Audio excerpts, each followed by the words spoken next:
All right.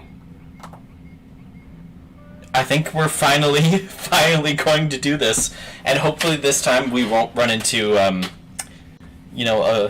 game glitching or computer glitching malfunction. So Travis and I are here, and we are going to be playing some games and talking about politics as per usual. Travis, how many rants do you think we're going to get on?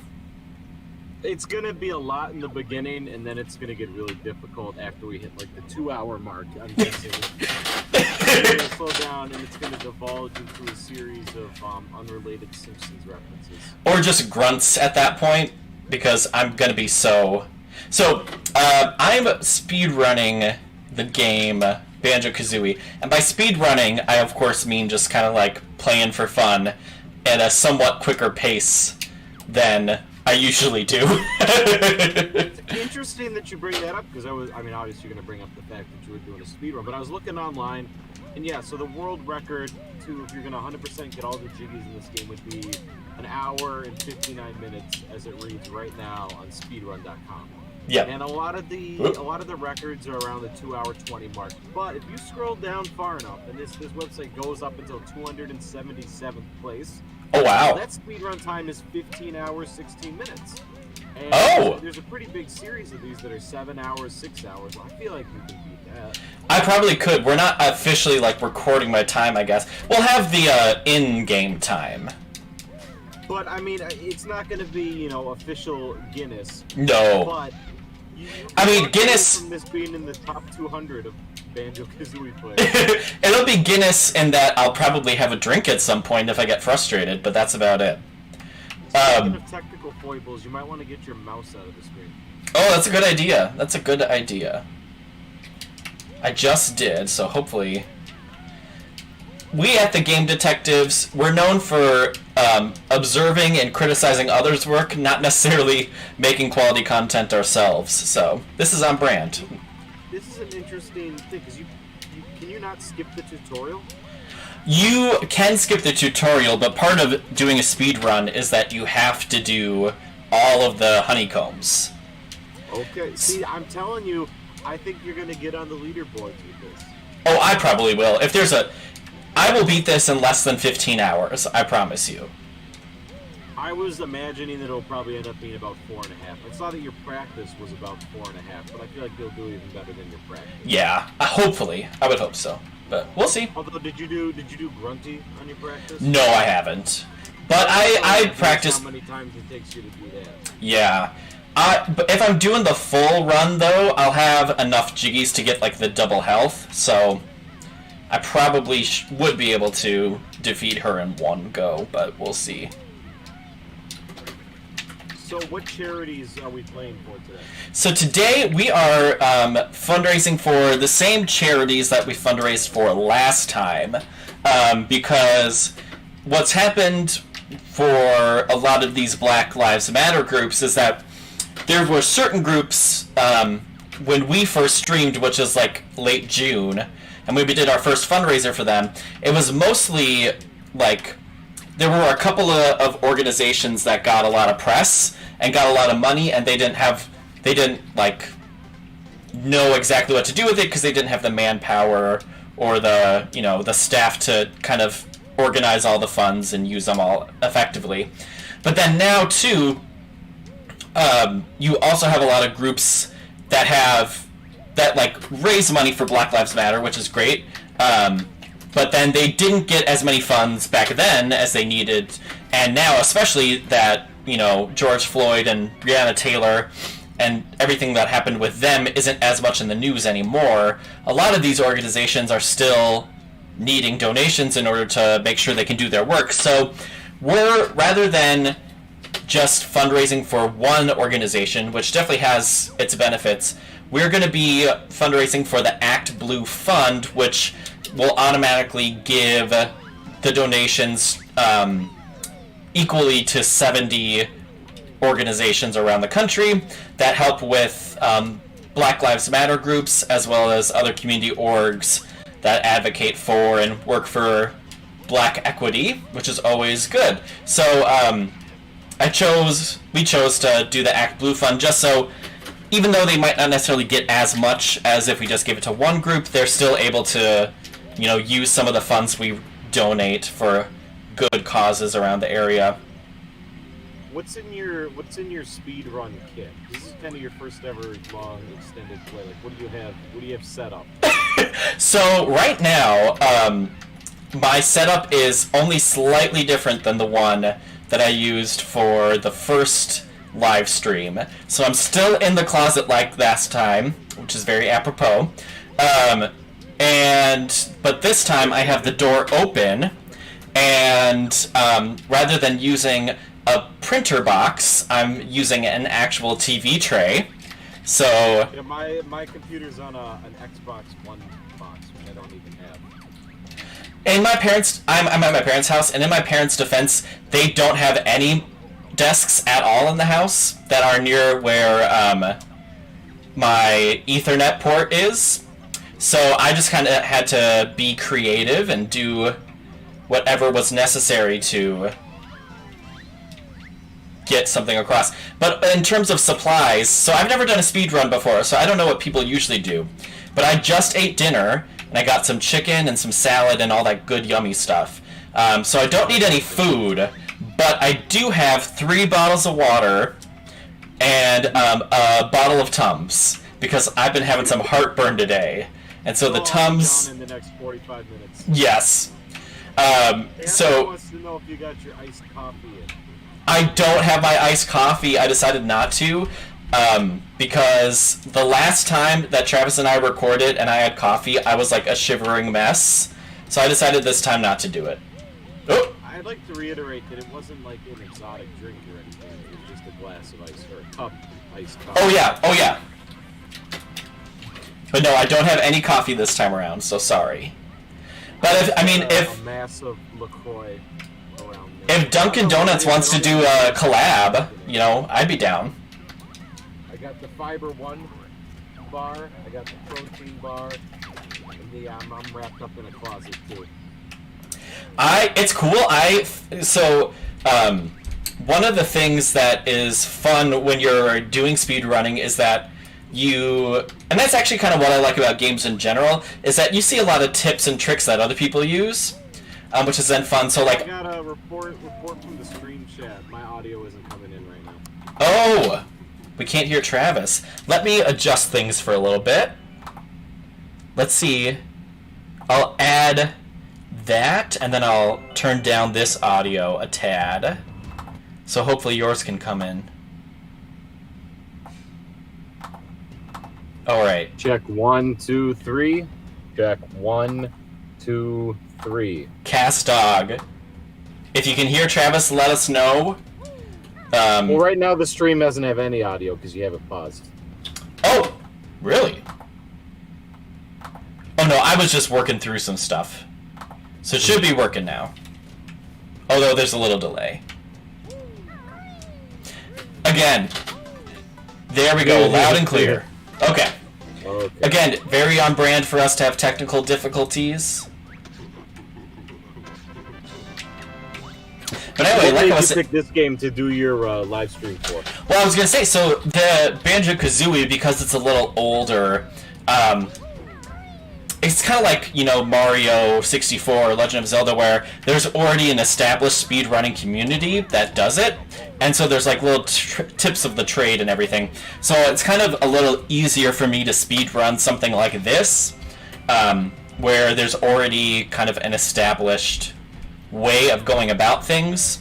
And so for example, when I was playing this game, I originally thought that you had to go through every single audio, or every single, I thought you could only speed up the text when somebody was talking if you, hit A, but it turns out you can hit L, R, and B at the same time to cancel the audio. So that's just like a cool little thing that I didn't know about the game.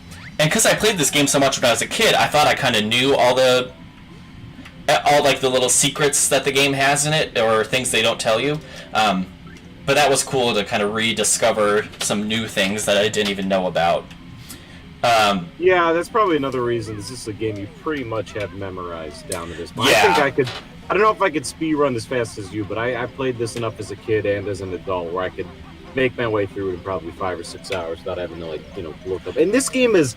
This isn't like Banjo-Tooie or Donkey Kong 64, even Mario 64, where there's parts that are incredibly difficult. Mm-hmm. Most of it is knowing what to do and figuring out the puzzles more so than like legitimate feats of difficulty. Yeah, the only one that we'll have to worry about is going to come up in like hour 3 when we get to Rusty Bucket Bay. Besides that, there's nothing too difficult in terms of, actually like challenging things I'll have to do over and over again, which is nice. And I mean, there's kind of a rhythm to it in this game. I mean, this is, again, unlike those other ones, more so akin to Mario 64, you can kind of work your way through each level. You don't really have to go back with new things, or as long as it's in front of you, usually you can do it. Yeah, each level in this one is all self-contained, except for Freezy Easy Peak. Every single... And that's just a small... This is a small anomaly. Yep, and that's just one Jiggy, right? So you can get every other note and everything in that one. But with this game, unlike Banjo-Tooie, where basically there's nothing that you can go through that you can do all in one fell swoop, this one you can do pretty easily, just one time around for each level, which makes things a bit easier. Because like in Mario 64, you need to go in and out of the painting basically every time you get a star. So a totem pole can be a little tricky if you don't know that honeycomb's there. I know. You basically have to enter and redo the level. When I first did this game, and I was like preparing for the speed run, I accidentally missed it because I forgot that it was on top of that thingy. I mean, you're almost done with Mumbo's. I mean, you're basically we're already 10% there, basically. There you go. Although this one, you could complete this level about 6 times in the time it takes to do some of the later ones. Yeah. Yeah, Click Clock Wood is really the only one that probably would take more than 30 minutes. Because even Rusty Bucket Bay, once you figure out how to do everything, you can do it pretty easily. But, Click Clock Wood is, like, legitimately longer than, or significantly longer than all the other ones, I would say. It's kind of a weird coincidence. I guess it makes sense because we grew up around the same time, but this both being a game that we played a lot in our childhood. Oh, yeah. And it definitely informs the content we put on the channel. One of our most popular videos was our very first one, where we talked about collectathons like this one. So I was looking at it when you were setting it up. Did you know we have 340 videos? We have 340. Oh, that's like both kind of cool that we had put so much time and effort into it. But then at the same time, it's like, I wish people would actually watch those. No, I like having the meager fan base. It allows more freedom. We can do whatever we want. That's true. We don't have to do any ads or stuff like that, which is nice. It's a little bit concerning when you get to the point that you have more videos than you do subscribers, but hey, well, we were talking about this before, and it'll come out in a video that will probably be out in, like, November. But, we were talking about just how, like, just having a YouTube channel in general and having to do, like, audio and video stuff is just really good, like, base work for a lot of things that you're gonna have to do in life. Like, well, especially now, like, people... I feel bad for old... I don't really feel bad, but I sympathize that there's older teachers that have to figure out how to do a lot of this stuff for the first time right now and be struggling with it. Yeah, and it's so much easier for me now as someone who is going to be teaching remotely for the first time. Like, I know how to record and stream videos now. I know how to adjust settings, and, like, it seems... To, like, somebody who has done it before, it seems really easy, and to somebody who's never done it before, it seems really hard. So it's just good to, like, be in that middle road where it's like, I don't have experience with all the fancy equipment, but I know how to do all the basics, which is nice. David, the chat asks, what's your favorite Mumbo transformation? Ooh. In Banjo-Kazooie, the bee is a classic. Does the washing machine count? Ooh, that might be good, because it is a little Easter egg that then shows up later, which is cute.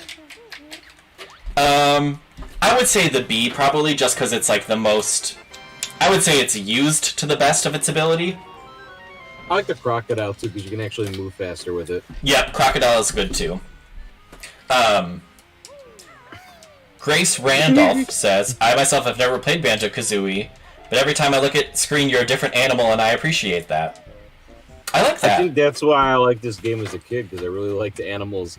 I don't know, it's such a small thing, and they do it in a lot of different games, especially in this time period where you play as different characters and animals that have almost no difference. Mm-hmm. But there's something very endearing about that. I guess just like a refreshing little cosmetic thing. But I'm already working my way through all my streaming food. I finished my... I would say and Banjo-Kazooie, it's obviously not the first game to ever use, like, transformations or that kind of thing, but I do think the Nintendo 64 era started where companies would actually have enough resources where they could kind of program different styles of movement throughout a world, you know? Whereas before, even though it seems like it'd be more complicated, rigging a 3D model, I think ultimately requires less resources than like animating different sprites like you'd have on Super Nintendo. Yeah, so it's cool that they're able to kind of incorporate it, and a lot of other game franchises then use the transformation, you know, in a platforming sense in order to add a challenge for the players in different ways. All the little character animals too. I like this guy. He burps when he talks. Yeah, Captain Blubber. Was Banjo-Kazooie, I suppose, because, like, voice acting or, like, voice sounds would have been around, you know, in, like, the Super Nintendo era, but Banjo-Kazooie is one of the first games I remember where, like, each character had a distinctive voice sound to them. I think they can do it because I think it's randomly programmed. Like, I think they have, like, a 1-second clip, and then it just randomly shuffles that around, which is why you get the noises. Because if you had to record that much, even if it's a nonsense noise, the files would be way too large.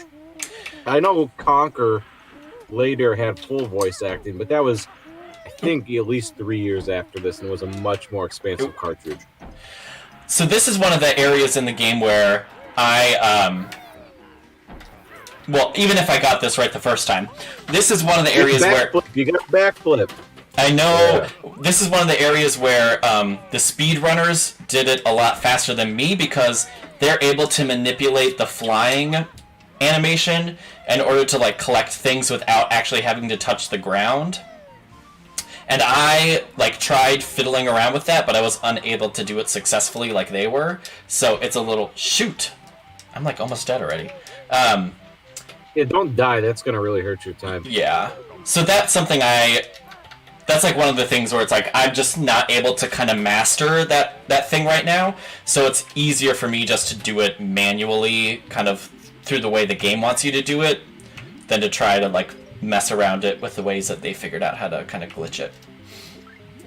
But that's kind of another fun thing about, like, speedrunning too, is that people find different ways to take care of, like, to solve problems in ways that, like, the game developers didn't intend, which I think it's kind of fun to, like, see how There's a lot of mystery to it, especially in the N64 era where it's easier to manipulate those things. And since 3D, like, worlds and construction was such a new thing, there's so many different ways you can interact with the environment that kind of break it. Like, I was watching somebody go in depth about how you can beat Super Mario 64 in, like, 10 minutes by, like, increasing the speed to 3 million and then hopping 164 adjacent parallel universes northwest. And it's like it gets really ridiculous.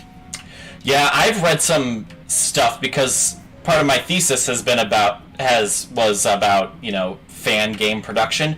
So within that, people have also written about speedrunning communities, and how, like, fans develop these strategies and skills and share them with one another. And it's just cool to see how, like, people, like, as much as fun as it is to, like, make fun of gamers, it's fun to see how people are, like, resourceful. To be clear, you should make fun of gamers. Well, yes. I'm a gamer, so I can make fun of the gamer squad. I noticed on your topics for discussion of the live stream, one of your topics you have listed is what happened this week. Current events talk. What did you? Oh wait, before that we have another chat. Which character do you identify with the most? Ooh, I mean, Captain Blubber a little bit in this level just because he lost his treasure, and instead of actually like going out and doing something, he just stands there and does nothing and complains. And I can kind of... He burps, you do that. And he burps too, so it's like I can kind of identify with all of those character traits. You also remind me of Grunty a lot. Because of my laugh, or... And you rhyme, you constantly rhyme. I do. The gays love a good pun, they love a good rhyme. So, I don't begrudge that at all.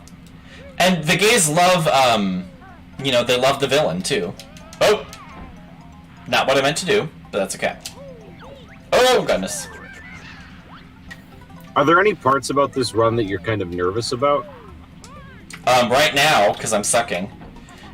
Oof. But, I'm nervous about probably Rusty Bucket Bay, out of all of them, is the one I'm most concerned about. But, I think that's because, it's just that area where it's the only, like, permadeath really in the game. Not permadeath, but, like, if you make one wrong move, you die instantly, which usually in this game doesn't happen, so it's a little nerve-wracking.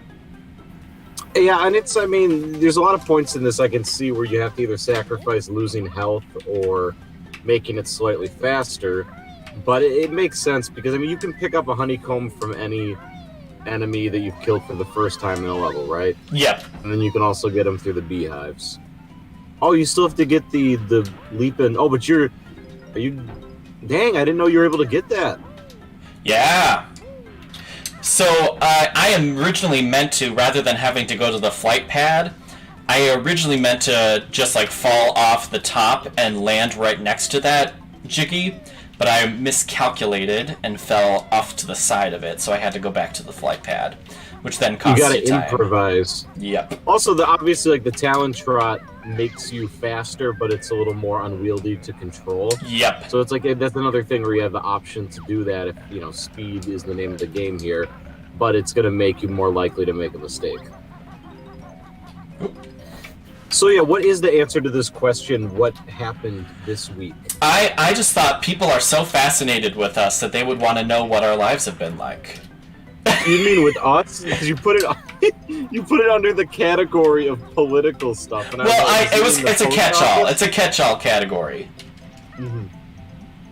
But we could talk about the DNC. We can talk about the lineup for the RNC. We can talk about. I was looking at the keynotes. They have 6 Trumps. They got the doctor. They have the gun couple. Scott Baio is going to be making an appearance. Yep, Chachi, right? Yeah, Bob Loblaw too from Arrested Development. That's kind of like an interesting counterpoint. It's like they had Julia Louis-Dreyfus, we had Scott Baio. It's like nailing up those sitcom actors. Yeah, it's just so funny when people are like, because representatives or senators, Republican people, were like, why is Julia Louis-Dreyfus hosting this? Why is Kerry Washington hosting this? And like last year they had Scott Baio, they had Antonio Sabato Jr. And it's like you have celebrities, but they're worse celebrities, and like even less in the zeitgeist. I didn't really understand why Eva Longoria was there for the longest time. Yeah, I think even out of all of them, like Eva Longoria probably is like the least famous, quote unquote, but she has done a lot of work for Latina people, especially, and she has like a whole foundation about immigration, so it also kind of makes sense because she's like been legitimately working probably with people who work at the DNC for this kind of stuff. They just didn't do a good job at introducing that fact. Or at least the stream I was watching, the commentators decided that whatever they had to say was more important during that segment, which was nothing of value. So they just talked. And whenever I guess because it was a brand new thing and it was live, They didn't really know what to expect, so they prepared several commentators to talk about it during, but there wasn't really any spots that warranted commentary minus the music video here and there, I suppose, which even then they could have just let air. So there were a lot of points on the one I was watching where it was just people talking, going, what's going on? Well, people are talking. Yeah, I feel like, oh goodness, I feel like the commentators were not necessary. It might be necessary for a larger scale event, like a regular DNC, when there's not a tight, then this person's going to speak, then this person's going to speak. But, with this event, the DNC actually surprisingly had, very few transition moments that went awry. So it's there's no... Whereas, with a live convention, people have to walk physically places, or... It's just not as fast. So, it made little sense to me for, having commentators commentate an event that's meant to be watched live like a TV show. Would you say that the online, or I guess the remote presentation of the DNC was effective? I would say for what it was, I thought it went pretty smoothly, and I thought it went pretty well. Yeah, I would say it varied night by night. I think Yes. they had 2 nights of content that they stretched out to 4 nights. They could have trimmed the fat, I think. Oh yeah, definitely. And it seems like everybody really enjoyed, not as much the speeches from the old guard, but they really enjoyed, it seems more so the on the street kind of, people, just your everyday people that talked. That varied person to person, though. There were some of those. There were, I don't know, there were way too many things where it was like, oh, I had a flat tire, and then Joe Biden called me. There were about 75 different stories about how Joe Biden called somebody on the phone, and to me, it made it seem like, well, okay, I guess he's on the phone 24/7. Yeah, but I don't. He loves Amtrak. First of all, I don't even really believe that. Second of all, I don't know how effective it is. But I would say that for what they wanted to accomplish, which was to appeal to the people they think either maybe too apathetic to vote, to get them to vote, or people who don't really care to try and appeal to them. Mm-hmm. They did not make any conceited effort, I would argue, to appeal to anyone who's already committed to voting, I guess, which is fair because they've already committed. But I would have appreciated a little bit more reassurance on that level.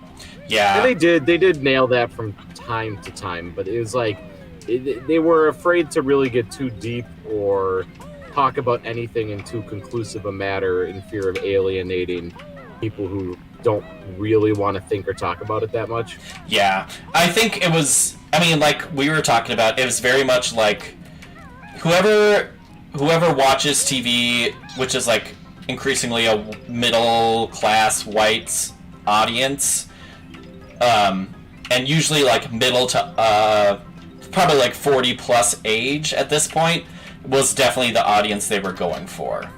I did not get any sort of 18 to 24, which, yes, that's the demographic I'm a part of. 18 to 24. I did not see a lot of appeal. No, you are 25. I know, but I can be a part of a demographic that I'm not actually. That's true. I can lean in. And we're not actually millennials either. We're Gen Zers. Are we Gen Z? Are we Zoomers? We're Zoomers, yeah. When's the cutoff? I think cutoff is either 1994 or 1993. Gen Z feels so much more to me people born in 99, 2000, I know, 2001. right? But you know what? I've played Fortnite. I keep up with it.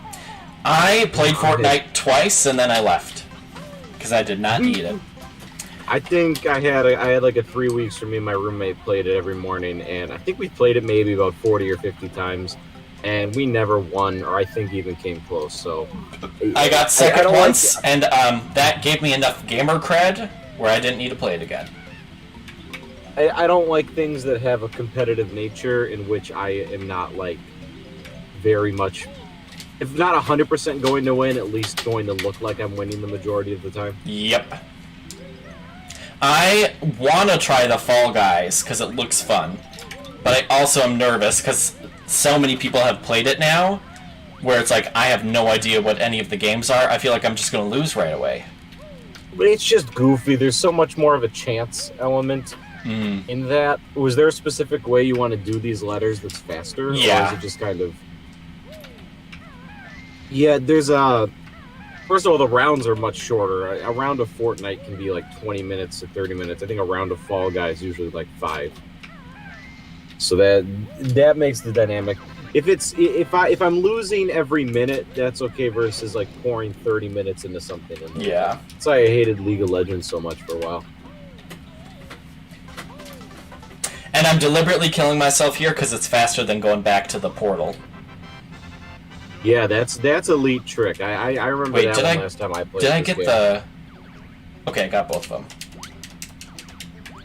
I just wanted to make sure 2 worlds done. You're only 40 minutes in. I guess 40 minutes isn't even a fair timer because I don't think we really got started till like... No, we did not. We didn't get started till like 4:10. Yeah. Clanker's Cavern will go by pretty quickly too. That'll probably be even shorter than Treasure. Honestly, like Clanker's Cavern used to be one of the ones I would get most nervous about because of the swimming. But then after oh shoot, I have to go this way. After doing the swimming, I realized that like it's actually not that big of a level. If you don't screw up on turning the key at that one part, then the rest of it is easy. Yeah. And I think you're gonna be fine because you've been collecting the empty honeycombs too. I think you're gonna be just fine. I'm gonna be A-okay. Not AOC, but A-okay. She really got shafted with her speech. I really didn't like what they did there. Well, it was crazy because she didn't get invited by the DNC. Bernie Sanders brought her in. Yeah, and there was a lot of whole confusion and stupidity with that. Oh, that NBC News BS. I'm surprised they weren't leaning into more, because they made a really big deal going into the DNC of like, watch out, you never know who you're going to see that could be the next big person of the party, and they kept bringing up how Obama had a keynote speech in 2004 when he was still just working for the state of Chicago, and then went on to run for president. And no, these are all people who have been spent the last 10 years kind of like painting and playing with their dogs and stuff. It's not a lot of fresh meat. Yeah, it was kind of it was both like cool and also kind of sad that they had like 17 younger legislators like talk, and each one of them got like probably like 15 seconds to talk, which was like cool, but then it was also didn't give anybody besides Stacey Abrams, who got I think like 2 minutes. It didn't give anybody the chance to really like introduce themselves like Obama would have been able to in 2004. Well, and AOC didn't really get to talk much about policy or things. It was about Bernie Sanders being the secondary nominee. She didn't get a chance to, because I was kind of hoping they didn't really take a hold. I mean, they mentioned environment, but I was kind of hoping for a keynote to really spend a good 10-15 minutes talking about what's our plan, what are we thinking, what do we need to do, tying into that. Because for me, it's like, I want there to be speakers. Like, we talked about how the theming, I think, could have been improved better, where it would have been, like, very clear, like, who was talking about what or what each night was themed on. Because I heard that was a failed little trick that some people do, where you're able to, like, jump off the side of the thingy. And I was able to do that randomly, but never consistently. If I were the DNC, I would definitely... Whoop, I'm dumb. I would definitely make the themes stronger, where each day isn't just like, this day is about values, but I would specifically be about like, this day is, we're going to be talking to people who have done a lot of work about this, or like we're going to talk about diversity in the party or whatever, because it just seemed they kind of tried that. They had a night that was very kind of like femme focused, where it was, we're the women of the party, what are we talking about with like female rights and stuff like that, and that was one of the better nights. I agree. You should have done a night that was just old school Dems too, and stick everybody who's very like, I mean, you could even, at this point you can count Obama, I guess not old school, but that's definitely the older generation at this point.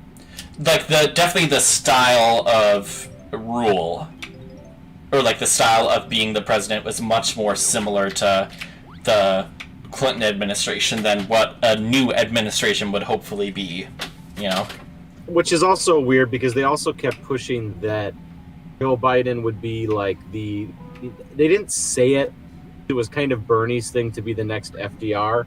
But somebody did mention at one point that he would be the most left-leaning president since FDR. And I didn't really buy that as fact, and I really don't think that they demonstrated it. Yeah, I would agree. But it's crazy because, like, of truth. But it's crazy. I was listening to NPR talk about him a little bit. His policies are further left than the Democratic platform. It's weird, yeah. Almost because the DNC, their thing was we want to reverse climate change by 2050. And it's why do we have to wait till 2050 for that? We talk a lot about developing new parties or figuring out. And I think it's fine. You can have right and left, Republican and Democrat. But I think Republican and conservative has become this really, really, really far right thing. And Democrat has become centrist or like modern Democrat isn't that different than I don't know. It's not that different than what Republican was before it got really far right. Yeah, because in the 80s and 90s, they both were focused on becoming centered, because they thought that's how people got votes, was they were being centrist, and then the Republican Party discovered that they could kind of go crazy and go super far to the right, and that's what we get. Hopefully I get out in time. This always made me nervous too, was getting back up from here. This is pretty much it, though. It's you make it here, and there's really not much of a sense of danger the rest of the level, I don't think. I got on the wrong side. That's okay. It was pretty close, though. Yeah. The only time I'm going back underwater for a long time is basically because the last jiggy I'm going to get is underwater, so I'm going to die for that one, but... that makes sense. What did you think when they had Kasich do a 15-minute speech, and it's he was standing in the middle of a literal crossroad? Oh, I saw a meme about that. Allie, thanks for tuning in. Shoot, I got distracted. What can I do?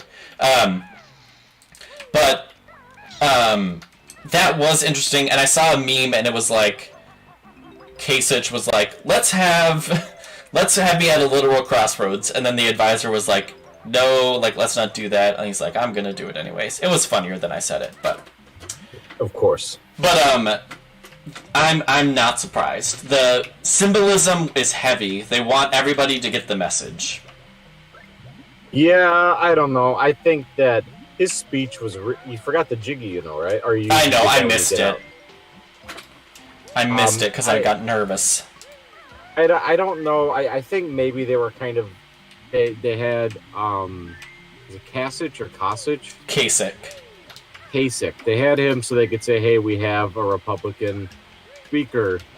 But I don't think it really mattered what he was going to say or anything. It was just so they could bill the fact that they had that.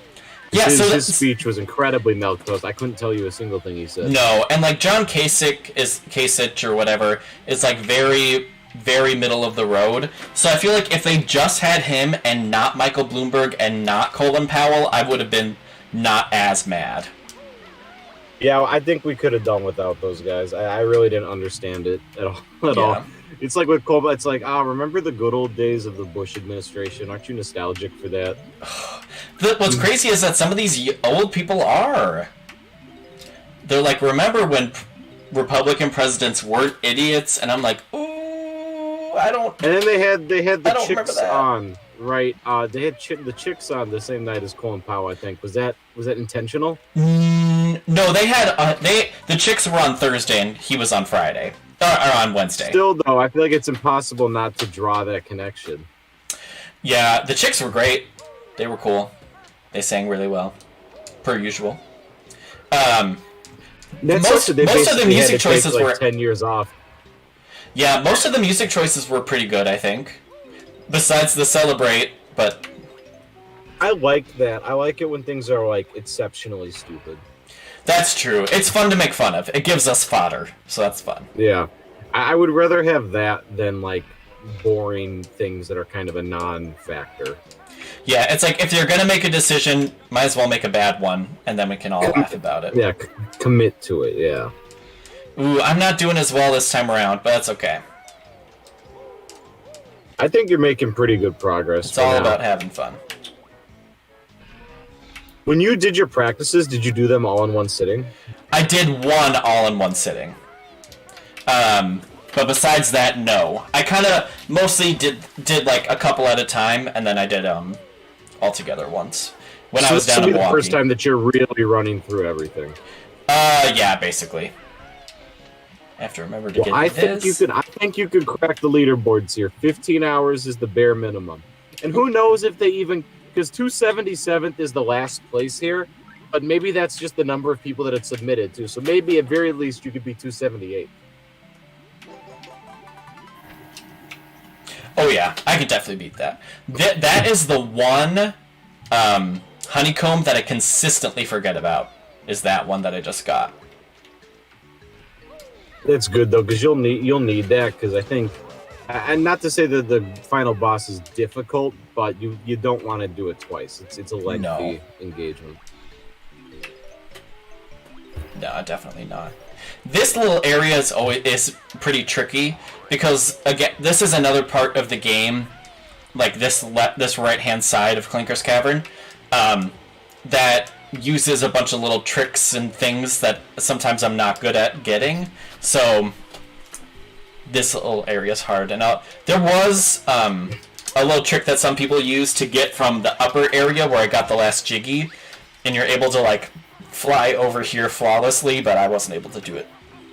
The color palette is also really muted in this area and whole level, so it can be kind of hard to gauge like the length of your jumps or exactly what is like. You kind of have to have it memorized. Yeah, and then that thing there, that honeycomb, there is a trick where you can like do the flip flap and in midair when you're in that tunnel. But I wasn't able to do it that time either.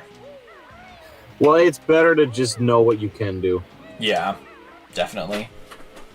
You don't get hoisted by your own petard. Don't fly too close to the sun. But I gotta do this. Oh! Travis. I'm getting mad already. That's okay. As long as I beat 15 hours, that's my new goal. That's okay. Oh, I got bad news. We got a dislike. We have a dislike already? Our ratio is 0 thumbs up and 1 thumbs down. Ben Shapiro got to us. He saw the BLM and he had to comment. He doesn't like Banjo-Kazooie, I don't think. Oh. It's definitely propaganda.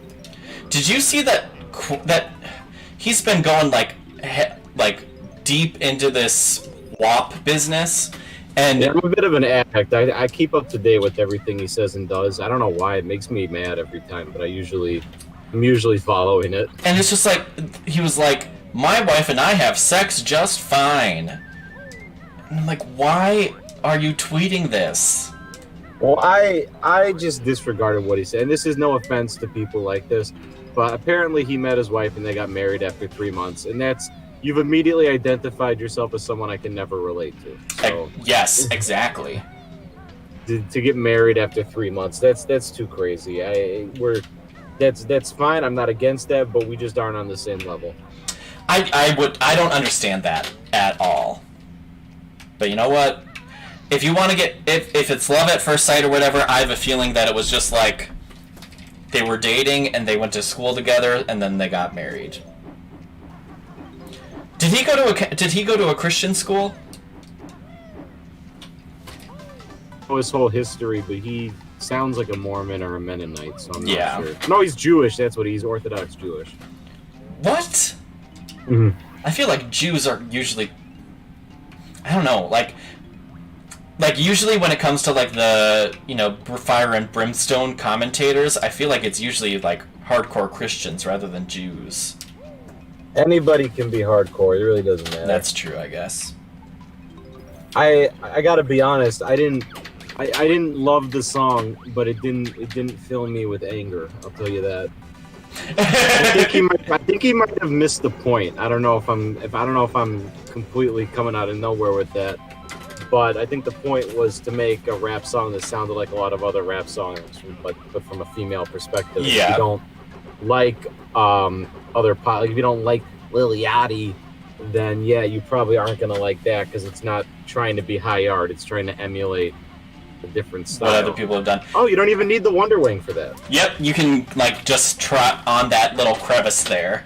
I was gonna do that, but you can like do that crevice and then also get the notes at the same time, but sometimes I got caught in there, so I just decided to do the Wonder Wing the first time around.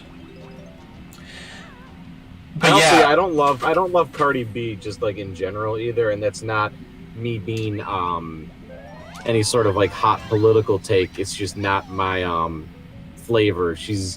I find it to be a little generic because I'm an intellectual. But, I forgot that you were smart. Yeah, I have to keep reminding people because they don't always know right when I'm talking.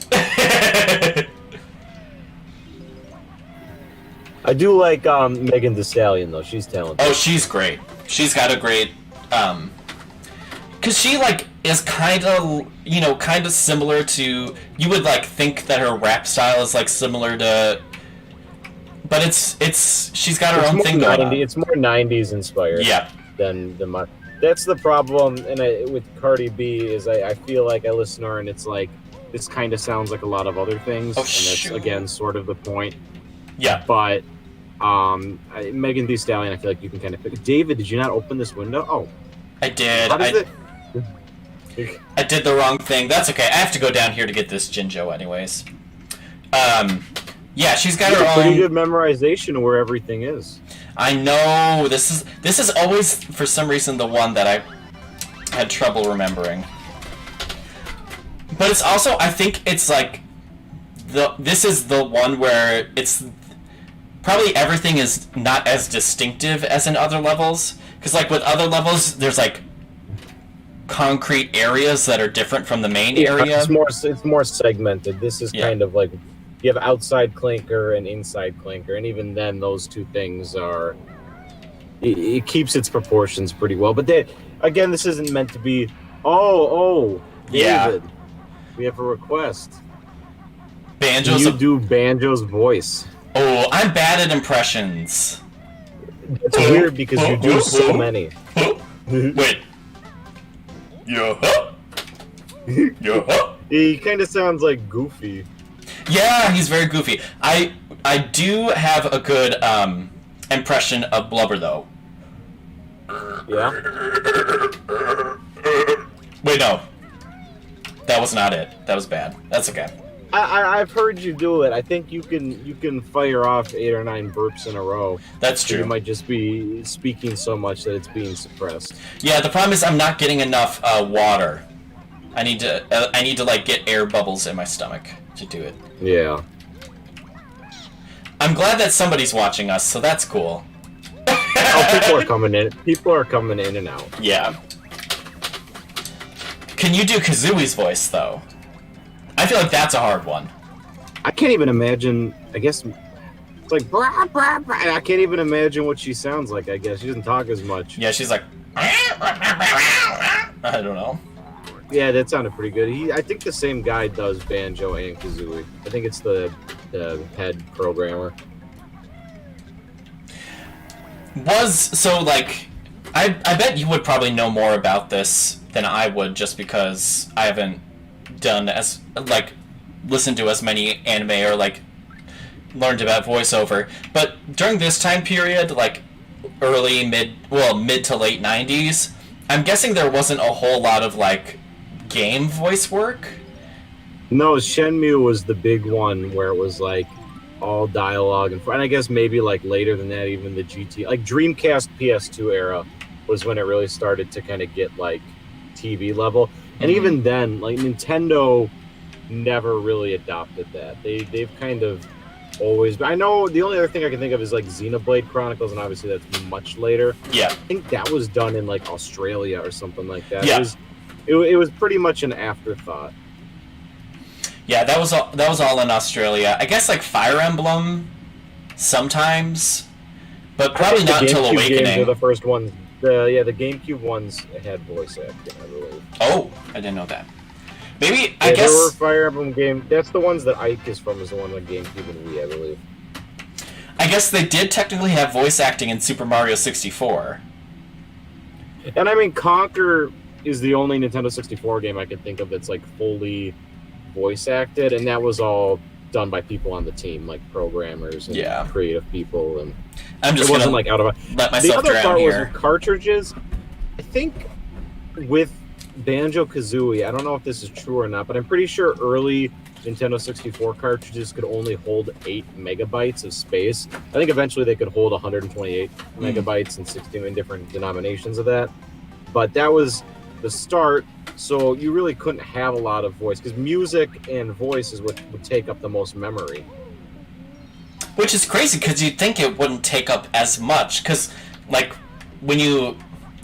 this is my, like, layman, like, thinking logic behind it, but it's like, when I edit a video versus audio, but that's because the video, I guess, also has audio in it.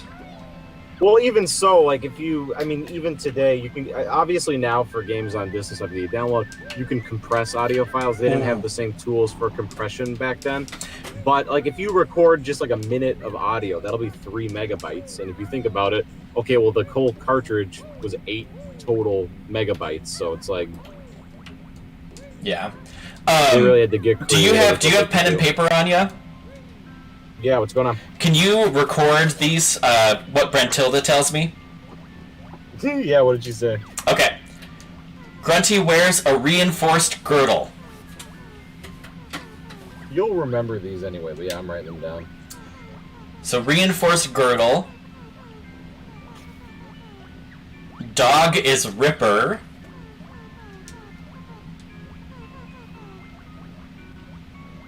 And then Grunty and the Cauldron Crew is their band. How do speedrunners handle this? This is randomized every time you play. I just fell again, so this is kind of embarrassing, but that's okay. There is a formula where it's like, there's a certain answer for each question in Grunty's Furnace Fun that is more likely to be the answer, and then if you get it wrong, then that, like, adjusts the algorithm. So somebody basically just found out how the game itself, like, calculates in each run what the answer is going to be like. I would have guessed that they would just guess, and it's like some runs would be more lucky than others, but that's pretty crazy that they worked that out. Yeah, and there's like a program you can go to on a website, and you can just fill out, like, oh, this one was wrong, and then it'll just what answer is most likely to be correct for each question based off of whether that answer was right or wrong. So they've got it programmed pretty slick. That makes sense. I think Grunty's Furnace Fun is going to be interesting because you're going to want to make it through, because if you die during that, that'll be like a 5-minute time sink. So yeah. And I'm already running a tad behind what I would want to be, but that's okay. What are you like when you get to Grunty's Furnace Fun? Are you just gonna try and target certain spaces, or what's your strategy? Yeah, the left-hand side path is a little faster. It has more of the death squares, but basically I can probably get everything right except for unless we don't get like the Grunty one right, or if it's like a game. You know, like a time. But the mini games and the bosses would almost take more time. Yeah. I don't think there's very many of those spaces though. Yeah, on the left-hand side, there's only 3 of them. So. Oh, you got your route planned out and everything. Yeah. And I have to remember, on my last run through, I forgot to get this Jiggy back down here. There's a lot to remember, but you got 3 out of, is it 9 or 10 world? I guess there's 9, but 10 if you count like Grunty's Furnace Fun and the boss. Yeah. Where would you want to be if you were like kind of going pretty much on point? Like what would be kind of a good time for right now? I would say 50 minutes would be good. All right. Grunty brushes her teeth with salted slug flavored toothpaste. Okay. Mm-hmm. She also washes her hair with baked beans. Oh, I that's love baked good. beans. I like that a lot. And she gets her clothes from Saggy Maggie's boutique. Isn't Saggy Maggie a character in the second one? Yeah, that's the fish lady. Jolly Roger, yeah. That makes sense. That sounds very British. Yeah. I wonder if that's like a euphemism for something over there. I wouldn't be surprised. But even if it's not, it still works. Yeah. It was raining out and I got right Saggy Maggie. Yeah, sounds kind of Harry Pottery. Yep. Yeah, Moaning Myrtle, Saggy Maggie. Oh. Oh, what?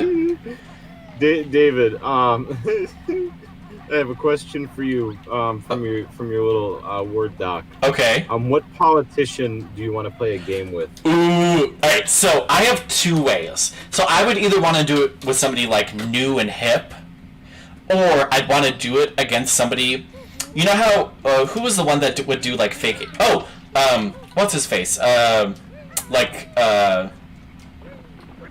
Oh my God, not Borat. The guy for Sacha Baron Cohen. Yeah, I would kind of want to do it with him, where I'd be like, hey, like, John or Dick Cheney, if he was still alive, let's come like take this video where I interview you, and then it'd be like, oh, we're just gonna play this game, and then I'd like beat him really badly. I'd be like, you'd have a really hard time with that, I think, because if they said anything, I feel like you'd have a hard time staying in character when they start. Oh, I would have a hard time staying in character, but it's something I'm interested in doing. Or I'd want to do it with somebody cool, like AOC, obviously. Like, who involved with politics is the biggest gamer? I mean, AOC is the only one that I've heard about who's like actually watched, and she like invites people to her island. She's a gamer girl, David. I want somebody hardcore. Oh, excuse me. I'm gonna start a Minecraft server with Herman Cain and Ted Cruz, I think. And then I'm gonna we'll spend maybe like 4 or 5 dozen hours. We'll build up these really nice bases, and then I'm gonna pull some griefing. Maybe I'll burn down Ted Cruz's little hut, and he'll get all upset. Yeah. I think that's the logical scenario, because there is no living politician that I think could beat me at any video game. Probably not. I could definitely beat any politician at Mario Party. Mario Party 2, absolutely. I could go up to the White House and be like, okay, Pence, you and me, Smash Bros. Melee, no items, Final Destination, Fox only. And he'd be shaking in his boots. He'd be like, he would try to, it would be, like, if it was a really bad comedy movie, he would be one of those characters who would, like, be pressing the controller, and he's like, this is upside down, whoa, and then he'd be like, whoa. It would be good. But then who knows? Maybe he's been training and he starts pulling out the wave dashing and all the tech. Oh, I could see him, cause like how else? Cause he. Oh gosh, there we go. Cause I don't feel like you do much as vice president, or at least he hasn't done much. He's the head of the coronavirus task force, so he hasn't done anything. He must be busy. Do you think Fauci's a gamer? I think if he were a kid that grew up, because he's like 70, so if he were a kid that grew up during our era, I think he would be. If you could do Mario Party with all the Cuomos, so you got NBC Cuomo, you got New York Cuomo, and then you got Rivers Cuomo from Weezer. Oh, I was thinking Perry Cuomo. Perry Como. That would be silly. I know. That's the joke.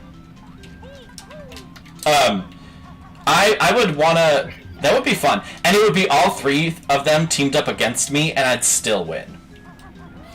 Dude, that's like a good way to make anybody basically instantly hate you. I'm not speaking generally. I'm talking just playing against David in Mario Party, because he has every mini game memorized, and he'll pull tricks. He'll be like, "Oops, I didn't know I skipped the instructions," and then he'll have them all memorized. and I'll have every like I'll skip all of, like we can't play test any of the mini games. We just got to go right in. Not. I think that'd be fun. That's what you're gonna have to do by the time you're running for any sort of political thing. You'll basically have to have a Twitch page. I mean, the U.S. Army has a Twitch page now. I was gonna say I probably legitimately would. I think it's almost necessary. I definitely don't want it to go like the Twitch page for the Army though, because some of those questions. I saw a thing about how they were streaming the other day and they had 0 watchers.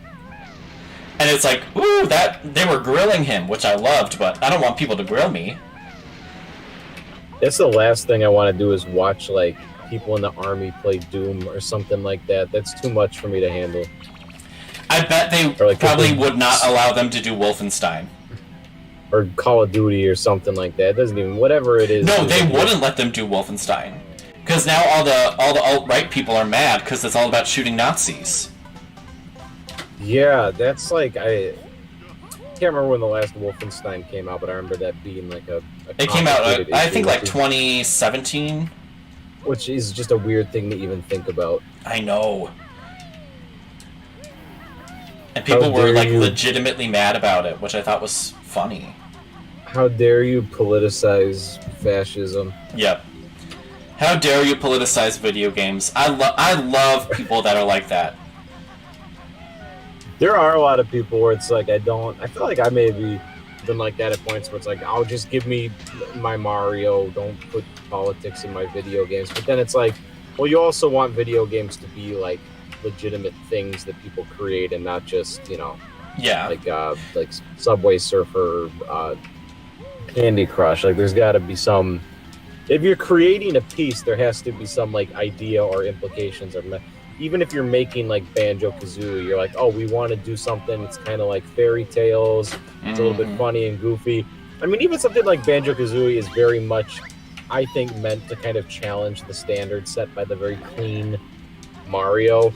Like this is meant to be rougher, more gritty, more humorous. Like it's challenging establishment through its existence, so it's kind of impossible to avoid them. Well, and like it's cliche at this point, but like the personal is political. So it's like everything has a political bent to it. It's just not maybe overtly political. You know what I mean? I thought these things were supposed to be matchsticks when I was a kid. I thought they were like the meat on the bone of Danganronpa 2. Yeah, I remember that. That would be a crazy stream. That'll be your next one. You should stream the entirety of the Danganronpa. Oh my gosh.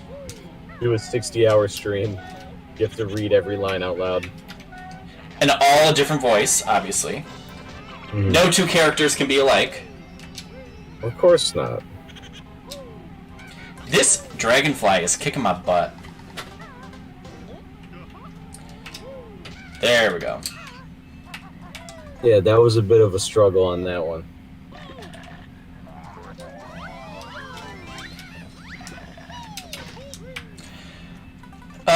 But I feel like it would have to be, if I were to like legitimately play a game with a political figure, I would probably be kind of like an Instagram Live situation, where I would be like teaching them how to play something. It could be something really cute. Like you could give Undertale to the Pope. That's the first thing I thought of when I read that. Or it could be like I'm like teaching somebody how to, play some game. I don't know. Ooh, this one's gonna be a little. I see. That's the other thing with the thing is, since I'm kind of, I don't want to say I'm the voice of the generation because Billie Eilish exists. Yeah. But, in that same vein, I will be the political figure playing the video game. Me too. So it doesn't even matter who the other person is. That's true. I gotta focus a little bit. Yellow, blue, yellow, blue. Hey, you're doing a turtle mini game. I'm gonna take my first bathroom break. Yep, go for it. I know it's been an hour, so that's asking for a lot. Which is good. There's not gonna be a whole lot of commentary right now because I gotta focus, but it is what it is. Not that many people are watching anyway. which is fine. It happens.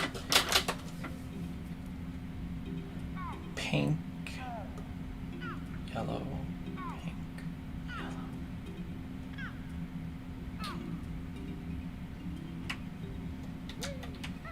Hopefully this is right.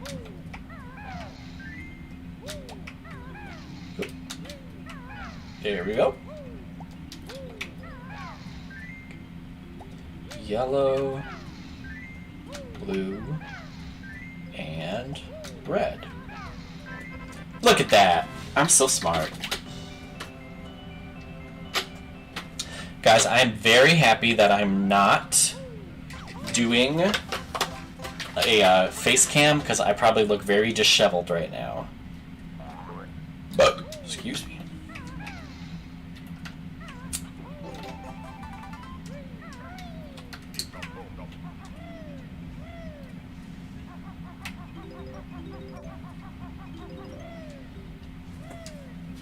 Ba-dum-bum-bum.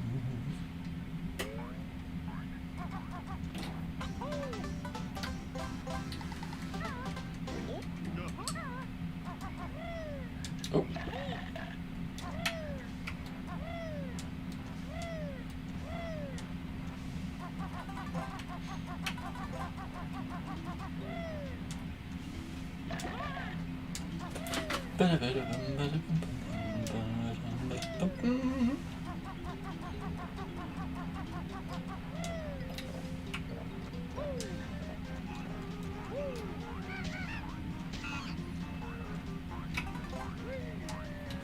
Now this part's hard too, because I think it's programmed actually not to be your boots that collect it, but the beak of Kazooie, which is strange. So I usually like under, or I get it wrong.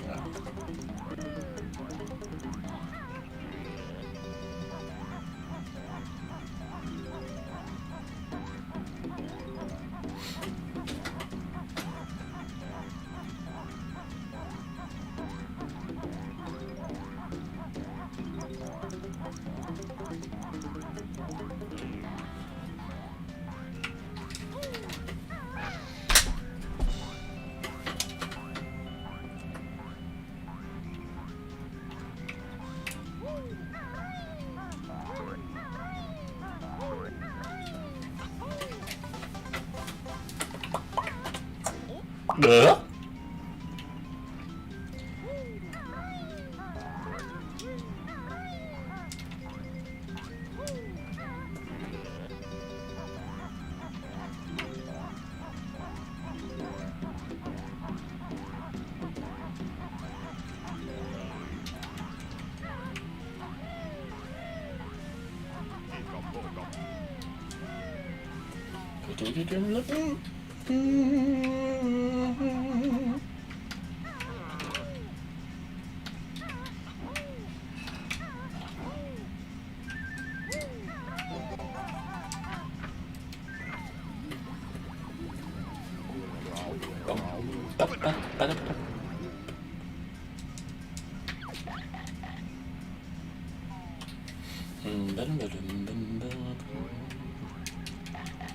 Okay, I'm back in.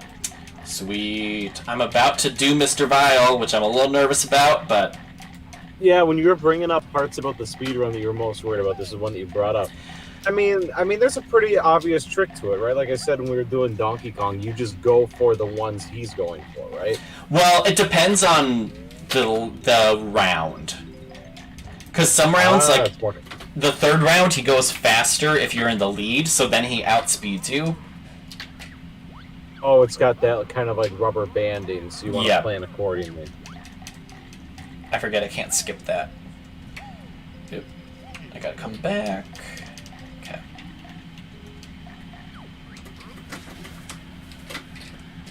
And this is just a longer one too, because it's the only one you have to do something 3 times to get a Jiggy. You know, so it's a lot. That's the one of the only flaws I would say with this game, is more so than other games in the genre. There is kind of a huge weight in terms of like, I mean, it's not as extreme as you see in Banjo-Kazooie, but just like how some things are just sort of laying on the ground, and then some are like a 15-minute detour. Yeah. which is just crazy.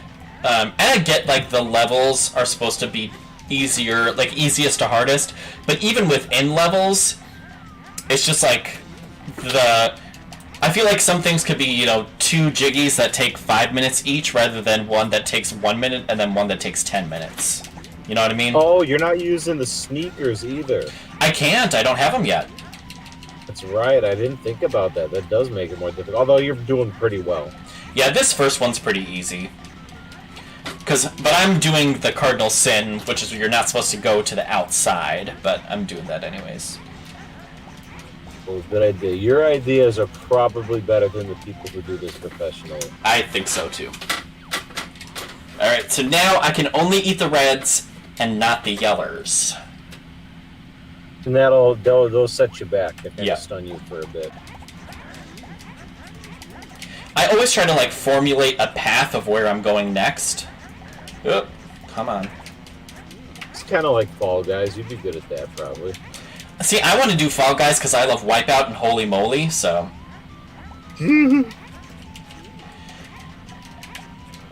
What is nice about the rubber banding in this, actually, is that he goes slower if you're behind. So, like, I'm behind by 2 right now, so he goes slower. Yeah, but now that we're almost even... I didn't really think about it. It's more noticeable than I would have thought. Yeah. So if I, like, time it right, and then I get a whole bunch in a row... Shoot. As long as you end with 1 more, that's all that matters. Yep, I cannot tie him. Oh, no! I lost! Oh, it's neck and neck. I lost! Mr. Vile's gonna come get me! Does he kill you or does he take 1 health? He takes 2 health from you if you lose. Okay, so I mean it's not the end of the world to redo it again. The problem is you just can't lose too many times. Yep. Reds are nasty. No, reds are good. If you die, that's a huge setback. Yes. If I get close to dying, I'm just gonna leave and then I'll come back. When I get the sandals, probably. At least you have a plan, but I think you'll be fine. He's getting warmed up.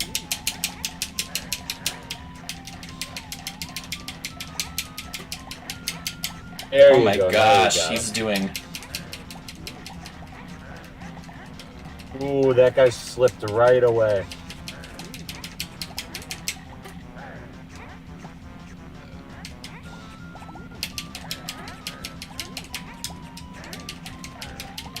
I think the game gives you some leeway, or it's like if you guys both get pretty close, your hitbox for it is larger than his. Yeah, I think that's how it goes.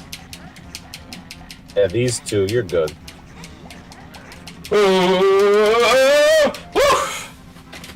The problem is my hands get all sweaty, as you know. I can hear the furious clacking of the air. Good. Okay, this is where you separate the boys from the men, right? Yeah. This is the big one.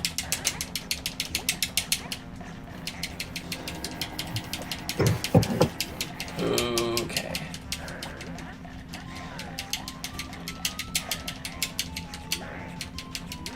Shoot, shoot, shoot! No!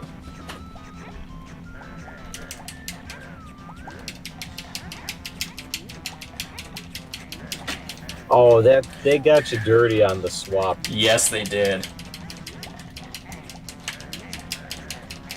So good though. That time, so this next swap was good timing for you though.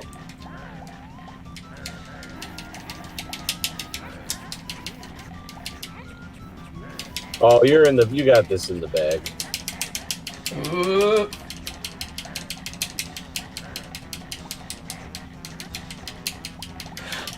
Oh, I made it! Oh, that was so... That was pretty good. It was close, but I think you did a pretty good job. Yeah, I did the best. I got a good head start at the beginning. Woof! Thank you, Allie. I am button mashing a lot. But it's actually probably good he bit me, because I'm gonna die as a croc, too, so... in order to go back to the outside world with the croc, right? Yeah, because then I can get to the thing for Freezy Peak, which will be good. David, what as an avid gamer, what frustrates you about the current climate of video games? Oh, funny you should ask. Something. So I think a big thing right now is. Actually, I'm gonna start with what's good right now. Actually, is start with what's good. What I think is what's good right now is actually that people are starting to be a little. It's not perfect, but people are starting to be more cognizant about the gaming industry and how it like exploits its workers a little bit. Because for a long time for a long time in the earlier 2000s, there was like a big kind of look down. I know there was that really famous quote Roger Ebert did about how video games can and never will be a legitimate form of media. Which, it doesn't even, to me, whatever, it doesn't matter. But, I think the whole microtransactions fiasco, where people were, actually starting to be very obviously exploited by gaming companies, started to make gamers actually have a more negative attitude towards the companies, which I think is good. I think for a long time that stuff didn't affect what you would perhaps refer to as mainstream gamers too, which is why it wasn't saw as a big deal. Mm-hmm. I think a lot of people that fell victim to that stuff was kids and old people. Yep, because it was big businesses love to take advantage of kids and old people. Yeah, and so I think now there's a broader push towards keeping gaming companies accountable, and obviously it is not solved or anything, but it's more in the it's more in the cultural environment right now of people looking at the decisions that gaming companies are making in terms of how they treat their workers and all that stuff.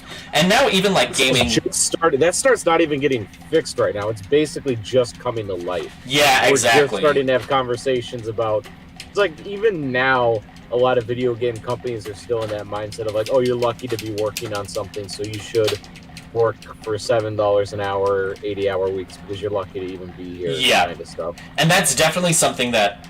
We're getting up to another Brentilda. So, but that's something that definitely is still a big issue. That people are finally. Not what I wanted. People are finally recognizing it, but now it's time to actually start doing stuff, which most companies haven't.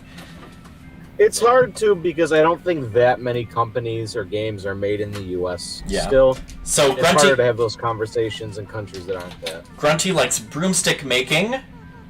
She attended St. Dungball's school.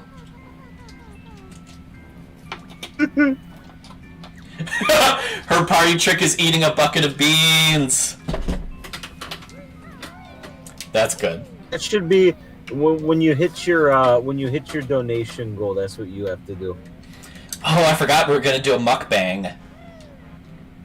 Yeah, I'm a little bit disappointed you never did the Popeyes mukbang. I should, when I get down to Milwaukee, I should buy all of the stuff at Metro Market and Aldi that are on the clearance shelf. Oh, or if you go to Metro Mart or something like that after 7 p.m. and it's all the food they make there, it's gone cold.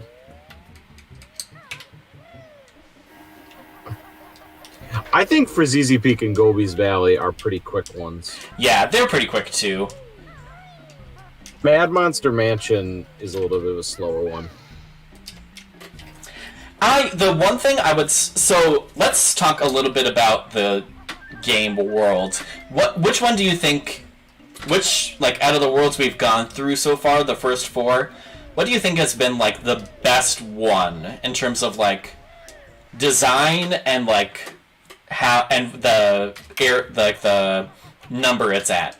Do you feel Clanker's Cavern was a good third world, in terms of difficulty, for example? I think strictly in the context of this being Banjo-Kazooie, Mumbo's Mountain is a really good opening level, just because it's introducing people. Because again, you think about the context that people were just starting to get used to the idea of moving and controlling a third dimension. So providing a safe environment, with engaging colors, music, and interactions. I think they did a really good job. Because you have to think it's like, at this time, you have Mario 64, which was a great playground for a 3D environment, but this game is working much harder to create a cohesive world. Mm-hmm. I think using that as an introduction, they really hit it on the nail of just like, what are the dynamics of this game? How does it work? How do you succeed? Because it's less about getting from point A to point B, more about like interacting with different pieces, places, and people. And there's not a whole lot of, I guess, characters in Mumbo's Mountain, Mm-hmm. but it established everything. I think Treasure Trove Cove is a really good second level in the context of it's a much larger big round. Mm-hmm. It's much more open. It introduces the flying to the player and what you can do with that. Tinker's Cavern, I think its whole goal is to introduce swimming and how that works. I don't think it's successful because maybe they're trying to go for variety in the sense of, okay, the other two are pretty colorful and upbeat, but I don't feel like Clinker's Cavern has a great niche in towards of what it's supposed to be. It's not a great water level. It's not a great sewer level. It's not a great shark level. It's kind of middle of the road in all those. And swimming is not that important of a mechanic at all in this game. I don't think they needed a whole level to demonstrate that to us. Clinker's Cavern, if this was Banjo-Tooie, Clinker's Cavern would be just a small part of Grunty Industries. Yeah. Bubblegoo Swamp, I would place in the same kind of vein of Treasure Trove Cove, where the theming's on point, the characters' interactions are fun. It sort of introduces more challenge by having the areas that you get damaged by going into. So, and I think that's kind of a great way to say, okay, we're beyond the beginning levels. I guess Treasure Trove Cove has the shark. It's not as prominent as the swampy stuff. So it's like, now you have to pay a little bit more attention to your environment, and there are going to be consequences for sort of going outside of the areas you're supposed to be. Which it I also think uses it in that way to guide the player, because you go, okay, well, I'm not supposed to go there. Yeah, exactly. Which I think is more beneficial than like having I mean, I guess they do have an invisible wall in the level, but it's more of a natural thing than the invisible wall. You know what I mean? Oh goodness. I'm not a game designer, so I'm speaking as somebody who has no real knowledge or experiences. But I think that the third level would have benefited. I would have put Bubblegloom Swamp as level 3. I think it's fine in that point. And then I would have introduced a more unique concept for a level as level 3 to show. Because I think Rusty Bucket Bay, Mad Monster Mansion, and Click Clock Wood are good kind of high concept out there levels. Yeah. Breezy Peak, Gobi's Valley, that's the mid game. It's a snow level. Got it. It's a desert level. Got it. So I think, obviously, the second game, you have a lot more interesting concepts for levels. Yeah. So if you lived in a world where you could swap out one of those, I think something like Witchy World, which is the third level of that game, or something like Grunty Industries, or something with a higher concept would have benefited as the third level, because Clinker's Cavern feels like a kind of a non-factor. It's definitely the least memorable. I would say out of all of the levels, I think it is probably the least effective in what it's trying to do. Because like you said, swimming isn't really that big of a deal in the game, and so now it's just kind of isn't necessarily as needed as the game makes it seem. If you get what I'm saying, like, because I guess you do swim a little bit in some of the other levels, but never as much as you do in that one. And I feel like Rusty Bucket Bay has a better balance between things that are in the water and out of the water. And I think that could have benefited Clinker's Cavern a bit more if there was less in the water and more out of the water, I guess. Maybe if you lower the difficulty, because I think Rusty Bucket Bay is good for where it's at. If you tweak some of the difficulty, you could have that as a third level. Because it's a water level. But again, I don't think you need a whole level based around water. Because it's not... Rusty Bucket Bay is the water level. Clinker's Cavern is like the introduction to that. Yeah. And I almost feel like you don't need that. Because there's water in Spiral Mountain and Mumbo's Mountain. So you are already introduced. So you must have interacted with water before that point in the game, and it's really not used a whole lot else in the game. Like, next 3 levels don't have water, Yeah. so it's not something that you need to know. And even then, in Rusty Bucket Bay, there's not really any challenges that test your ability to play in the water. Yeah, it's mostly like the most. I mean, there's a couple where you swim to go get something, but that's about it. There's nothing like.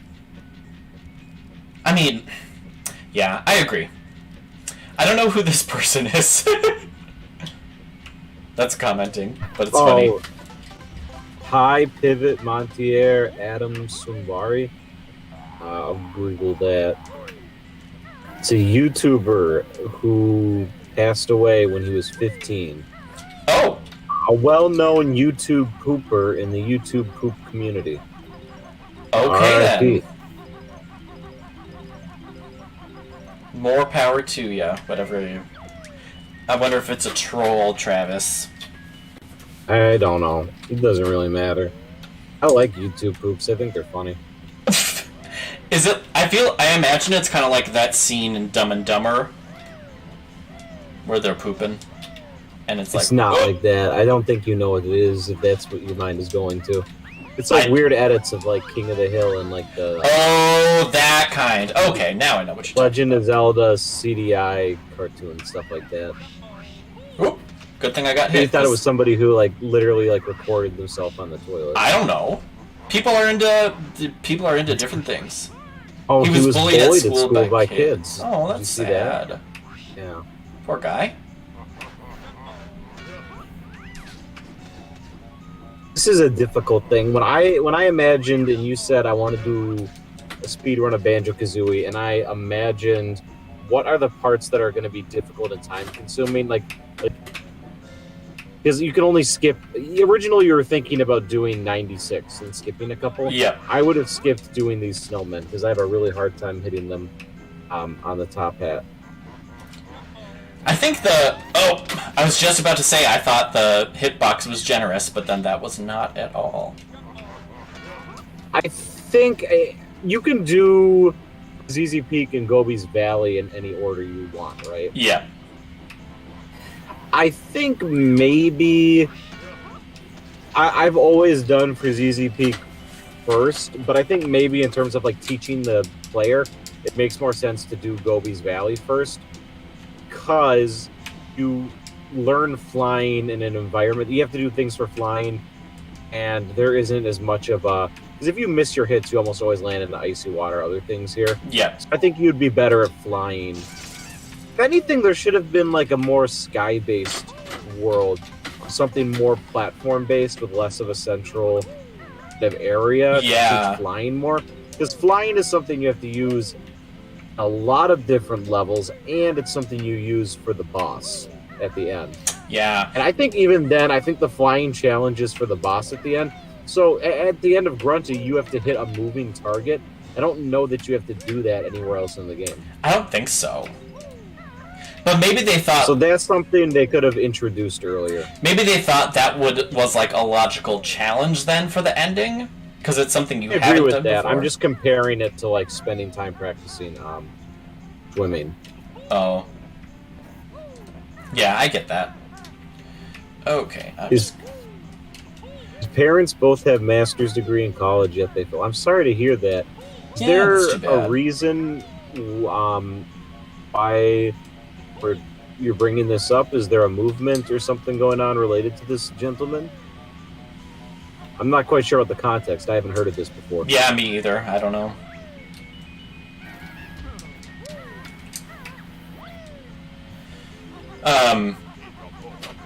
But yeah, I agree. I think some kind of flying level. I'm thinking of like the Swiss Alps level in Hat in Time is a pretty good. Could have been like a good kind of aesthetic to use. I think that would have been fun. Or something like Cloud Cuckoo Land, where it's a bunch of floating islands. Yeah, I think would have been kind of a good. Okay, so let's pretend ukulele doesn't exist. Mm-hmm. Well, David, you love Markiplier. I I am not like mad at him or anything. I'm not a huge We're pretty fan. big. I'm a stan. You're a stan? I- I think, from what I hear, he's a good guy, so... He seems nice. I like it when he says the bite of 87. That's a classic meme. Yeah. So let's pretend ukulele doesn't exist, and you have free reign as creative director, aka idea man, or Banjo-Kazooie 3, and it's coming out for modern platforms. This would never happen in real life, but imagine you have all the original people and can bring that same sort of spirit back. What sort of creative directions would you want to see? So the Banjo-Tooie and the original both kind of have that first level as I don't want to say, I don't know, their first levels are pretty simple, or they're simpler than the rest of the thing. So I'd probably want to do something similar to that, where it could be like an Incan inspired level or something like that, maybe. I already did that. They did? Mayhem Temple. That's from Mexico. The Mayans are from Mexico. I know, but what would you do aesthetically and I guess that's true. that would separate it from that? I think if they were to ever do it, there would be a high concept behind it, like they did with Nuts and Bolts. I think this would be kind of the move to make if they could think of a good enough idea to not just do, okay, we're doing a third Banjo-Kazooie game, we're going to have, I would say, think of an idea that unites all the worlds. So, here's my pitch. Okay, so Banjo-Kazooie kind of is like Nuts and Bolts in the beginning, where it is third breaky and self-referential, but Banjo and Kazooie are coming back after years of doing nothing, going to different worlds based off of modern conventions. Because I think that would be, because you can't have, I think the main flaw with Banjo-Kazooie is it is a dated idea that you don't see anymore. So I think a good way to handle that would be, instead of just trying to make it exist in 2020, make it literally 90s game trying to exist in 2020. That's the plot and the concept of the game. You're going to do a Mario Galaxy type level. You're going to do a level that could be like indie games. You could do a sports game. Like they go to different genres and types of video games and interact with that. But it's still within the 3D platformer gameplay, but the genres inspire what the worlds are. Yeah, Banjo-Kazooie, they have to figure out what they're going to be, because there's no racing game level. That's a key. That's a key point they try and make, is there's no cars, but they're trying. They could do something kind of like New Donk City, where there's just like a more metropolitan based level, and just do stuff like that, because that would give us. Because I don't want Snow World, like Ukulele. It was Jungle World, Snow World. Having a casino world was a cool idea, but that was really the only one that stuck out to me. And it unfortunately wasn't implemented very well. I want to see world ideas that you don't see in other games. Yeah. It can't just be the return to the 90s platformer. It has to be like the definitive 90s platformer experience. The update to it. There we go. I could see that. I think that they what do you think? Need to... What? Sorry, you can go. I also like to see another playable character introduced, like they did with Mumbo and Tooie, but have it be something different in the sense where you're not, like, there's no disadvantage for having that character, or they're not really designed for a specific thing. It would be a different play style. Like, and this is something that they haven't really figured out how to do in 3D platformers yet. But it's like in Shovel Knight, where, playing as Plague Knight or the other knights is a completely different experience, even though the aesthetic and challenge of the game stays pretty consistent. What do you think would be the first level then? What would be a good first level if they were doing like the genre idea? A good first level would be a level based off of late 90s, early 2000s platformers. Use the old graphics, do a grass level, but maybe to make it interesting, it's falling apart, it's glitching. Assets aren't working, textures are misused, and there's confusion, and that's kind of what gets the game going. That could be fun. It kind of looks like Babam Battlefield or something like that, where it's a very basic idea. I liked the level concepts they had in Nuts and Bolts. One of the levels is you're inside of an Xbox. One of the levels is you're in a museum of Banjo-Kazooie things. I think kind of playing off that referential angle in a way that benefits the gameplay or ties in with it would be much smarter than just referencing it through dialogue. I agree. I think that'd be fun. And then it's like you could make jokes about how, oh, why can't they do this? Well, this is how 90s platformers were. And the moves you learn is stuff that helps you ascend the limitations that we had in that era. So you're learning new moves that are basically would only fit in the context of that game. But we're not developing a new series that's going to go on forever. You need to do one knockout comeback that really sells it all. We don't need to be looking forward to how this would integrate in later games. It could be fun. There needs to be new moves learned, but there's nothing new in the context of what Banjo-Kazooie was that you could have the characters do. They've done everything. Yeah. I wonder then if you could have like old characters too be integrated in that level. Yes, I think that'd be fun too. And then the other levels would all be new characters. Yeah. Like maybe you could have the camel, but like when you hit him on the back because it's a glitchy level, like something else would happen rather than what we usually expect, you know? That's something I have never really seen before in a mainstream game. And maybe that's something that you'd see more, because you see this in indie games, and now in the advent of that, it'll be more acceptable. But a game where it's like there are assets and things that are intentionally made wrong, the game itself is falling apart. You see that a lot in indie games. Yeah. I can't think of any mainstream first-party example that has attempted something like that. And that would be fun because it's also a fun way of having the game would be like basically saying like this is going to be a different experience than you're used to. And it should. It can't just be the same old thing done again. There has to be something new added to the dynamic. But it can't be something that completely changes what we know. Yeah. Because it still has to have the aspect of the 3D platformer in it. Mm-hmm. This is the one level in the game where you can't end as the like the animal that you turn into. So like this one, the walrus can't go up hills. No, he can, but you have to come back to get the Jinjo, and the walrus can't get up there. So this is the only world where you can't end the world as the animal character. All the others you can, but this is the one you can't, unfortunately. I would say we're over halfway there. Yeah, we're almost done with this level. I'll have to come back in order to race Boggy again, but besides that, we're done here.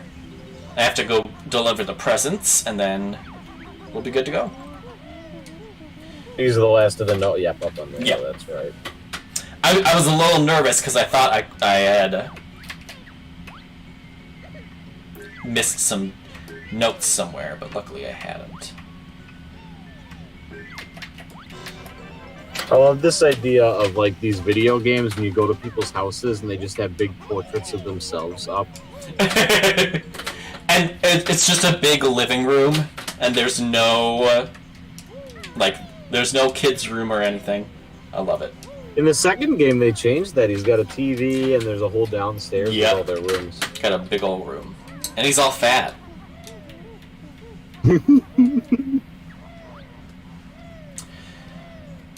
All right. You know what I would like to see in the modern video games? I think, like you said, we're getting closer in that.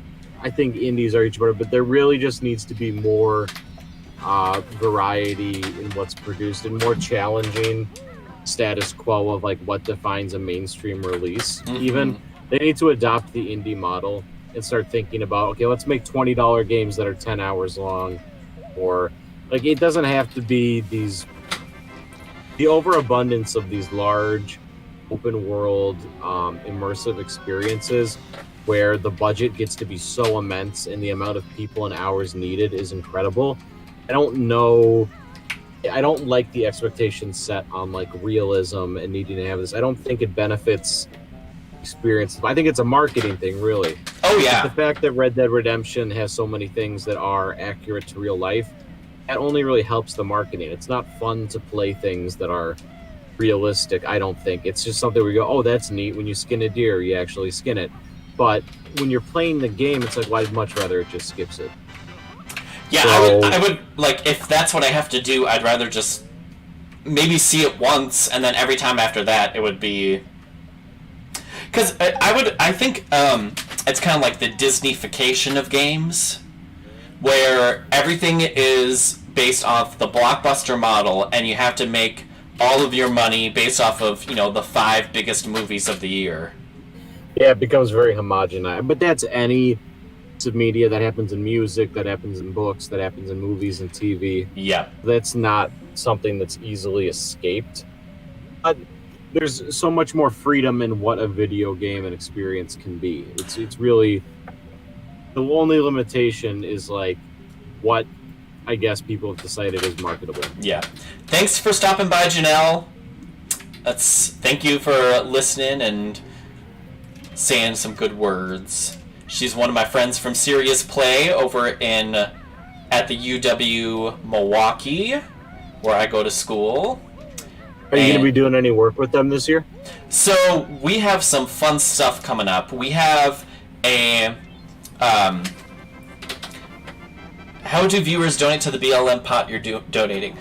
So all of the information for donations are in the description for the video. So you can... And the overlay has, the overlay on the screen has a Venmo, PayPal, and a Gmail. Yep. And it counts towards the total if you donate on your own accord, and then just send the receipt or whatever to the Gmail as well. Yep. So if you don't have PayPal or Venmo, or you just feel like donating to a specific cause rather than the Act Blue Fund, then you can just donate somewhere else.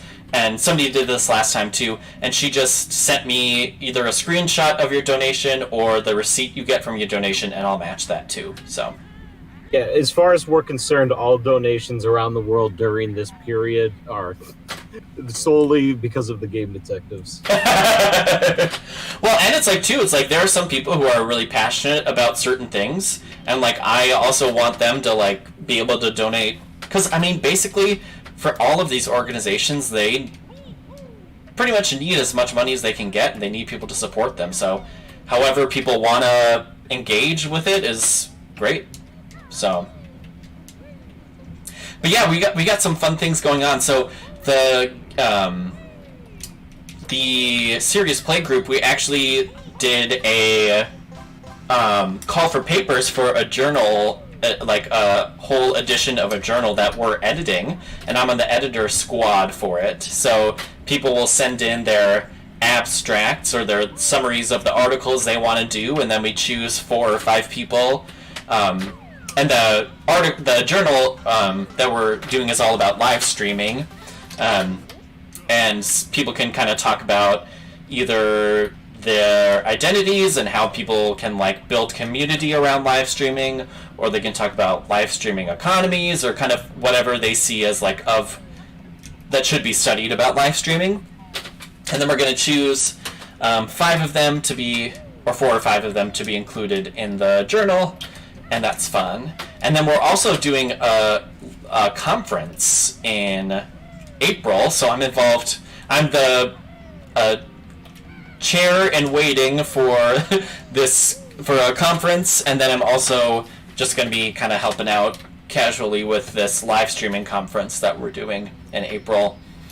And that's going to be all about live streaming, and people can present research there too. So, and then every week, a bunch of different people have some different shows through Serious Play at UWM, where they live stream them playing things like D&D or whatever they choose to play, and then they talk about game theory, or they just chat and have fun with friends. So it's fun to be a part of, definitely. We also have a blog post. Sorry, what'd you say? Oh, I said, would you do any future streams? Oh yeah, totally. I think it's fun. It's something that, like, I haven't really done before, so I was always kind of nervous doing it, because because as much tech is needed for, recording audio and video and then making a video, doing it live with other people watching is like a little more nerve-wracking, because there's a more on the tech side you have to know in the programs, and it's very easy to screw up. So I like live streaming and I think it's fun, but it's just the hump in like to start live streaming I think is a little steeper than just your typical, posting a video on YouTube. But it's still really fun. What other games you would stream? I love streaming games that don't need a whole lot of dialogue read. So some people love to like stream and read the dialogue as it occurs. For me, it's just, I know that's something I wouldn't want to do. Like, I know we joked about doing the Danganronpa, but like I could never like record myself playing that and then reading all of it. It's just not what I like to do. What would be insane is if you and me, if it would never work now, but if we somehow did a blind live stream of Danganronpa or something like that, because I think if we were seeing it for the first time, it would be a little bit different. There would be a lot going on that I said. That's what you should think about, is something you could stream blind. That wouldn't require a lot gameplay-wise. It would definitely be probably like an indie or something else, but something where it's like that you could see genuine shock and surprise on display. Oh yeah, I think so in terms of speed running, this is fun because it's a game I've had a lot of experience with, and I think it's kind of the right length for this kind of thing. But I think in general, I like watching speedruns more than I enjoy doing them, probably. Do you watch a lot of speedruns? Well, just in terms, and like doing this, like it was fun to not necessarily watch every single second of it, but it was fun to see how people solve like problems in the game in different ways. So like for this one that I just did, for example, where you have to fly through all the rings, other people have found out if you like do it fast enough, then you like fly through the first ring and then go into a building and then go in and out of that building, but you're still able to get through the first ring before it fully loads, then you can just go through the first ring 5 times rather than having to go through all 5 of the rings in succession. Or like stuff like that where it's just like, it takes a lot of skill to do it. I think it's fun to look at. I'm just not the best at it. A lot of practice too, yeah. But I think, how fans interact with games is super interesting too, because there's like some ways where there's some like things that I enjoy listening to or reading or watching that other people don't, and like, so for me, fan culture stuff I think is super interesting, because like how people interact with what they love is very different from what I do, and like I think it's cool to see how other people do it. Absolutely. And so for me, it's like I'm not dedicated to like the speed running, but other people are, and they love playing the game. And like part of the way they show that they enjoy the game is by speed running it. But just like other people like doing fan fiction or AMVs or whatever you want to do. Okay, I'm gonna do another quick short break. I'll be back in a bit. Okay, good. My voice needs a little break too. Mm-hmm.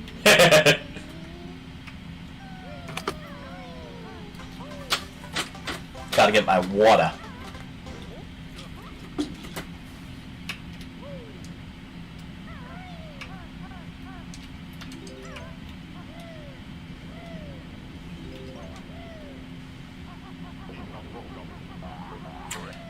Say no reason to be sorry.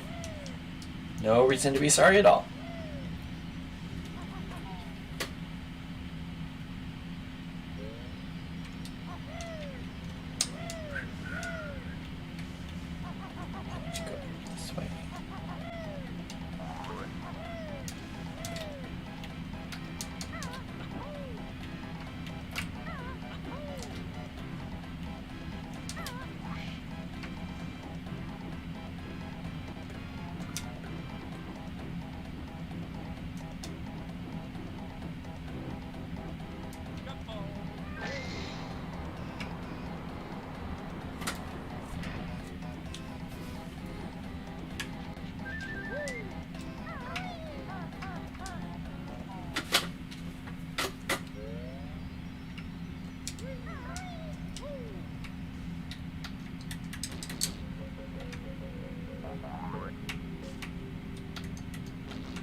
Oh my gosh. There.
Oh, no.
Ew.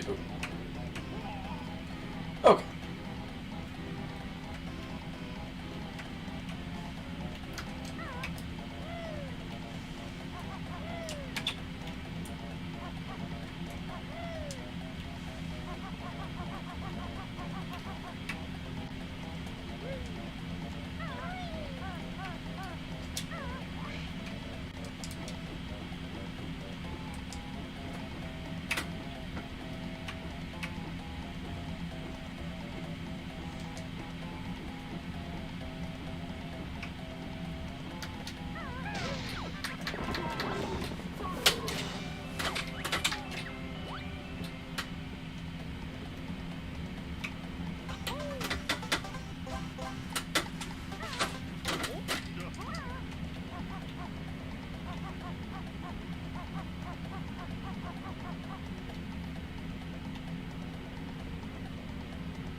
Ooh, that was close.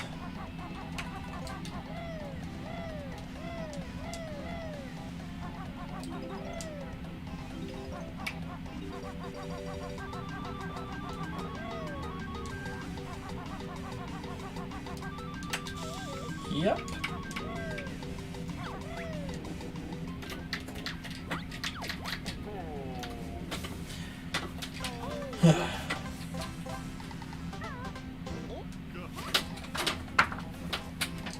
I wonder if I can get some more health if I go over to him.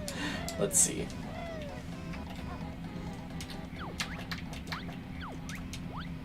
Rude.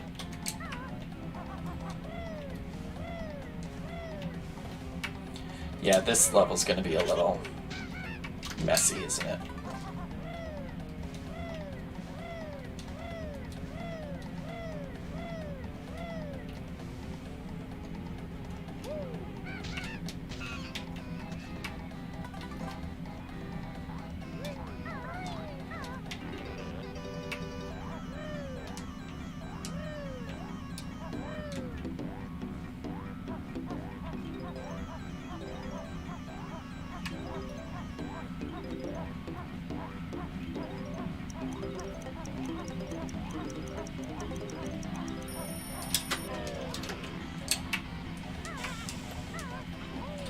Okay.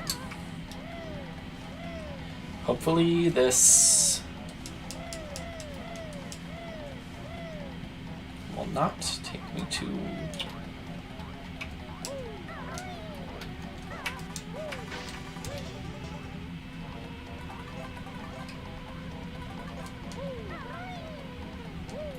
Whew, that was close. Okay. Feeling a little better now.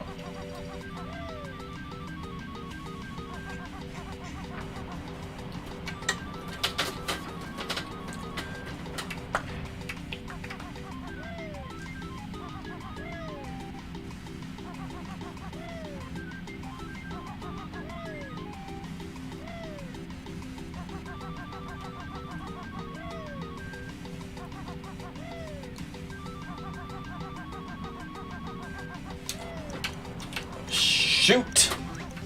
Ugh.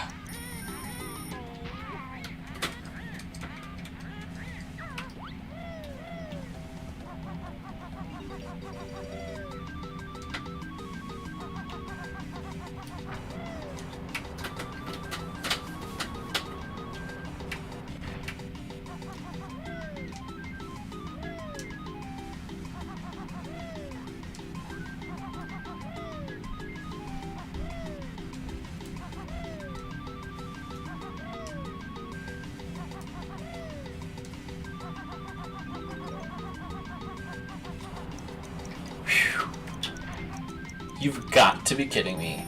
I'm fuming. I'm mad. I'm not doing well. But that's okay.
Well, this is embarrassing.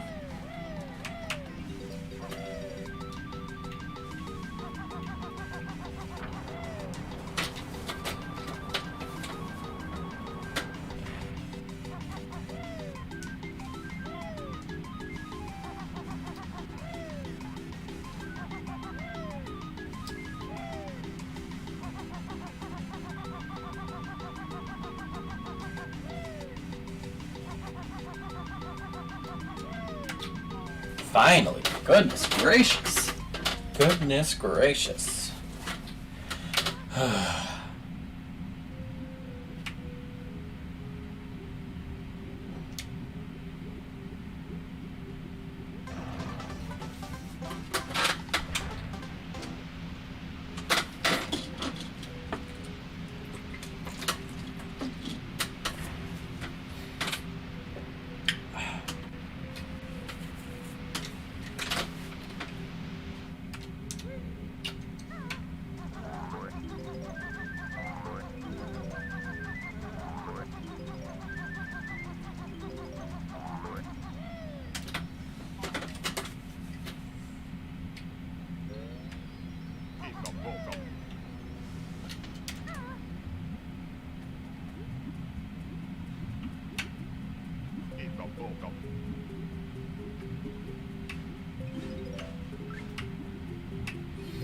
Okay.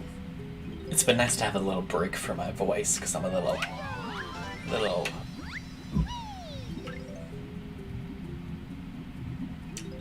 My voice is a little hoarse today.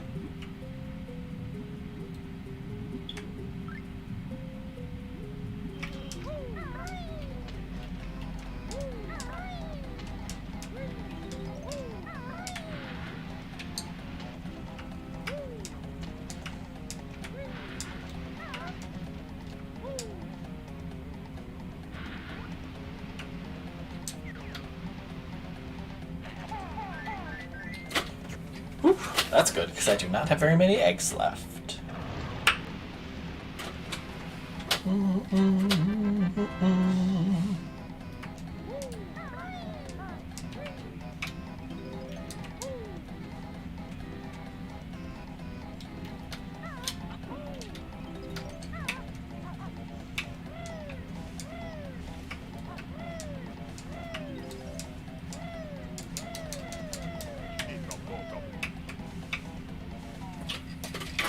Alright, let's try this. See what happens. I'm gonna try to do the fancy thing, but I don't think I'm gonna get it.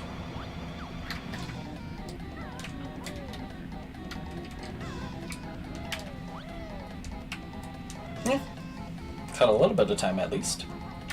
Or not.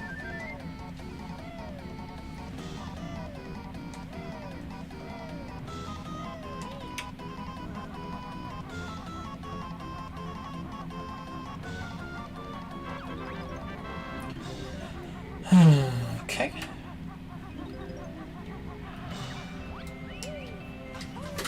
Almost done with this level 2, which is good.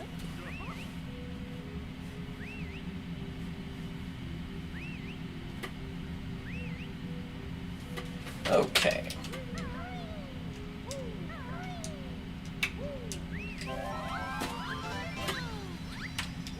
Wait, oh, I haven't gotten the yellow one yet. That's right. I'll have to go do that one.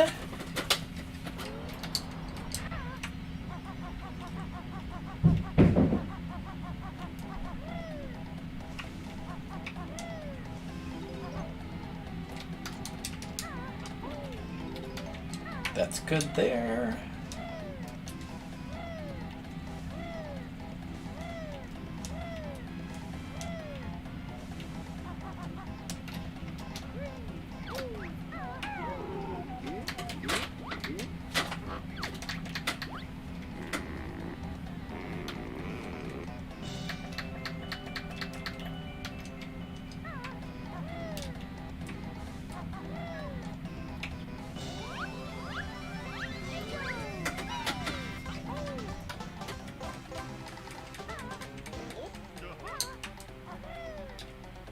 Oops.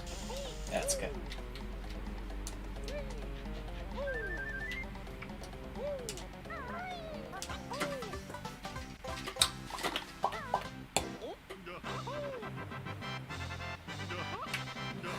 Then we just gotta fly over to the honeycomb, and then we'll be done with this world.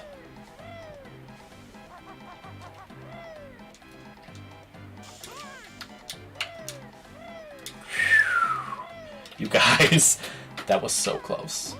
So close.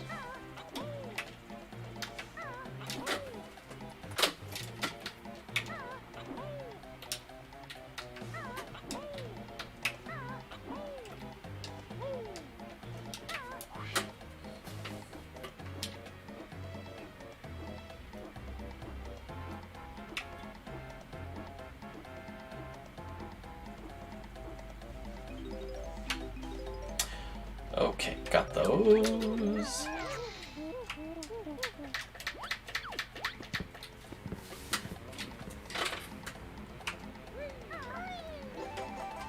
And there we go. Oof. Okay, we're done there. Gotta go back to Freezeezy Peak.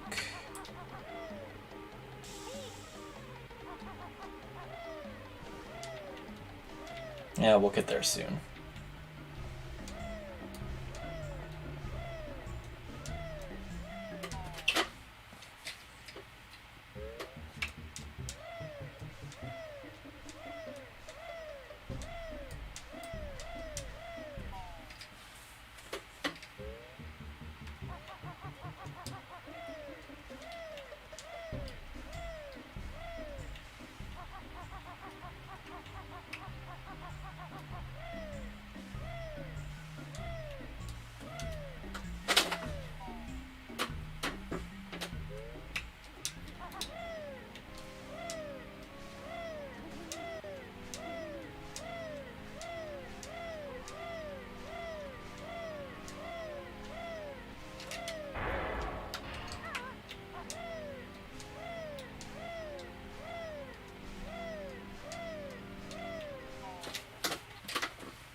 Hi, Tony.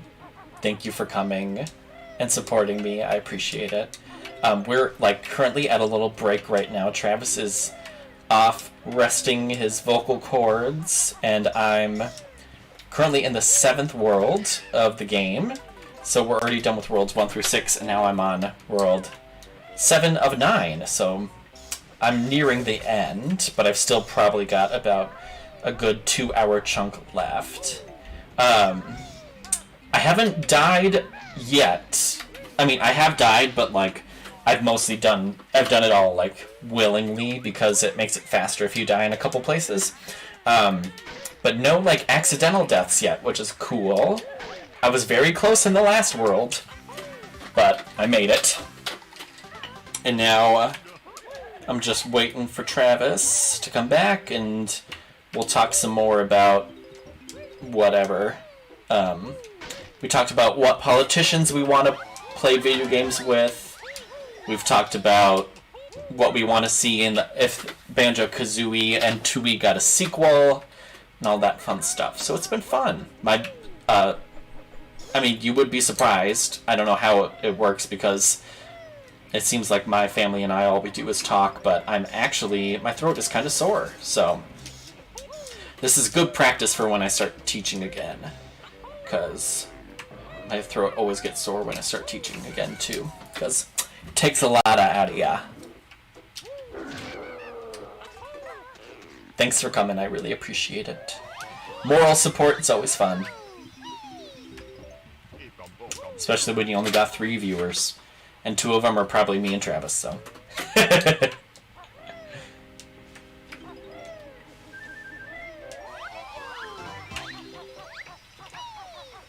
I have to remember to get that other note before I go down the chimney, so hopefully I remember.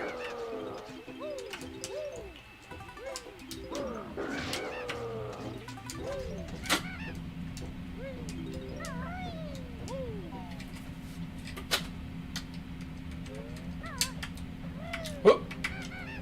Not what I wanted to do. Have I got that? No, yes I have.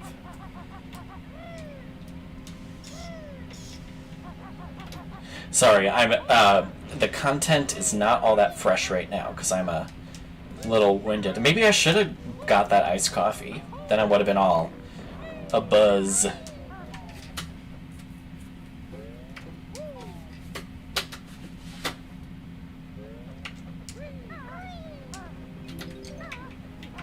Broke that one. I need to make sure I break the other one too before I go.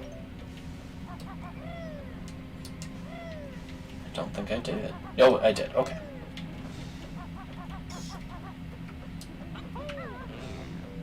Oof. The bag got me.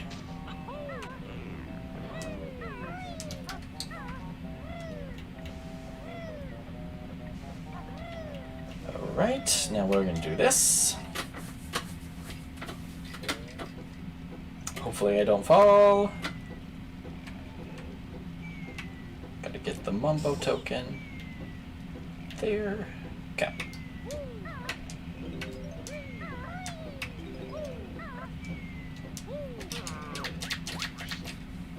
There we go. Super sneaky. Ooh.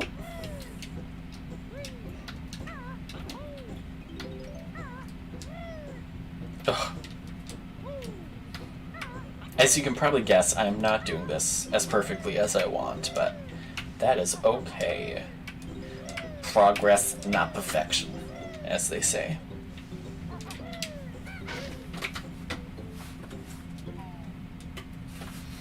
We are at the 2 hour and 13 minute mark right now. So that's been fun. I honestly still probably have about 2 hours to go, so hopefully nothing too crazy happens. Definitely want to avoid the ghosts in here, because they'll get me. I'll just kill them. I've got plenty of gold stars. Or not, I guess. I don't think. Nope.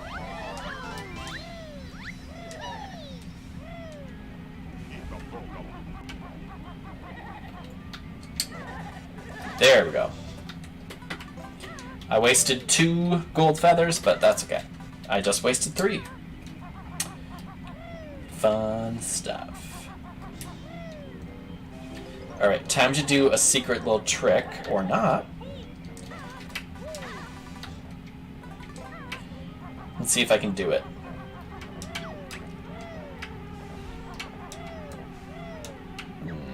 Doesn't look like it.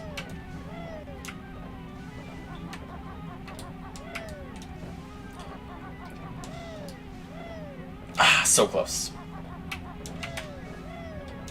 There we go.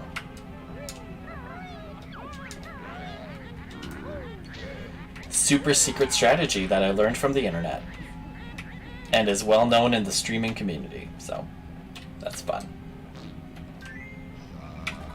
I like how they say the little thank you when you plant. For some reason you plant an egg and flowers come out, so that's cute.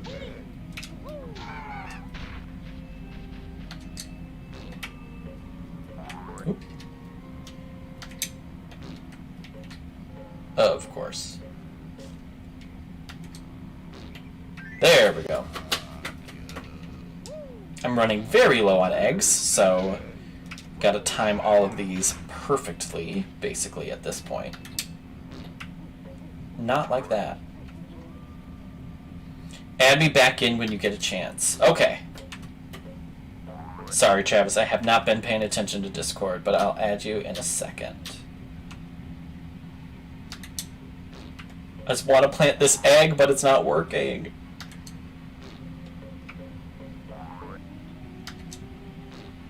There we go. Alright.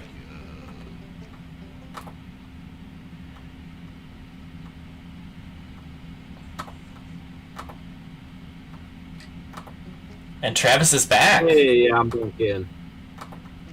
Travis is back. Back to provide award-winning content, per usual.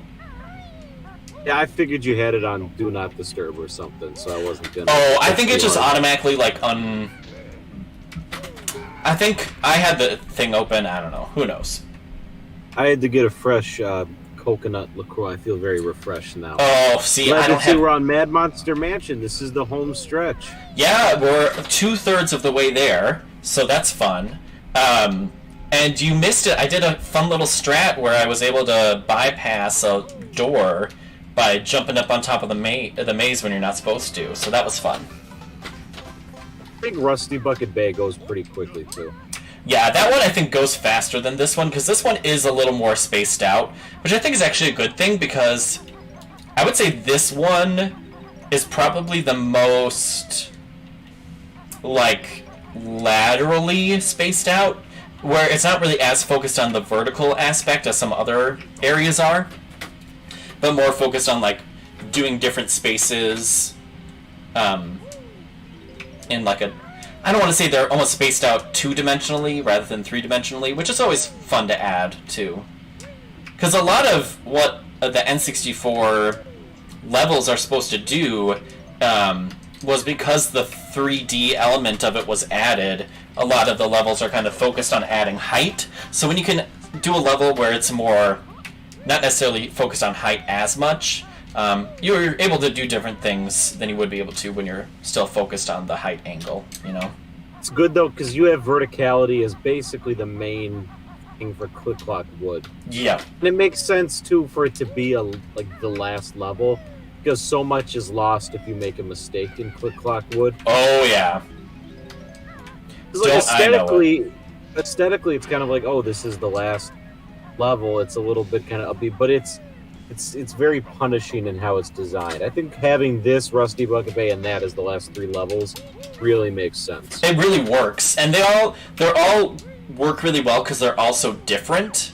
Whereas, you know, if you had, say, like Clinker's Cavern by Rusty Bucket Bay, it would be a lot more. They're very similar aesthetics, you know. Whereas maybe that's why they ended up going with it at the point that they did. I think that there was a fair number of worlds that were cut from this game. Oh, really? I think when they were kind of drawing and planning things out, they had something like 15 in mind. Oh, jeez. Oh, shoot. Well, Fungi Forest was completely made, but then repurposed for Donkey Kong 64 after they cut it. So there are things that made it past that initial planning point, too. Wonder where they would have fit that one in. I wonder, because Click Clock Wood and Fungi Forest have functionally very similar kind of concepts to them, where it's a forested area and you manipulate the time in order to solve, like, complex puzzles. So I would think, like, maybe that's why they decided to cut that one, because it was so similar. Yeah, I would think it would have to be earlier in the game, because if you had that right next to Click Clock Wood, it would be kind of difficult to distinguish between the two. I really wish there was more like documentation in the development of games like this they've done. Because if you play Rare Replay, they have a fair amount of like concept art and some interesting stuff. But I would watch like a whole 2-hour documentary about just like the process. Because I've watched, there's not that many video game documentaries. I watched the documentary series they did for Broken Age, and that was really interesting. But that was more through the context of it being crowdfunded and like the huge number of problems they had during development. Yeah. I wish more games had behind the scenes stuff like that, because I think it's really interesting.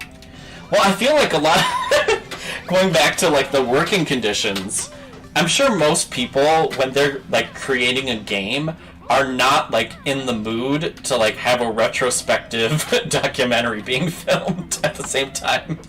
But this was a different time. This was when you I would say, like, in terms of key members of this game during development, they probably had 20 to 25 people. Oh, yeah. This would be more. I mean, if you're talking about today, if you play an Assassin's Creed game, like 200 people worked on that, and it's much more methodical. The Nintendo 64, PlayStation 1 era, I think, would have been the right time. It would have felt more like a family and been more kind of like fun. Yeah, because it was much more. I would say, like, I think with a lot of AAA games now, it's like everybody has a very small, specialized part in the games. Whereas probably back then, you know, a producer would probably be doing a lot of more different elements rather than, they might work on assets, but then they might also work on animation or movement. They were still figuring out what worked, so it was more creator driven. Yeah. It's like, and plus less money went into it, so less bigwigs would be getting upset if things didn't work out exactly how they wanted it to. Now it's so much based out, okay, we have to do what worked. Mm-hmm. That, it's like I don't know, it's the difference between watching like an indie movie or like a smaller budget movie with a lot of care and passion put into it versus you watch behind the scenes stuff for like the Lion King, like Disney movies or Marvel movies, and it's just a bunch of guys sitting around drinking coffee on a green screen. Controversial but brave. I feel like as an actor, I would hate it. I'm sure you make a bunch of money doing a Marvel movie, but like if all I did was like sit in front of a green screen all day and like that's it. That's what was so sad. Did you ever see that thing that Ian McKellen had on the set of The Hobbit? Mm-mm. There was so when they shoot movies like Lord of the Rings or The Hobbit, they shoot everybody who is a normal height on their own and everybody who's an adjusted height on their own. They shoot everything multiple times. Well, on The Hobbit, a lot of the scenes would be Bilbo and all the dwarves were pretty much scaled consistently. Yeah. And then you'd have Gandalf, who would be the only person scaled at what a normal scale would be. So Ian McKellen shot a lot of his scenes alone on a green screen with no other actors. And there was this really sad thing when they were filming it that came out about how he broke down crying and talking about how this, because he's a theatrical actor. He said, this isn't why I became an actor. Oh, yeah. Really upset. It's so sad. It is. I mean, like, you make a lot of money doing it, but it's probably not very fulfilling. Because it feels like, they could kind of put in anybody. If you're an actor on a Marvel movie, money is probably not a concern for you. You're probably doing okay. Not unless you, like, play one of the small roles, Even then, okay, well, now you got your own TV series, so. Yeah. Look, you can... If you've been tangentially related to anything in the superhero world, you've got a couple TV series and movies. The CW wants you, so you're set. Oh, that's true. The CW will take you, whatever you're offering. There we go. I forgot I had written down the sequence of letters, or sequence of notes, but I forgot to grab it, so we had to do it just in real time. Do you not have to wait for him to play? Can you just play it right away? Yeah, you can just play it right away. But the little sheet that had it all on it is hidden away somewhere in one of my pockets in my laundry bin, so... Whoops. It's a pretty fun and creative idea to have this organ section, because it very much fits with the theme, but it's not an obvious thing to have. Yeah. And it's fun, too, because they also adjust, it's... The notes on the piano don't actually correspond to notes. They're just all, like, tuned to the pitch of the song, or whatever the chord is currently in the song that's playing, which is fun. Since the music is such an important aspect... Oh, you have your mouse in front of the screen again, by the way. Thank you for telling me. Since the music is such an important aspect of the game, I think it's great that they have things like the music notes, or there's so many puzzles kind of focused on that. Yeah, because that's something you don't see very often, is like a game kind of driven by its score. But it's such a big part of the identity of this game. Definitely. Because, I mean, they have all of the music works so well, and you have, like, really good standouts, too, but, like, everything works the way it should. Well, they're named Banjo and Kazooie, so it's intentional that you're bringing that to the front. And it must have been backwards, because they must have heard songs that were being written for it and been like, okay, we really should embrace this. This should be something that we focus on, because this is that well done. Definitely.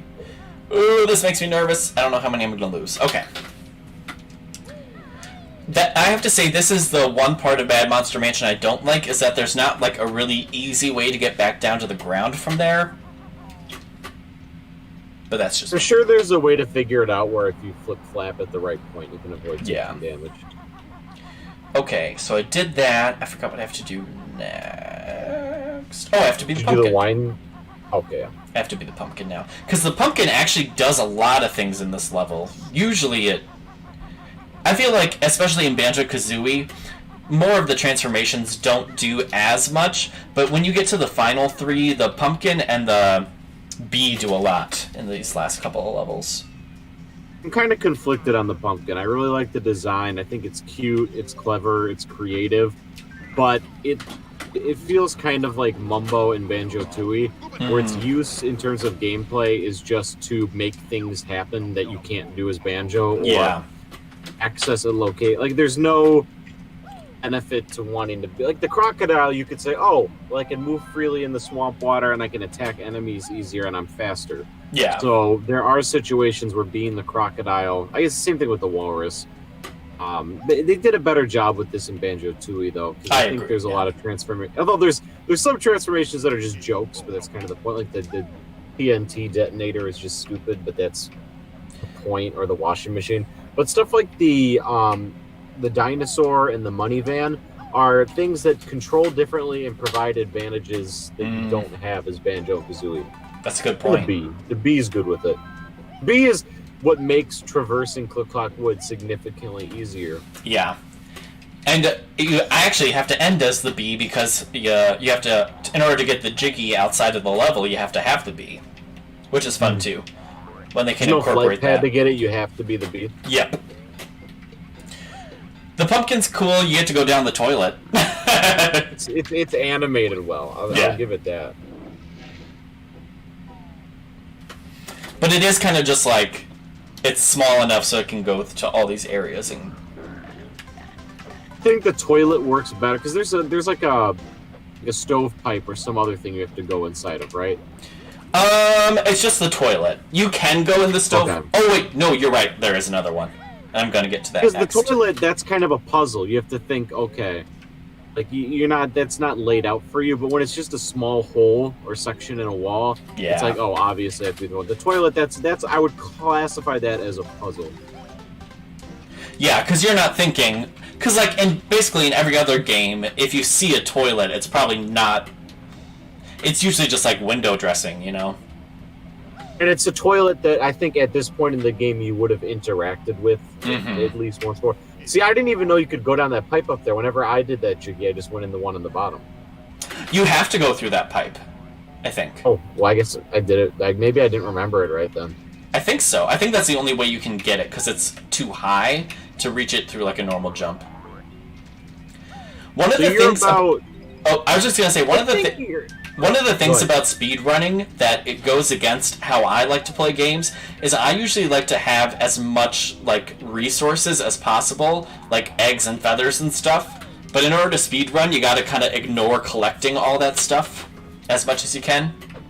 You have to use it as often as possible. You have to take damage and use your eggs whenever you can to save you time. You're about 2 hours... and 2.5 hours in, I would say. Yeah. How are you feeling so far? I am tired.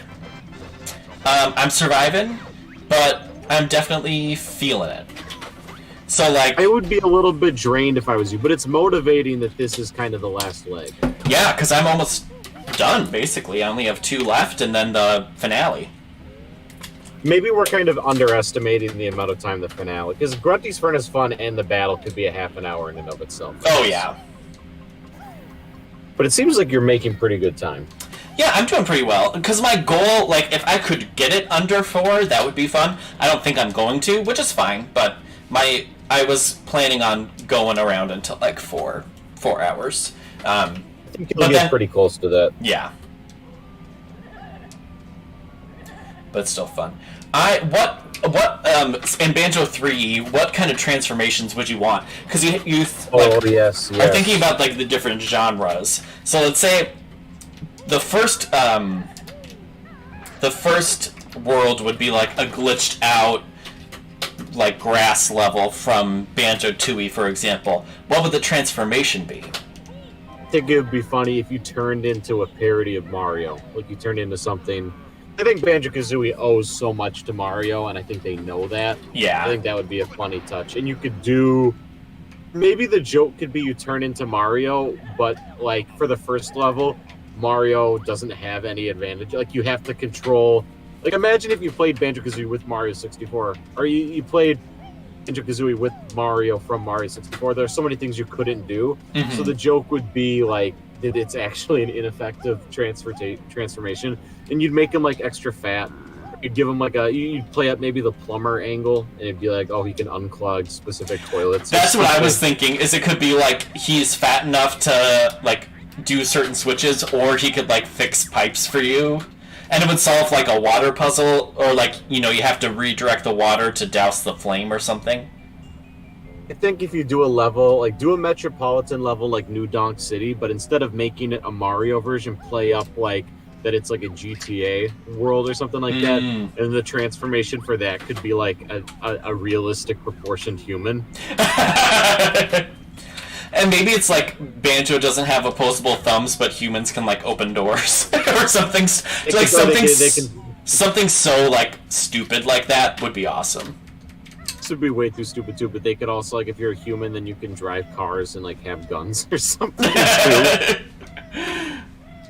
I really like the idea of there being like a sports world too, and then in that level you could turn into like an athlete.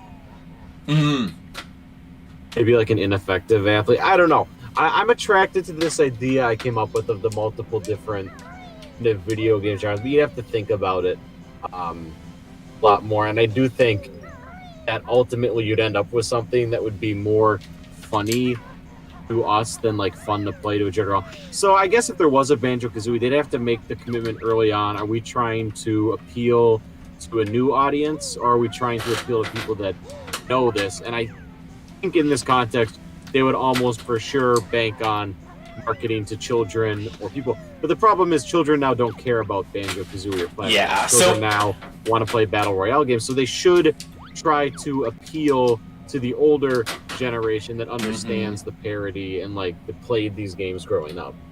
Well, and the whole point of the game really is might have to. We'll see. The whole point, right? It's kind of, I view it similar to Shrek in a way, and where like it's taking the the kind of the genre and it's messing with it a little bit, not to the point where it's not like understandable anymore, but to the point where it just like kind of pokes fun at the norms, which I think it could do really well if you did something like that. Disney and Banjo would be the Shrek. Yes, 100%. That would be a good way to handle it, but I don't see that ever actually happening. No, unfortunately. Or if something like if they could tap into like they could be the 3D platformer Sonic Mania, because there's so much like they're still doing their own things in Sonic Mania, but so much of what makes that game work is kind of like references and even parodies of older stuff. Oh yeah, and there's so many people who have made like Banjo-Kazooie fan games too, where they could do the exact same thing. They could like, I mean, I guess it would be harder for a 3D versus like a 2D, but they could do something like that too. I don't know if it is harder. I think less people just do it.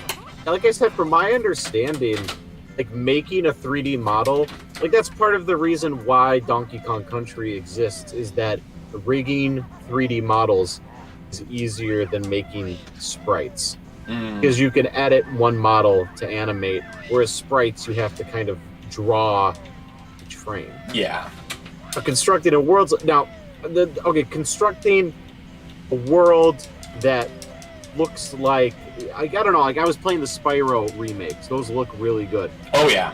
Making that be complicated, but making something that looks like this would not be complicated. The textures are super simple. The geometry is super simple. It doesn't have to look like a Pixar movie. I think.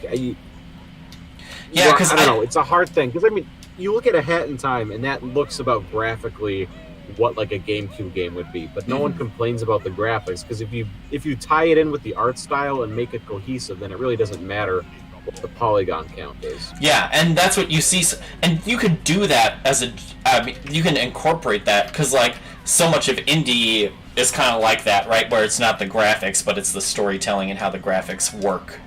So you could make. I think it's a difficult era though, because don't see a lot of like these really kind of, I don't want to say ugly, but these kind of rugged textures. Yeah. And like this blocky geometry.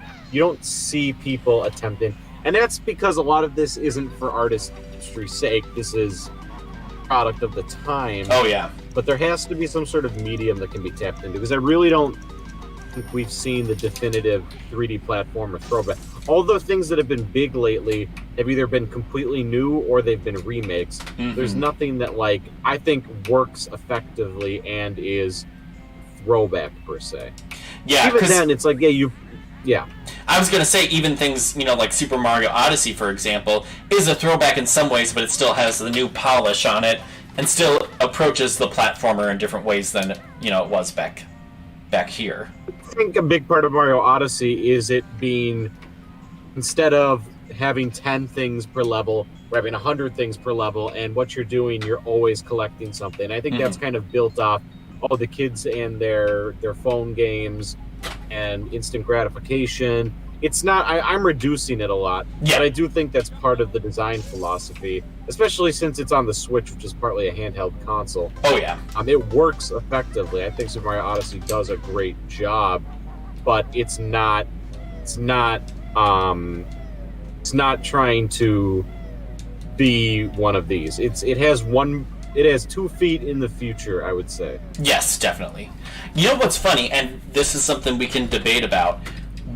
I kind of see the 3D platformer kind of being folded into the open world genre a little bit. Just in terms of like the collecting aspect of it is such a big part of open world games now at this point. And you get so many things. I mean, there's differences. I think there's such a difference between something like this, though, and something like Breath of the Wild. Oh, yeah. Because I feel like in an open world game, it's more meant that there's a lot of things that can grab your attention, or there's always something to do, right? Whereas with a 3D platformer to be successful in its design philosophy, I believe that things need to be very intentionally placed. There has to be a certain amount of, this is that jiggy. This is the star where you do this. I think there has to be some form of path set out for the player. Whereas the open world philosophy there should be.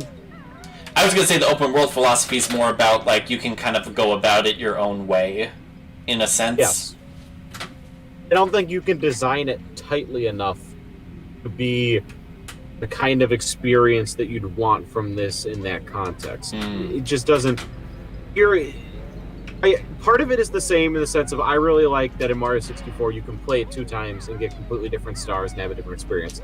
And in an open world game like something like Breath of the Wild, or even like Grand Theft Auto, whatever you want to say, there's enough things to do where you can be doing completely different things in different playthroughs, and that's part that carries over. But to separate and that's kind of that Mario Odyssey philosophy. They're very wide open, not open world per se, but the worlds are more, they're not segmented, they're not closed, there's not a lot of rooms except for like specific challenge rooms that don't really exist in the context of the world. I think making it that everything is part of the world creates that feel. Yes. Like, oh, this is a ship, we're in the engine room of the ship, we're under the ship. Like everything is kind of tied in like that. And for that to work, you need to have like worlds that are about the size of this, or maybe the size of Tui, and they have to be condensed. They have to be tight. There has to be stuff everywhere, but there has to be specific goals in mind. There shouldn't be. Maybe there's smaller collectibles, but the main collectible of the game shouldn't be something that you can just find laying around. I think you've adopted a different philosophy at this point when you can just find it around. I get that. I fell off the ship. They can both work, but what I'm saying is nobody is trying to tap this right now. We're still waiting for that big kind of like, oh yeah, this is the new Banjo-Kazooie, or this is everything. And it's hard because I understand why people aren't doing that, because a lot of the things that exist because of the time. But I think it would be successful if you did it well enough. It has to be good. It has to be polished. It has to be and it has to be very intentional. It shouldn't be. I guess this is kind of like a broad statement, but I don't think Kickstarter is the right market for this. Because I think, again, something like Yooka-Laylee, obviously they had stuff planned ahead of time, but I think they said, we're going to make a 3D platformer. They had the money, they had the people, and they said, okay, we got to make a 3D platformer and do this. and it has to have X, Y, and Z. And I think maybe it needs to start from a more natural place. Like a person gets an idea that they're really passionate about. And I'm not phrasing it well, but it has to come from a genuine desire to think of like the elements before deciding that you need to have the elements, if that makes sense. Oh no, I totally get that. Sometimes I work like that. Like I'll be like, okay, we're gonna make this, and it needs to have X, Y, and Z. Let's connect the dots in between. But I think for this to work, we need to try something that has the dots first. Yeah, and I do you think that's gonna come out of a major studio, or do you think it's gonna have to be something kind of like a mid-range studio? I honestly think it's only going to be a matter of time till there's some sort of Banjo-Kazooie 2E HD, right? That will introduce a new audience to it, and if that project is successful, and I think we would see this. I don't imagine a world, and I think a Mario 64 HD or some sort of port of that is also inevitable, and that'll be a part of it. That's what these companies do. They remade Ratchet and Clank, and then they decided, okay, well, there's still an audience for this. We're going to make a new Ratchet and Clank. They're making a new Crash now because the HD Crash has sold really well. Yeah. So I think it has to be a AAA development thing for this to work on the scale that it needs to be. If it's an indie game, it would be more like a proof of concept, because I don't think you can make this idea on an indie budget. I think because Hat in Time, something like that is great, but it's not enough. The game's a little bit too short. It's a little bit too unpolished. I love the game. It's great, but it's not that level of quality. And for that to really hit the success it does, we'll see. I think it depends I think it's going to be a company is going to make this Banjo-Kazooie 2E HD. It's going to exist probably in the next 5 years. It depends if they find a really passionate company to do this, or if it's a company that they're just kind of outsourcing it to. Yeah. And they're just trying to put some spit and polish on things. So I don't think it's going to be rare, because none of these remakes are made by the people that made the original games. Yeah. THQ and a company called Purple Lamp, they did that SpongeBob remake. That was pretty out there. If that can exist, then I think this can. Toys for Bob did the Spyro one. Travis, no! Travis, I died. You were prepared for this happening. I was. That was a pretty sad death, though. You were hanging on. I was fumbling. No, that's okay. I went off a little on my path anyways. I meant to go down to the engine room much sooner, so that's okay. Just start with the engine room so you have that out of the way. Yep, that's what I'm gonna do. Even if that doesn't say, like, that's not the most expedient route, that's still just gonna save us in the end, I think. Yep. I'm trying to think of a company that would be a really good fit for this. I don't know, just something maybe very broad, like an Activision subsidiary, or... Yeah. But I don't see a small team doing it right. They need to remaster the... I want live instruments for the soundtrack. I think that would be awesome to play through these games with a live soundtrack. Yeah. Just doing remixes or like remakes of the songs, basically. You wouldn't even be remixed. I think you would just do rearrangements. And even then, just the difference between hearing it with Nintendo 64 instruments and real instruments would be huge. I don't even know if you'd need to change that much with the composition. And Grant Kirkhope is a busy guy. He probably wouldn't even need to work on it that much. Maybe you'd have him come back to do like one or two small new things. It's such a perfect opportunity, too, because that would be a great time to do something interesting with this stop and swap thing that's kind of mysterious, hasn't existed for so long. Yeah, if they did HD remakes, they could actually do something with that system where you unlock some kind of collectible with it or something. Or like if you do it, you get some of the concept art or whatever. What changes would you think you'd want to be made in like a new let's call it a remaster? I can't really think of any changes of that. I would say maybe just again, this is something they do with all these, is just make more cohesive movement. So in Kazooie, have Banjo control how he does in Tooie. He doesn't need the same moves. Yeah. Just the momentum and jumping is a little bit better. I would Tooie. say save all of the notes that you get, rather than having them reset. For the Xbox Live arcade version, they did that. Yeah, I would say that would be probably my number one thing, because that would help immensely with something like this. Just having the frame rate be stable for certain parts of Tooie would be huge, and that's like that in the Xbox Live ones as well. But and a couple little behind the scene things. I think there's always going to be more concept art and stuff or beta songs they can bring up. Yeah. That could be fun too. What else would I want to see in a remake? Put it on Steam too. Have it on Switch and on Steam. Yeah. It's just on Xbox. Nobody cares. Well, I wonder how how the new Xbox system's going to do. I don't know. Their only game they had for it was Halo, and that got delayed. Everything Xbox is doing now, they also release on computer. They've basically given up. And I don't blame them. They should give up. So I'm about to do an epic strategy right here. Okay. I'm going to phase through the wall. Because I'm cool. Cuphead can be on Switch and Banjo can be in Smash, then yeah, there shouldn't be any issues. Yeah, absolutely not.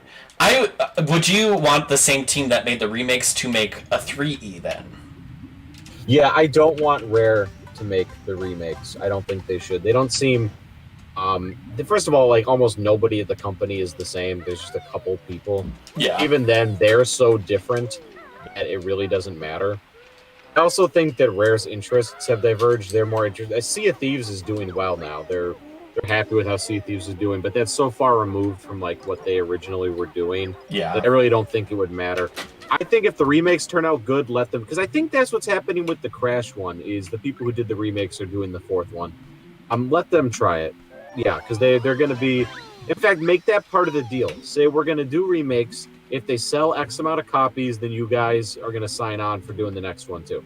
That way, they're really invested. They know what they're doing, and they actually want to do well. If that doesn't work out, then we're probably never going to see anything Banjo-Kazooie related again, which is also fine. There's so much stuff out there. There's so many other things to play. But I think I think now is the time to invest in this. Yeah, especially when you're seeing all these remakes for these other classic games coming back and doing well. You know, why not? Why not try at least? I'm sure it's in the works somewhere. I think in the next year or two you'll see an announcement for something like this. But it would be really easy also for it to go poorly and to have it like programmed poorly and not work out and not have a lot of effort put into it. But we'll see. I also really hope that they design Banjo similarly to the Smash design, because I really hate the nuts and bolts designs. I think they're so ugly. Oh yeah. Well, if they came back and it was like them as like their fat nuts and bolts designs again, people would not be happy.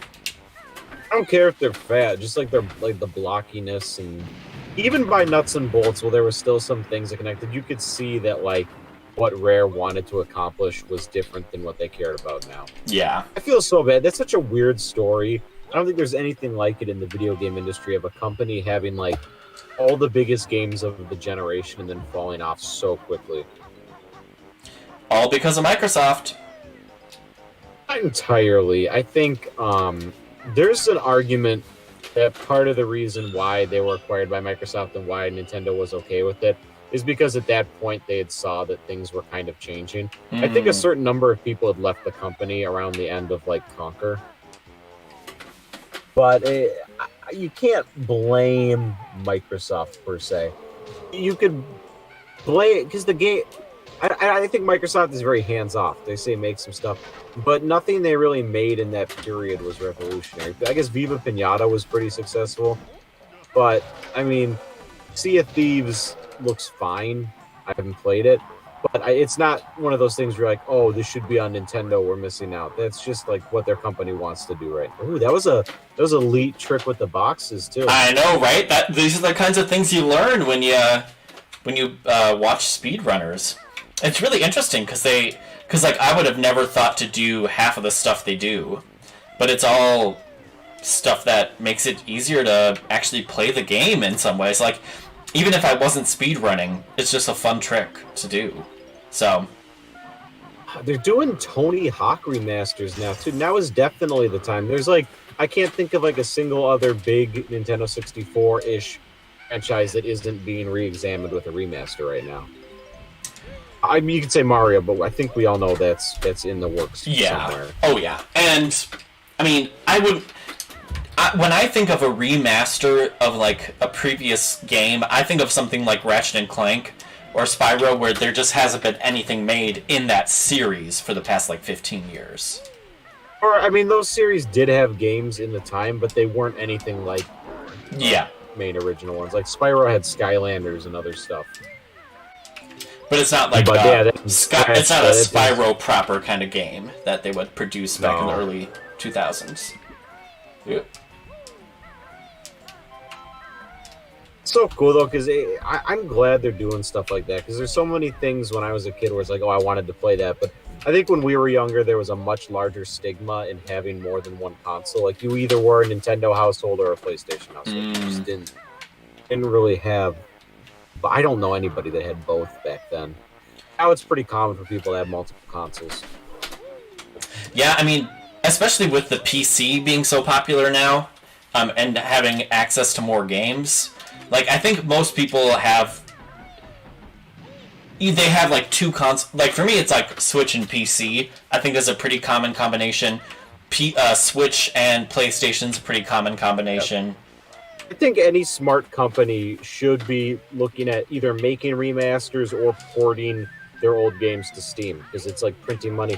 I saw this report that Persona 4 Gold sold massively on Steam, and it's like, that's something they were just sitting on. That was a Vita game. Like, that didn't... They were just sitting on that for a while, and then Sega said, okay, we're really going to start releasing a bunch of our old games on Steam now. Which is great, because people love Persona 5, so like, most of them... I wouldn't say most, but a lot of gamers who love Persona 5 would probably love to play Persona 4, and they never had the chance to. You know? Yeah, exactly. And I think there's no benefit to not having it on Steam. I think some old-fashioned companies are kind of afraid of like piracy, but I don't believe that piracy sets back sales dramatically, at least not enough to the point where it's not worth doing. Maybe you're making slightly less massive amounts of money, but you're still making massive amounts of money. Well, that's why people especially have been mad at Nintendo for kind of cracking down on fan content or whatever, because like they make so much from their core franchises that like why does it matter that that's every Nintendo franchise, everything Nintendo does, it's like, I mean, they're kind of an anomaly. It's hard to compare them to any other one in the industry. But more so than any other company, we know what's better than you. Yeah. And sometimes that works out, sometimes it doesn't. I mean, you can look at Paper Mario, which they continually have decided that games that they think are better than what the fans actually want. Every single time they come out with a new Paper Mario game, it's reasserted that, hey, you're doing something. And it's just because I think part of it is Japanese work culture so much is based on like the older generation and like kind of respecting what they say. But they really need some fresh faces at Nintendo. Or alternatively, give some other companies your IPs and let them make games. Like they let Sega make an F-Zero game and a couple other stuff a while ago. Let some other companies just mess around with it and see. But they're very protective of their brands, and that ties in with that fan stuff too. It's very old-fashioned. And it's just crazy to me too, because you have so many people who like... I don't know about the whole Super Paper Mario thing, because I haven't played the new game, but people, again, were disappointed, because it's like so many people just want another RPG. So it's like, why would you not give the... Like, why would you not do that, I guess, is confusing to me. People long for the days of Super Paper Mario at this point, because, well, it wasn't an RPG, at least it kind of, like, understood the style and, like, the writing and the characters and, like, the aesthetic. Whereas the modern games like Sticker Star, Color Splash, and Origami King, instead of making Paper Mario its own thing, it's very, very assertive in making it coherent with the Mario world. And that's what was exciting about Paper Mario is it was its own thing. Yeah, and it didn't need to be. Now, Sorry, it didn't need to be part of the Mario cinematic universe. There was a really crazy interview that the director did, and Nintendo has mandates now on Mario side games where characters like aren't allowed to wear outfits that they don't wear in mainstream Mario games, and they aren't allowed to use characters that aren't commonly used in Mario side games. They aren't allowed to like modify, like if you have a Toad or a Koopa, it has to just look like a normal one. They're not allowed to like make them look different or sound different. It all has to do with protecting the brand.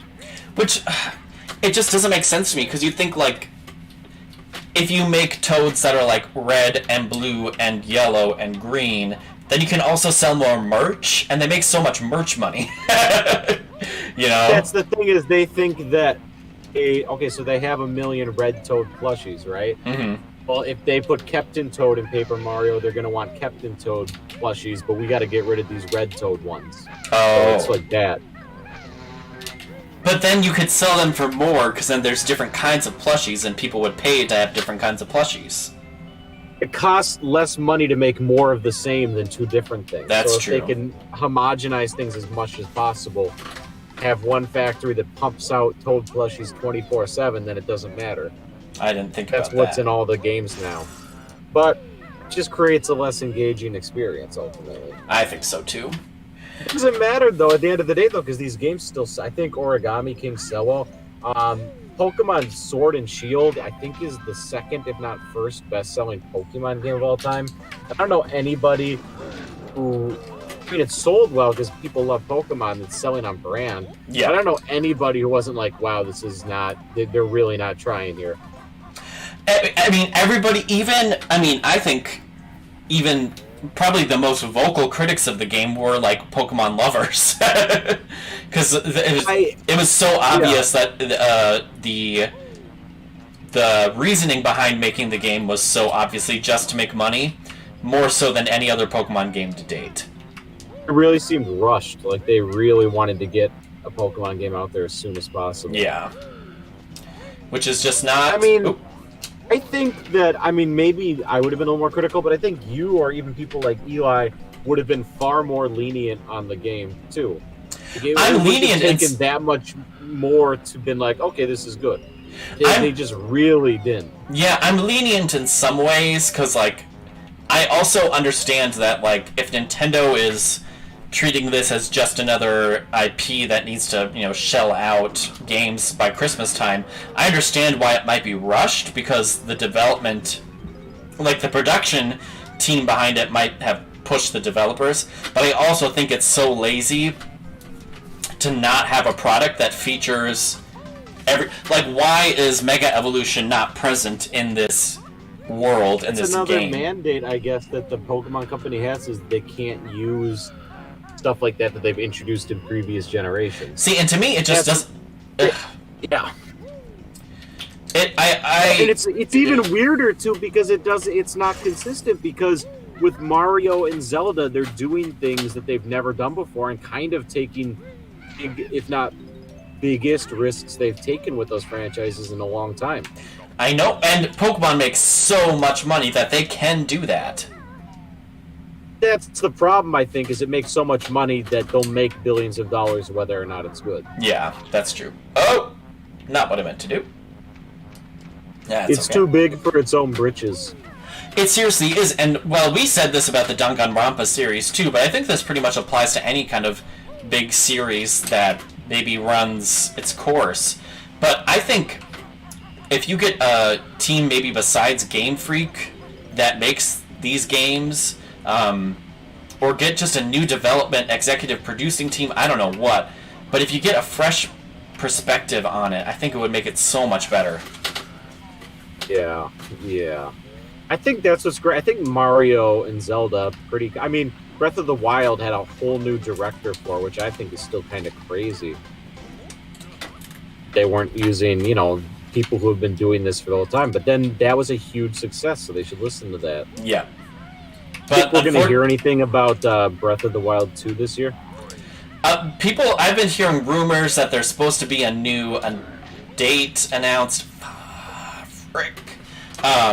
Or people have been hearing about a potential trailer coming out soon. I don't know. I don't pay as much attention to rumors. Oh, I don't either, because most of the time it's made up. Supposed to come out December of this year was the release date they had for it. Ooh, that's definitely not happening. I don't think so because of the COVID situation, which is completely reasonable, but I think we should see a trailer sometime soon. I bet there'll be one. We had a cutscene. We had like a 1-minute cutscene trailer over a year ago. Yeah, I bet there'll be one probably around Thanksgiving or Christmas time. Just to get people excited for it. Overdue for a direct, man. It's been so long. They had an indie direct, but I didn't watch it. No, they did stuff like that all the time. That doesn't count. I mean, like, we need like a 30-minute direct where we're showing off big things. Because there's nothing... this is a drought year, and again, it's reasonable because of COVID. But even with that, they didn't have a whole lot scheduled to begin with, other than Animal Crossing. Well, they made a whole lot of money off of Animal Crossing. Put it in. Play it forward. I'm almost done with Rusty Bucket Bay now, too, which is exciting. And we're just at the 3-hour mark. The Switch had like a champion freshman and sophomore year. Like, it came running out the gate. Just in the first year, we had Breath of the Wild, Splatoon 2, and Mario Odyssey, which is huge. And I thought it kept it running for a while. But this junior year that we're doing right now, they're slacking a little bit. The latest thing they announced is they got a Pikmin 3. Okay, I'm like stuck in a chain right now, so I might die. No, okay, I'm good. Okay, that was close. That was scary. Oh, you. Okay. Sorry, what were you saying? I was saying the only thing they've really announced lately is they're doing a Pikmin 3 port, but it's like, I'm pretty over $60 ports of games I played 3 years ago. Yeah, that is another thing that we could rant on and on about. Rightfully so, righteously. Although, to be fair, the Switch has already sold more than 3 times the Wii U, so they are reaching a new audience. Yeah. But, you know, which is how crazy. Much money and time does it cost? How much money and time does it take to give us Pikmin 3 again? That game came out in 2012. What do you think was so successful about the Switch? Marketing, everything. Well, okay, so the Wii U had really, really bad marketing, and then the combination with Nintendo riding their high from being really successful with the Wii, I think they grew complacent. So they didn't think like they had to work as hard. Whereas the Switch, Wii U is kind of an eye-opener, and they're like, okay, if we're going to make this console, we really need to come out the gate. Dude, the first year of the Switch had, like, nothing. And of the Wii U. Of the Wii U, I know. Think about, like, what's the Mario game for the Wii U? Oh, it's 3D World. What's the Zelda game for the Wii U? Oh, there isn't one.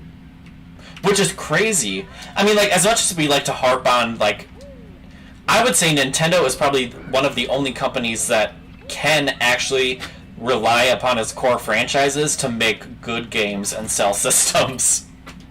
Well, yeah, the Wii came out and they had a really big success with the casual audience, but they made them reevaluate that and realize that, okay, our first-party games are the reason why people buy our consoles. Yeah. The Switch had a really good marketing campaign. I think it's well-designed hardware, honestly. Oh, yeah, totally. I'm gonna let myself die here. I mean, right now's the drought, but everybody wanted to play Breath of the Wild when it came out, and that was huge. That was enormous. Super Mario Odyssey was pretty big, too. That came out... Well, it was big, but it was nowhere near the scale of Breath of the Wild. I think Mario Kart, even though it was the same Mario Kart, just being able to have that portable was a huge move, too. Travis, we're 8/9 of the way there. You know, and this level's pretty fun. I'm pretty excited to watch. Oh, I love Click Clock Wood. It's probably, I would say it's the most challenging of each of the levels, but, like, I would say I don't want to say the best designed, because I can't really say specifically why, but it's just so much fun to play through. It's rewarding. The music is nice. The aesthetic is perfect. Switching seasons is a really cool dynamic that you didn't really see before. I think they took inspiration from TikTok Clock in the idea where it's like things you do can modify the level. It's an ambitious, exciting idea. And again, the challenge is, if it was a dark, gloomy level with a monotonous soundtrack, the challenge would be more grating. But since everything's kind of colorful and cheerful and cute, the challenge is more fun and exciting. And also distinctive, too. Like, the way they designed it, even though it's not as... there's not a whole lot of difference between the levels, the way they designed the lighting for each of the seasons, and just, like, the general... how they altered the music for each season, like, when you look at it on the whole, like, they didn't change that much between the seasons, but everything they did change was beautiful, was perfect. Just changing, having different music and different aesthetics and colors, that's almost enough right there to immediately understand what's happening. Yep. And I think that's a good move, to have different soundtracks per season. But I think seasons are also things that are really easy to understand. So you can be like, oh, there's water here when it's summer, so even if you don't figure it out right away, okay, well then you get to winter, oh, it's frozen, it's ice. I think a lot of people would assume that going in, first of all. But also, I think you see that... Grunty's favorite pastime is bursting her boils. Oh boy. And Dirty Birdie was her boyfriend. Dirty Birdie? Yep. And she used to have a mad vulture as a pet. That's pretty good. I think I might have missed a couple of Brentildas, so hopefully we don't get any of her. We're rolling the dice. I think it's like, oh, it's a forest. Okay, well, in spring, there's flowers. The flowers are good. Like, the stuff is stuff that I think you can very easily gear out. Yeah. It's not an alienating concept. Right? But it makes so much intuitive sense. Would really, yeah. I like how in fall there's the big leaf piles you can climb up, which is cute. It has to be like that. All the levels that do stuff like this in games are stuff that's like, you understand really quick. TikTok Clock, oh, it's a clock, it goes faster, the platforms move faster. Sonic CD, okay, there's a past, present, and future version of every stage. Plants are going to be dead, and there's going to be metal stuff in the future. Like, it's stuff that you can figure out pretty quickly. Yeah. Same thing with, like, the time mechanic in Skyward Sword, where, like, everything's really sandy in the present, and it's, like, really bright and vibrant and mechanical in the past. So that makes sense, too, Oh, I thought there was something back there. Alright, we got one more Brentilda coming up. So, her nickname was Jelly Belly. These are all funny, by the way. Freshly burst boils is her favorite smell. And her favorite color is ghastly gray. This is the kind of stuff that was missing from something like Ukulele, is you can just tell they had so much fun coming up with these. There's probably hundreds of them they didn't use. Oh, yeah. I mean, you could come up with, like, 50 funny names that of her nickname would be. Jelly Belly. Probably laughing, having a good time doing it. And you could see all those guys just, like, literally, like, at a bar. There's probably a lot of gross, inappropriate ones that they couldn't use. Oh, yeah. That's part of the fun stuff. Yet they still managed to, sell it for the Nintendo 64 and as a kid's game. It's great. I love it. That's good, though. I think the restraint is good. When you can do whatever you want, it doesn't push you as much. Conker's Bad Fur Day. It's just like, ugh. Oh, I hear a lot of people still say they love that game. It's one of their favorites. I could understand why people like it. I think I didn't play it as a kid, and that was the problem. I probably would have loved it if I played it as a kid and had, like, fond memories of it. But I just played it when I was too old. I think I'm calling out some gamers on this. I think if you've watched the cutscenes on YouTube or something, you'd be like, great, I love this. But I think sitting to play that game from start to finish is like a miserable experience. I don't think it's fun at all. I agree. You do exactly what the game tells you anytime it wants you to do something. There's no, I don't think, very creative. The things you're doing are different and weird, but the way you do it and interact with the environment means nothing. Everything is just, there's a problem that needs to be solved. It's solved by pressing B on the thing that gives you different stuff. Yeah. Yeah, you can reduce any game down to that, but there's no thought playing the game. Like, there's nothing you need to figure out for yourself. Yeah, I would agree. I think, and also, what makes Banjo-Kazooie so effective is that even in the in-between stages of the world, so like, you know, in Grunty's lair, it's all themed really well, where it makes sense, like, that this would correlate to, you know, this section where it has, like, the big giant vase would correlate to the Gobi's Desert area pretty well. And I feel like what was lacking a little bit in Conker's Bad Fur Day is that it didn't really make sense how the world was designed or how you navigated it. And I guess this is part of what they wanted to do, but the levels don't feel like levels. It's hard to tell like what's a level and what's just like a one-time segmented area. Yeah. They all kind of blend together. And I think part of the benefit of segmenting your levels is it's like a playground. This is Click Clock Wood. I understand the rules that there are of this world. I understand what tools I have to solve it. And the game just kind of lets you go at it. Just explore around and see what you have to do. Whereas Conker, it's like you're constantly being directed down a hallway to do this, this, and this. Yeah. It's like, let me explore. That's what the key thing is. There has to be exploration. So then why don't you like open world games? Because I think part of the open world concept is not every place is meaningful. I think the scale is the priority. So there's a lot less motivation to explore because there's not a lot to find. Like it's the difference between exploring Mumbo's Mountain and exploring Hyrule Field. One's meant to be kind of like this impressive, expansive area, but there's no real meaning to going around and looking for stuff there. Yeah.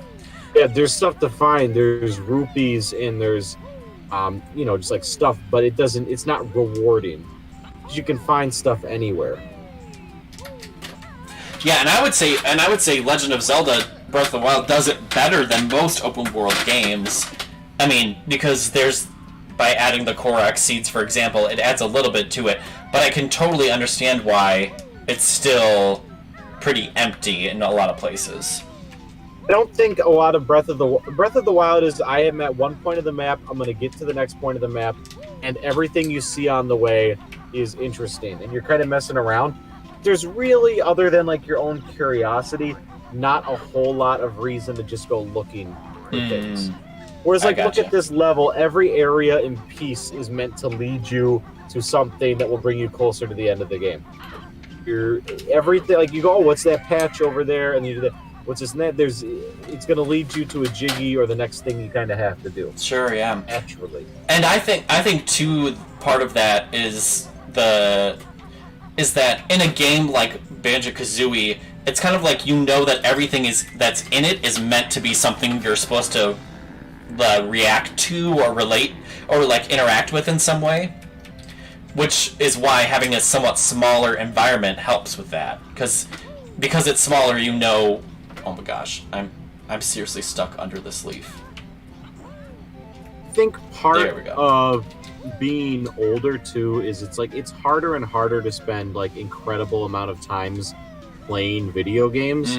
So the game's massive. When they have massive scale, it's like I want to know that what I'm doing is contributing to the end goal. It depends what I'm playing, but I don't really just want to be distracted. Like if I'm going to say, okay, I'm going to play video games for 2 hours, I don't want to be distracted for 2 hours. I want to make sure what I'm doing is getting me closer to the end of the game. I get that. Whereas other people, why they want to play a game is because they want to get lost and do whatever for 2 hours. And it's like you can explore. You have two options. You can either progress, like if you're playing Skyrim, you can progress the story or you can intentionally not progress the story. Yeah. And if you're progressing the story, then you're going down a very intentional line. If you don't want to progress the story, you're meandering around and just kind of like finding things, but it really doesn't contribute to you finishing this ultimate goal. It's kind of like you have to be like, well, I got free time. I just want to do this, but that's something you get as you get older. When you're a kid, you don't care. Yeah, I wonder if like the open world craze was big when we were kids, how would we respond to it, Would we expect every game to be like that? Well, I remember playing GTA 4 for the first time and being like, wow, this is so cool. Just that you can drive around, and just like the novelty of it being that large is really cool.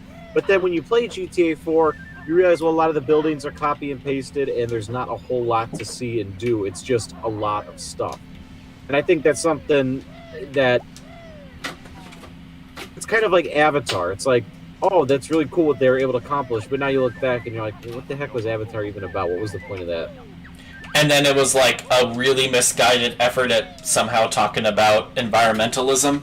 I don't even think it made an effort. I think Avatar was meant to show off technology, just kind of like brag about that, and the other stuff was all secondary to being able to brag about technology. But then when the technology doesn't age as well as it did when it came out, well, then you're left with this weird social message because they didn't really prioritize that. That's just sort of there, and you're like, well, that's now what I have from this movie. Yeah. There's not a lot of character, not a lot of interesting dialogue or set pieces.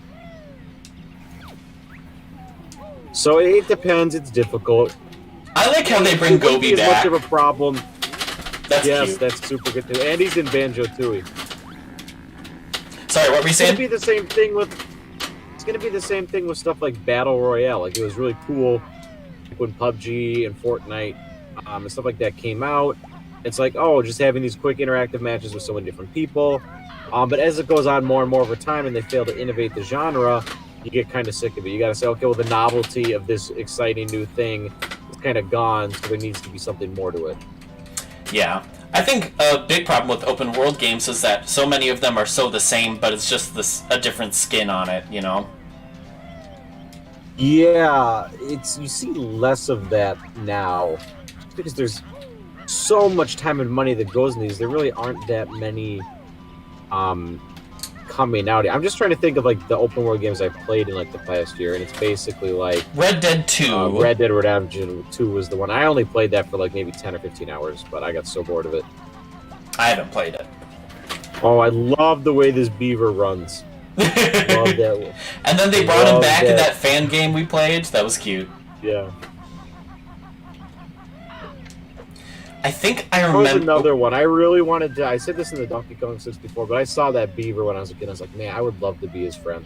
I want to hang out with that guy. You could be his friend. I think that's a big reason we probably both liked this game is because all the animals were so cute. That's great, though. Kids love cute animals. I think having to appeal to kids a lot of the time can be a good restriction. I think it brings out good creativity. Yeah.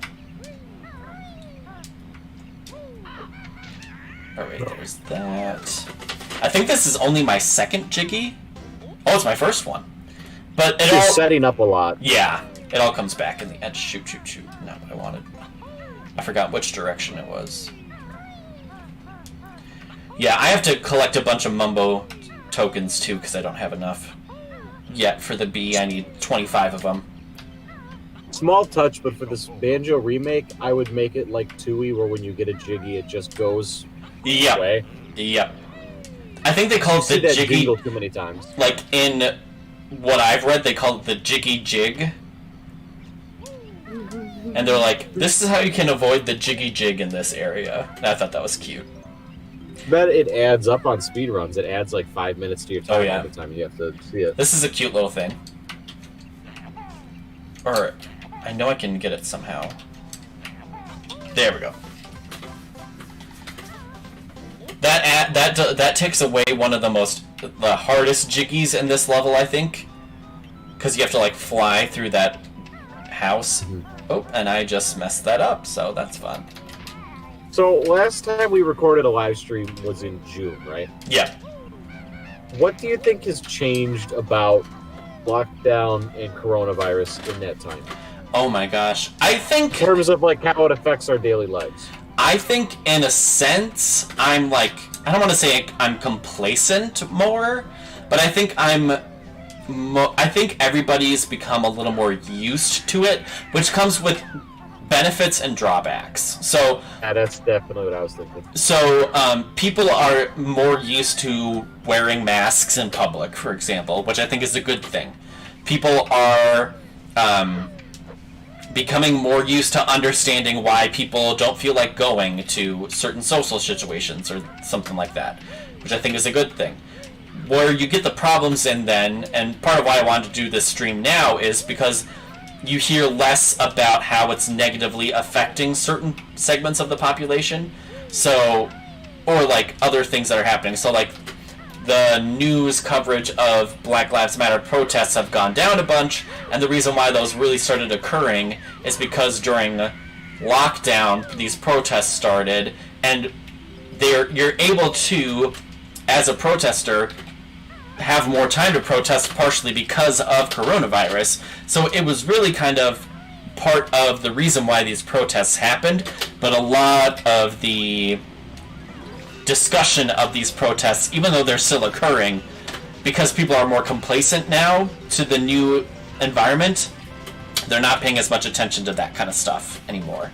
Oh, this is a good strat with the bees. I never thought of this. Oh, that's the only way I know how to do it. Every other time I tried it, I died, so. Yeah, I agree with you the same way. I feel like I'm becoming, and this isn't an I'm better than people thing, but I feel like I'm becoming more comfortable with, like, not talking to anyone else for, like, a day. Yeah. At first, that was part of the thing that was kind of hard for me. I was living with other people when the virus started, but now it's kind of like, okay, I can be a little bit more isolated. I'm more comfortable basically not going out at all.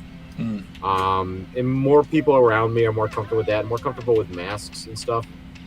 The problem I'm having also, and what you kind of brought up, is people getting more complacent, is I'm seeing a lot more people kind of go the opposite route, where it's like they're getting a little bit stir crazy, or it's like, well, we're all doomed, so I'm not going to wear a mask, or Yeah. I'm going to go out in public, it's fine. It's like everybody's going to get it sick, some people are going to die, whatever. And I feel like part of that is like rhetoric adopted by people in powerful positions that aren't taking it seriously enough. But I think it's just kind of confusing,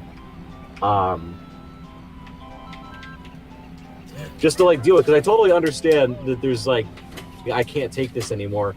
Kind of completely makes sense. But I get nervous because I don't want people around me like not thinking about this at all. Yeah. But I also don't want to like start to be like, well, does it really matter? Because I can also see myself like over time starting to not to act like I'm making a difference, but to not. There's small things you can do every day that I genuinely believe contribute to the effort in not spreading the virus. Yeah. I worry that over time, if that's something I'm going to get like more lenient on, because I people definitely are. You see, people are getting much more like there's that initial shock is over, and it's like, well, people are going to die. Which is just crazy to me. I saw a poll. I think it was a CNN poll, so I would say a healthy amount of skepticism would be good. But there was like almost half the people who responded were like, oh yeah, it's fine that some people died. Like, death's just a natural part of this. And I get, like, being like, yeah, people are going to die from a deadly virus. That makes sense. But still, it's just like, there's still a lot going on, and people should be paying attention and doing their best they can to be safe. But instead, some people are just kind of like, whatever.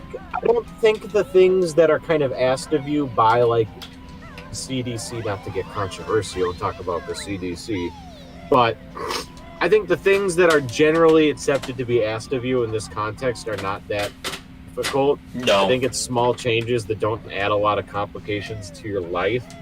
And if you can prevent somebody from getting hurt, or it's not just about hurt too, it's like if everybody makes small contributions, this isn't about, because it's easy to get in the mindset of like, okay, well, what if it's an old person? Old people are already going to die. Well, okay, old, young, middle-aged people are getting sick. Getting sick is really bad because it makes other people sick. It gives you massive hospital bills. It's an inconvenience for everyone. And then, yes, there is death involved in that as well. There's loss of career. There's loss of finances. There's loss of housing. There's a lot more to this domino effect than just some people dying. And I don't know, we can all do little things and prevent 5% of that, well, that's worth doing. It's not worth just saying, well, screw it. Even if you can't 100%, then you shouldn't do anything. I don't like that. Yeah, I feel like, too, so much of it is about compassion, and I think, in a way, it's kind of showing how it's showing even more that the idea of American exceptionalism is so antithetical to being supportive of other people around you. You get very defensive when you implied that America is handling this poorly, too. Which is just crazy, because it's like objective... there should be... Yeah, I was going to say, there should be no more objective presentation of this country's enormous ego and the fact that we are doing so much worse than so many other countries. Yeah, and I like, because I'm freaking a nerd and I'm getting my PhD, like, I do not like the term objective, but in this case, it is objectively a fact that America is doing the worst out of every nation in the world right now. It's not just like a little. It's by a significant margin. It's. I think it's completely fair, but people don't like that. I think people get upset at the implication that you aren't exceptional. Yeah, that upsets me too.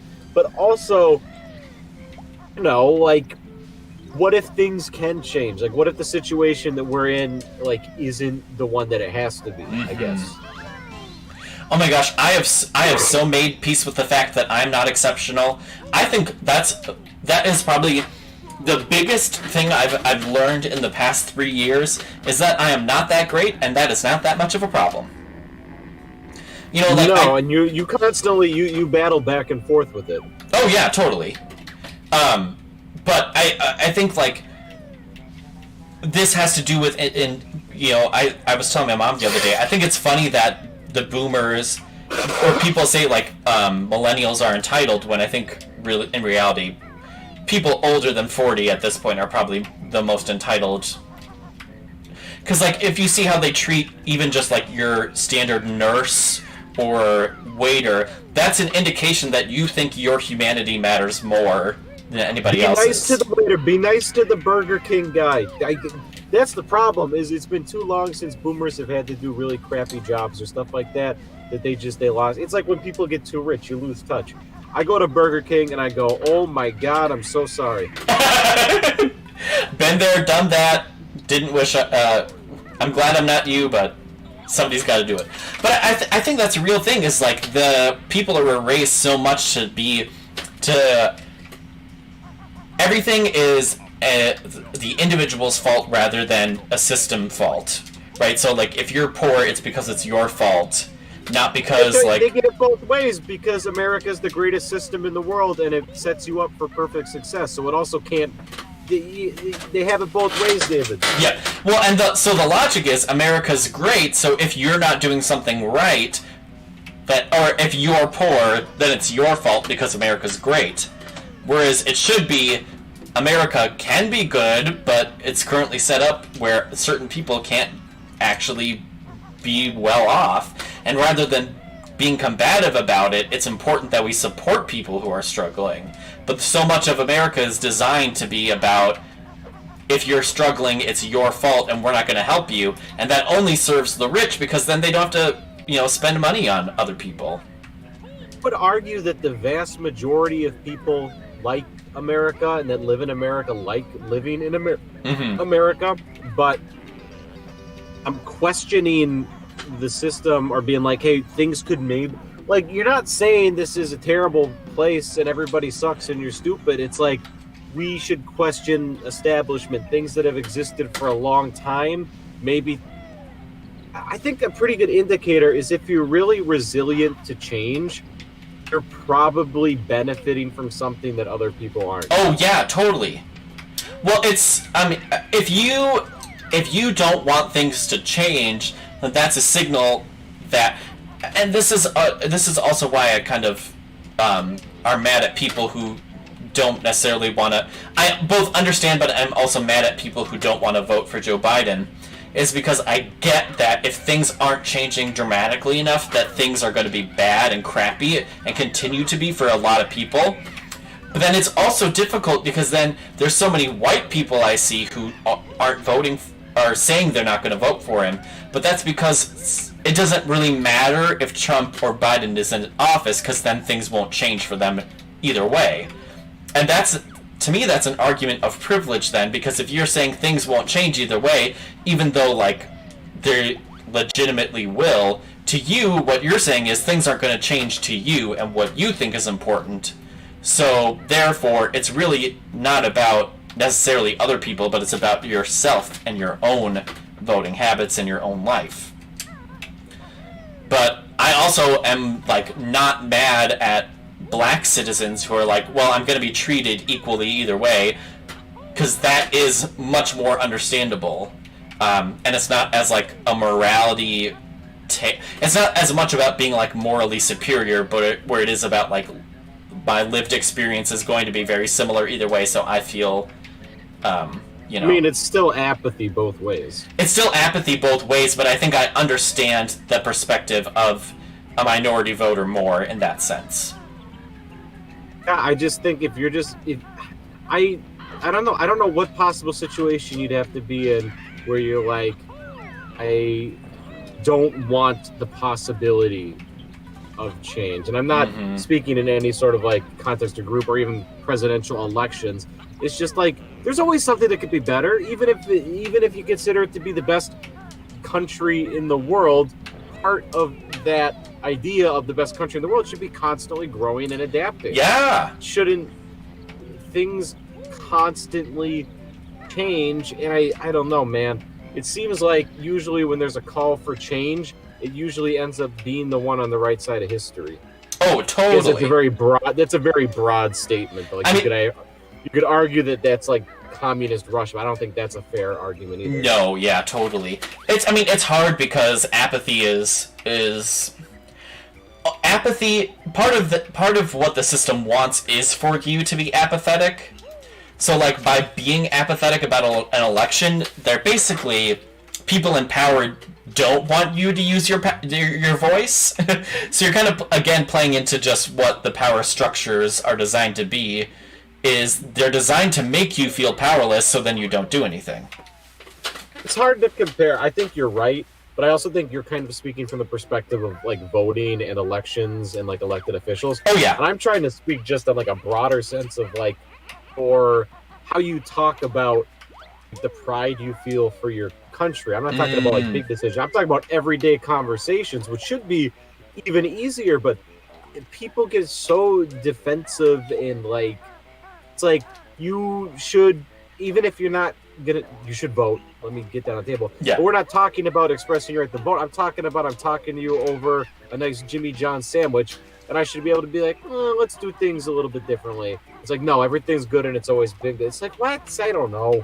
I don't think so. Yeah, I that is interesting too, because like you said, it's people that benefit the most want things to change the least. Right? So when you're talking to somebody about that, if they're even mad about the idea of changing something, that is a pretty good indication that they are benefiting very much from... If you want to argue about like ideas of classical patriotism, well, I saw Hamilton. I know history. British were the establishment. We were the rebels, David. We were the ones who wanted change and progress. So that should align with those traditional ideals of patriotism if it were to be how I feel like it's supposed to be. Right? The British ruling class, the kings, the Grofs, that was the establishment. Yeah, I mean, it's amazing how the idea of, or the rhetoric of, like, anti-establishment, quote-unquote, like, people say that. Say, for example, I'm thinking national presidential, but we can think of it also in terms of, like... Hard not to think national presidential right now. But you can also think of it in terms of, like, you know, CEOs of companies, or who the leader of the PTA is, for example. It's all kind of similar in that, right? If you say, like, I don't want this person in power, I want this person in power, and then when that person gets in power and you don't want to do anything to actually make the system better. You're just transferring power to another person who can then abuse that power however they see fit. You know? And you're right. They want you to think the system is good and it's fine, because then you don't have any reason to get not even involved, but to just get interested and like keep up with current events. Like there's no motivation to, because you've been convinced that it's all okay. And again, this is not criticism tree ... Mm-hmm. But again, there should be nothing more traditionally American than questioning that. Even just talking about it or questioning it should be I think basically everybody should just be me, and things would be so much easier.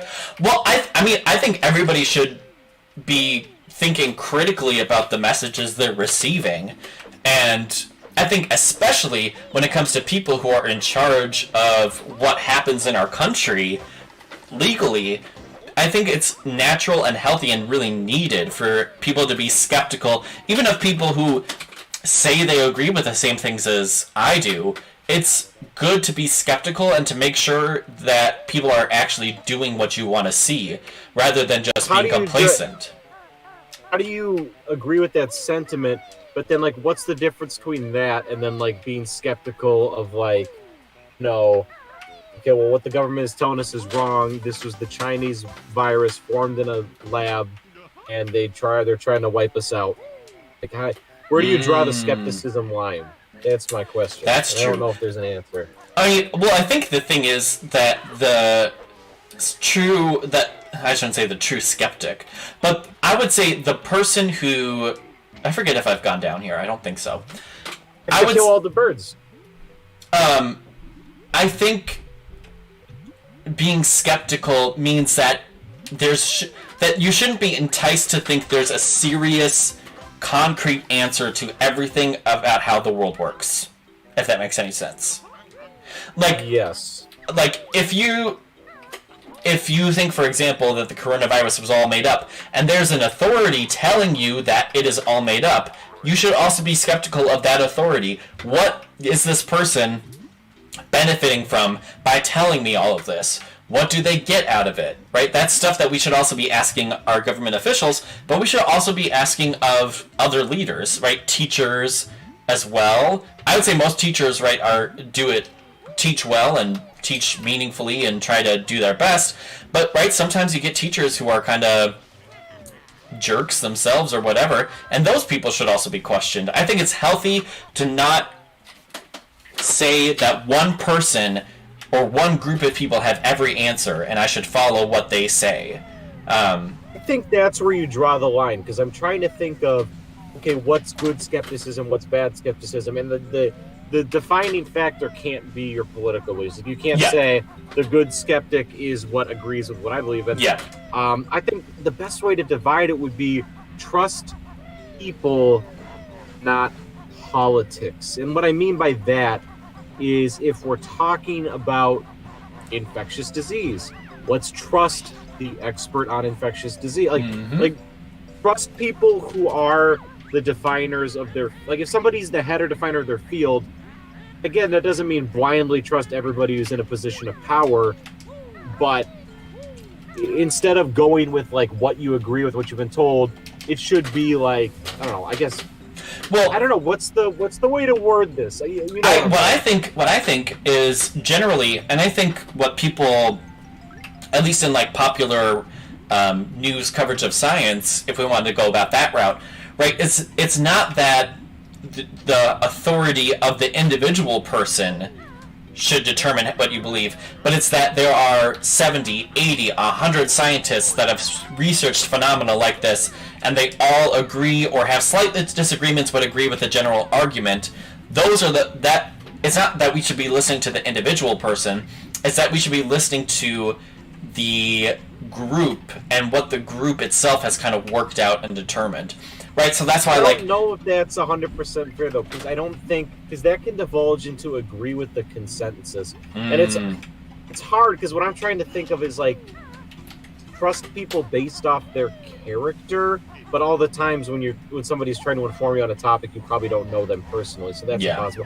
It's like stuff like, You want to get better at painting. You trust Bob Ross, not because he's the best painter in the world, but because he's somebody who is obviously passionate about helping people be more educated about this topic, or something like that. I agree with you that you should trust majority consensus, but I also would understand if somebody's like, well, you can't just trust the majority. Well, yeah, totally. But I also think, right, so it depends on the structures behind what that majority is. So, like, for me, it's like, because I have written journals, articles before, and I have also just kind of have a cursory understanding of how those things get played out, I understand how groups of scientists debate and write about things, and how generally the attitude towards scientific inquiry is that it's not about solving and becoming, the greatest theorist ever, but taking what other people have done and replicating it and testing to see if things change in different settings or if they stay similar. So, like, for me, it's like, I think of that as an intellectual trying to come back at you with that, and I said, that's well and good, but the problem is all academia is biased, so that's not going to work. Well, yeah, that's true, but then that's essentially saying that individual opinions about it is also biased, so then we can't trust anyone about it. I can't figure out what the move is here. Right, so there's no 100% perfect way to do it, but if you do understand systems and then understand how to kind of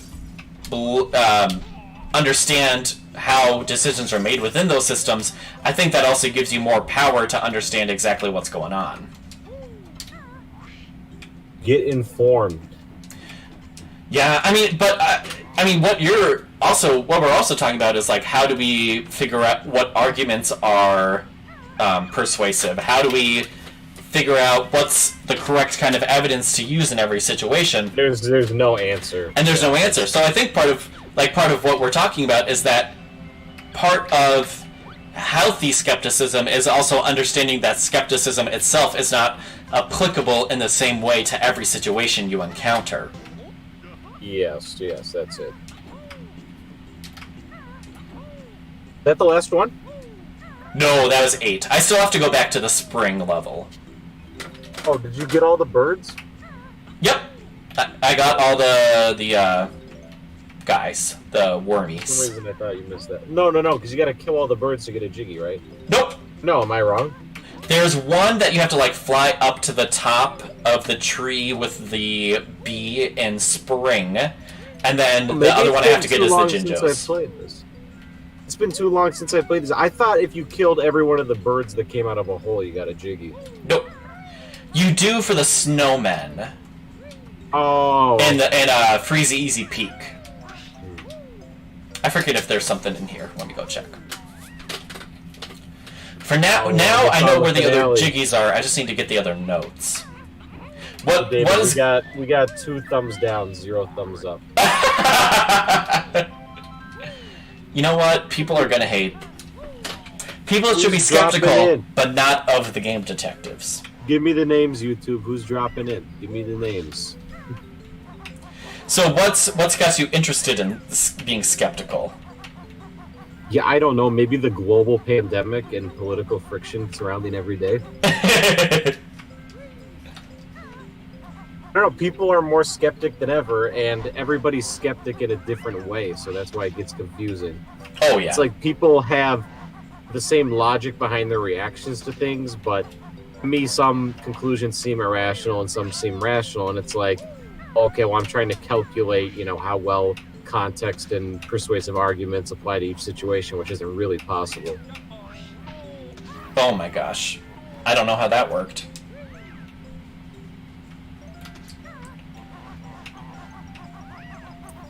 Yeah, it is interesting to think, like, because we all know people who, like, seem like they really understand, like, how arguments work, and we think they have a good head on their shoulders, but for some reason, like, coronavirus is the one thing that they don't necessarily, like, trust anybody else on. I don't know, it's interesting.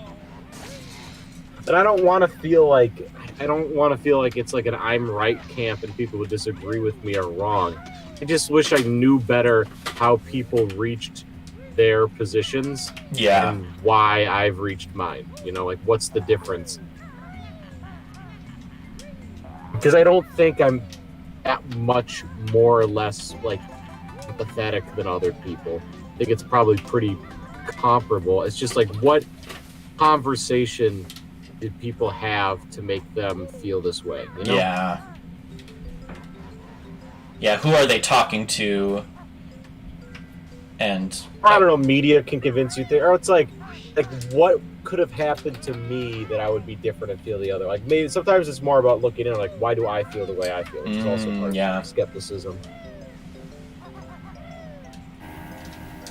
No, I get that too. What do you see for the future of this situation? Like, let's look towards the end of the year. Like, let's give it. I don't think it'll be. I don't think it'll be done by December. I think in my measured optimism, I think somewhere around April or May would be good. When you say done, are you like saying that's when a vaccine? I'm saying vaccine. Yeah. Vaccine. Now, another statistic that makes me nervous is they always talk about how 1/3 of people in multiple surveys that they've done through NPR would not take a vaccine even if it did come out. Which is, I understand skepticism, but that's just crazy to me. Why is that? You see, that's the problem. It was like, why am I so agog with that? Why is that skepticism justified where other people... I don't know. I don't... For me, well, and it's hard too because you don't know... Taking a vaccine is insane. Because you don't know why, right? Because it might just be, oh, they're like an anti-vaxxer and that's it. But it might be that they're not taking a vaccine because they've had bad experiences with the vaccines, or they're unsure about whether or not the side effects are going to be bad. You know, so like... Oh my... I saw a report that Andrew Lloyd Webber started taking the first vaccine from Oxford. Oh, really? He signed up as somebody to do test trials for it, and he did this article about how he'll do anything to bring theater back to stage. Oh gosh, I'm forgetting where this blue Jinjo is. Maybe his Cats movie came out, and he's like, oh god, let me do something else. Yeah, I need to do something else. Oh boy. Yeah, I don't know. I felt pretty certain that we would have another lockdown in September. And I was pretty convinced of that for a couple weeks, but I'm starting to feel, I don't know. We're already seeing pretty convincing pieces that going back to college and school right now is not going to be good. And it's only going to get worse. Oh, it's going to get the next way worse. Way worse. But this ties into like the apathy we were talking about, where it's like, are we at a point where I think the situation in September could end up being worse than what it ever was in April or even July. I think so too. But are we just so tired and apathetic at this point that a second lockdown would even happen?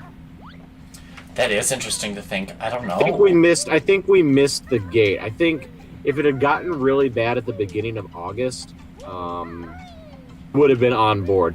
I think people would have been like, yes, please, let's work. But I just think as August has gone on, more and more people have been like, it is what it is. Like, yeah. Michelle and Trump and everyone else said.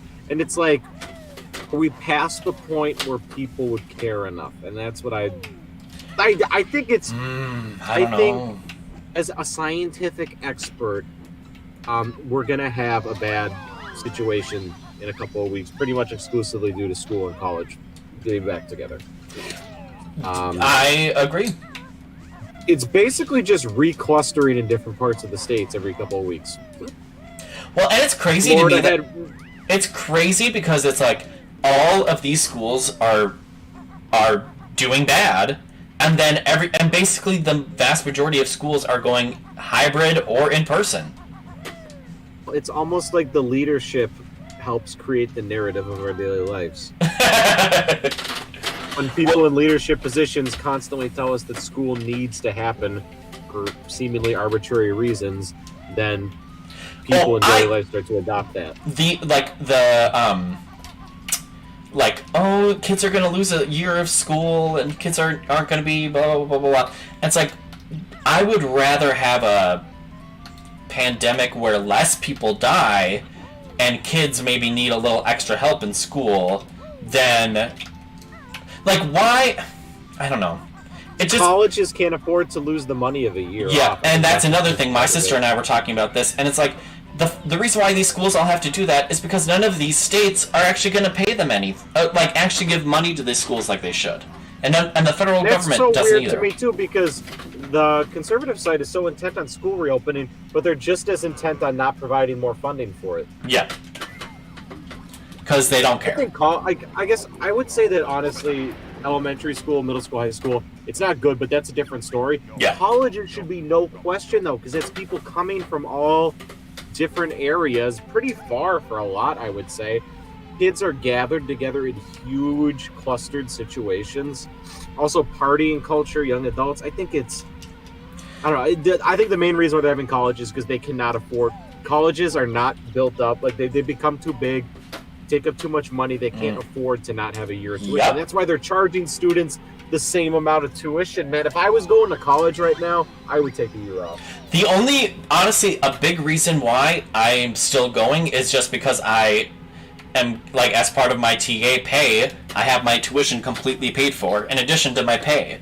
So, like, that's good. But I still had to pay $500 for my segregated fees. Well, and you're a little bit different, too, because your situation, I think, in a way, would kind of benefit from this experience. Yes. Like, if you're going to do teaching, you're teaching in, like, one of the weirdest conditions that people have ever taught in. There's something to benefit from that. I agree. And by that, I mean online teaching and resources, not in person, because I think it's just silly. Yeah, it's definitely forcing us to, like, have to figure out how we're gonna deliver all this content to students in a way that is hopefully somewhat understandable. Alright, and this is the end of this. And I think I don't know, man. Like I keep saying, they have the little clusters in different parts of the states. They have Florida, Georgia. It's a matter of time till there's a massive Midwest breakout. I don't think the Midwest absolutely. is spaced.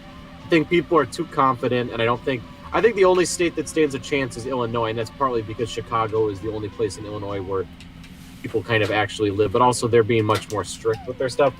Wisconsin and Minnesota, I think that's prime conditions for some bad stuff. And, I mean, we're already doing really badly. I wouldn't be surprised if in September, Madison and Milwaukee get even worse. Milwaukee's a hot spot right now, too. Milwaukee's probably the worst place in Wisconsin to be. Oh, yeah, but Madison has even more people coming in for college, so I wonder how that's going to affect that. Do you know if they're online? No, they're a hybrid, I believe. Okay. Travis, I collected everything. All the jiggies. Now we're really getting close to the end. I think you'll beat it before 9. Oh yeah, I think so too. Unless the cutscene takes a super long time, we'll be fine. I think your only thing is if you die during Furnace Fun, that's going to be a Yeah. huge setback. I don't think you'll die during the boss, especially because you'll have the double health bar. I love Furnace Fun. It's so fun. I love it. See, and then again, that's another one of those things that really didn't land in Ukulele, because there's such a different motivation behind, we want to do something fun for a big conclusion that calls everything back, and then the motivation of, well, we had quizzes and game shows before. Mm-hmm.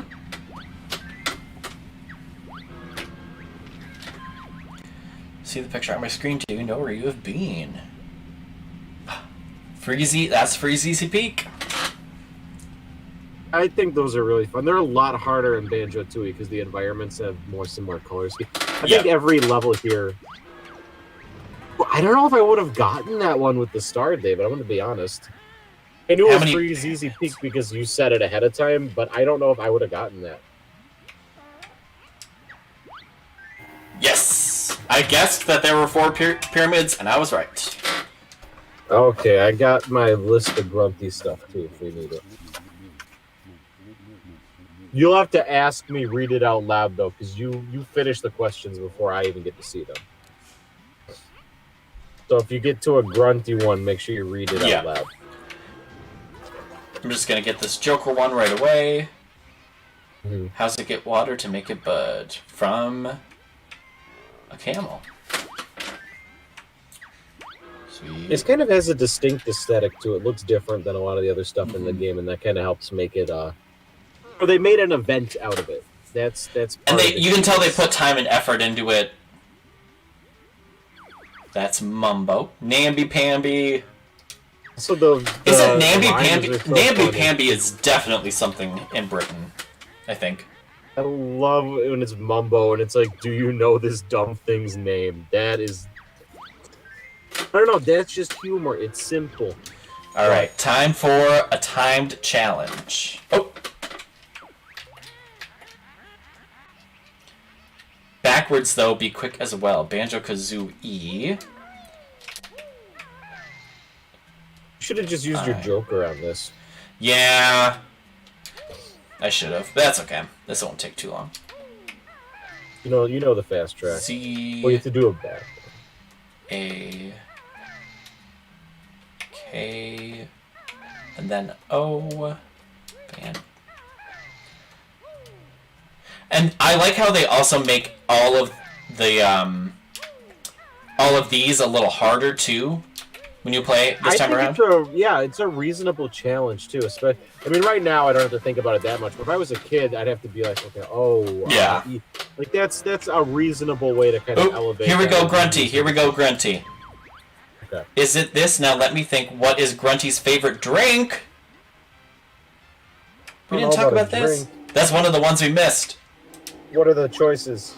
Oh, I said camel spit milkshake. That's okay. Let's try this again. Whom at school was my best friend? We don't have that one. Saggy Maggie. Oh, we do. I didn't write what they were. I just wrote all the phrases. No, that's okay. Oh gosh, here's a. All right, you pick up items on the ground. Which one makes? All right, shh. Okay, that was a no.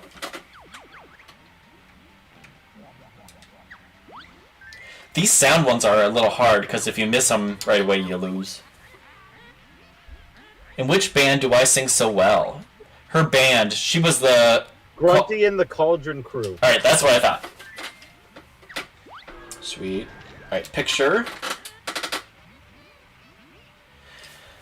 It is a... plank. It looks like... looks like Treasure Trove Cove. Sweet. Yeah, it looks like because it's the blue sky. I don't know what other level has a blue sky. Alright. In Monster Mansion, you can creep, but what makes the ghost wake from his sleep? The creaky floorboards. Ooh, those death ones are nerve-wracking. Alright, noise. What makes the sound? Token. Shaman's wife.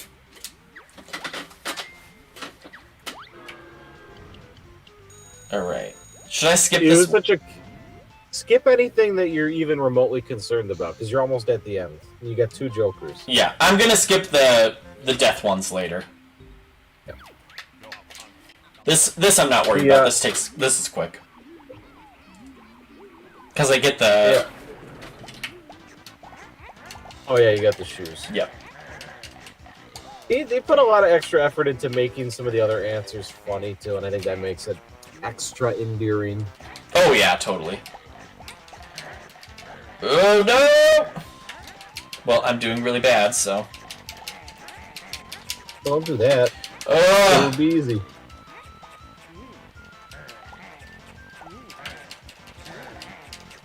There we go. Now I need reds. Okay, I'm back up.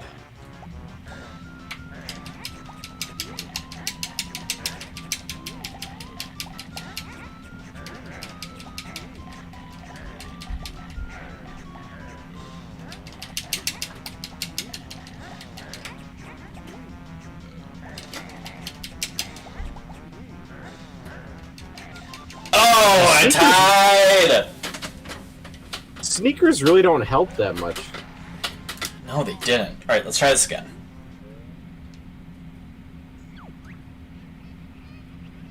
Did you say you died? No, guy. I was confused. I didn't die. I did not die. I lost. There we go. See, I'm most afraid about getting a death panel and then getting one of those. And that's I guess a good reason to save the jokers too.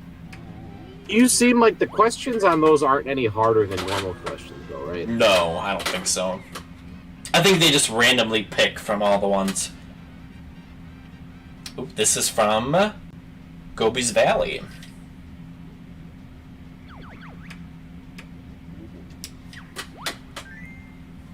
This is a fun little recap, you know, of the game. And yeah, reasonably speaking, you wouldn't be doing this all in one sitting. Like, especially when you were younger, you probably had the game for a couple months before you got here. So it's and first of all, that makes the questions harder. Mm-hmm. Then also, yeah, it's endearing. I love it. Do we know what award she won? Sweatiest socks, biggest butt, dirtiest undies?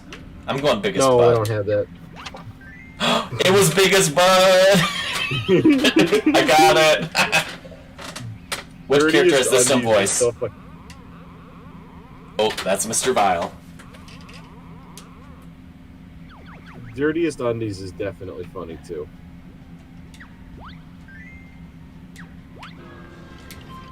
Alright.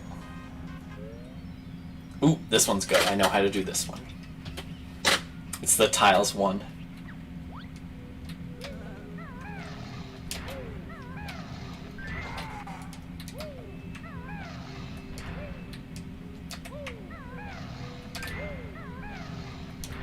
And I somehow have all of these memorized. I don't know how, but I do.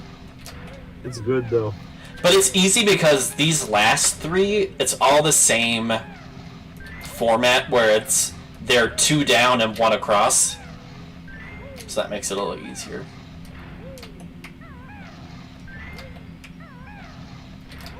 Oh, wrong one. There we go. Like that barely took 30 seconds even. Yeah, right. It ended up. I think you ended up making the right call. The church ghost hand is Motzand. Bachend. Oh my god! I just got that. I always thought it was Mods. I don't know. The 2 Z's that threw me out. I never knew it was supposed to be like Mozart. Where does she get her clothes? Saggy Maggie's boutique, right? No, that was maybe that was the other one. It was her best friend's place. Okay. And we made it to the end. Okay. There we go. Didn't get to use freshly burst boils. We didn't get to use either of the Boyles ones. They were both gone. No, that's disappointing for you. Alright, Travis, now that it's the credits roll, we got some time. What are you looking forward to in the fall? Oh boy.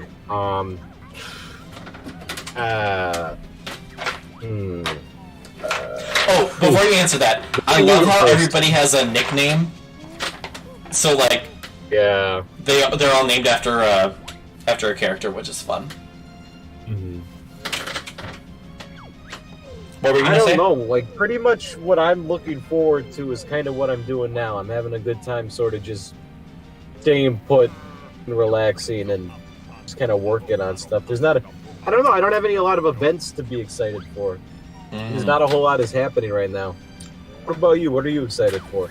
Well, I start training for teaching tomorrow, which is fun.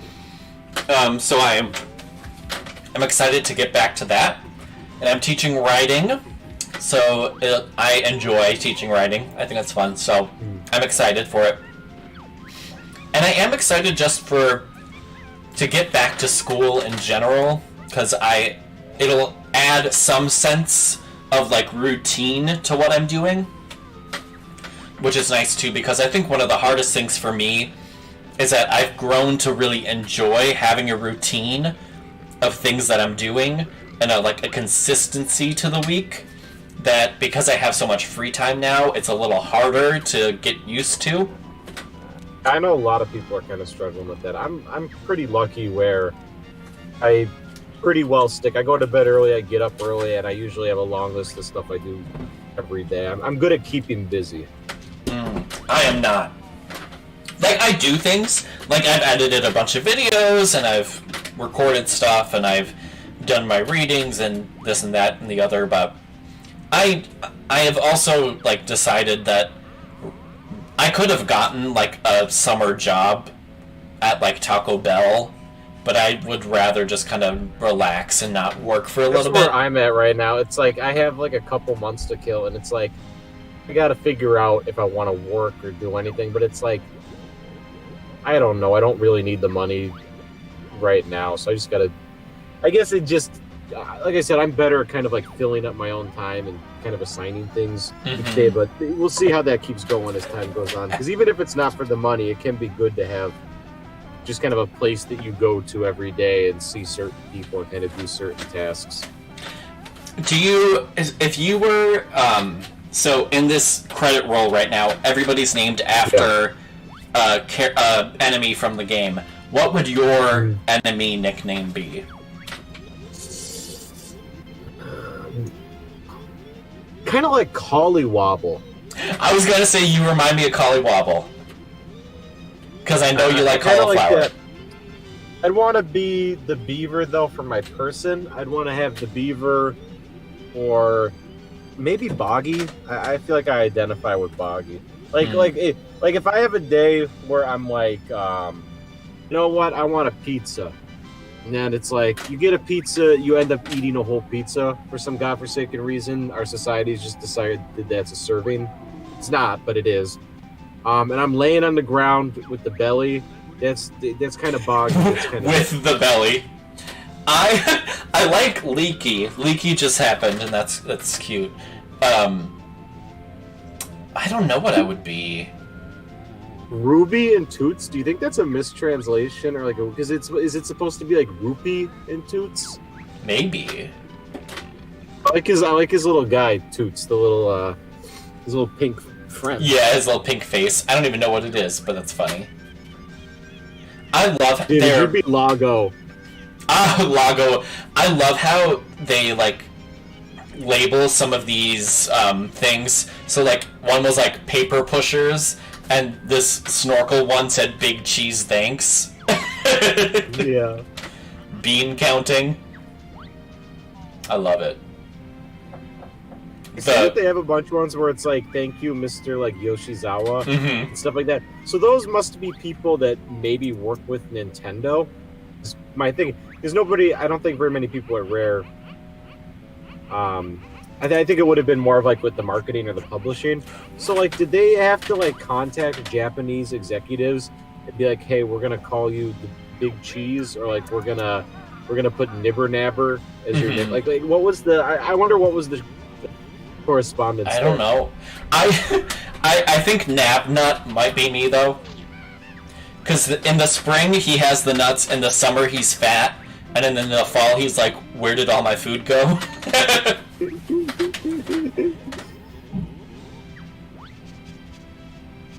Oh, I kind of want to eat a pizza and then lay on the ground like Boggy right now. And then when somebody jumps on you, a big piece of metal comes out. That happens sometimes when you're eating something, you don't realize there's like a fist-sized object in the middle because you're so ravenous. Look at this. I want to be at this grill out. Doesn't this look like fun? That corn looks good. Oh, the goldfish is on the grill.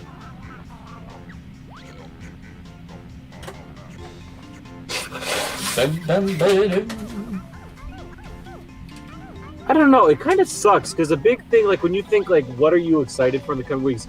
Like a big part of it is like, oh, there's going to be a new movie or a new show or a new video game or something I can get ingested. But there's just nothing being made right now. Yeah, and I don't blame them. I'd rather have people be safe than, you know. No, I definitely don't blame them. It just sucks. Yeah.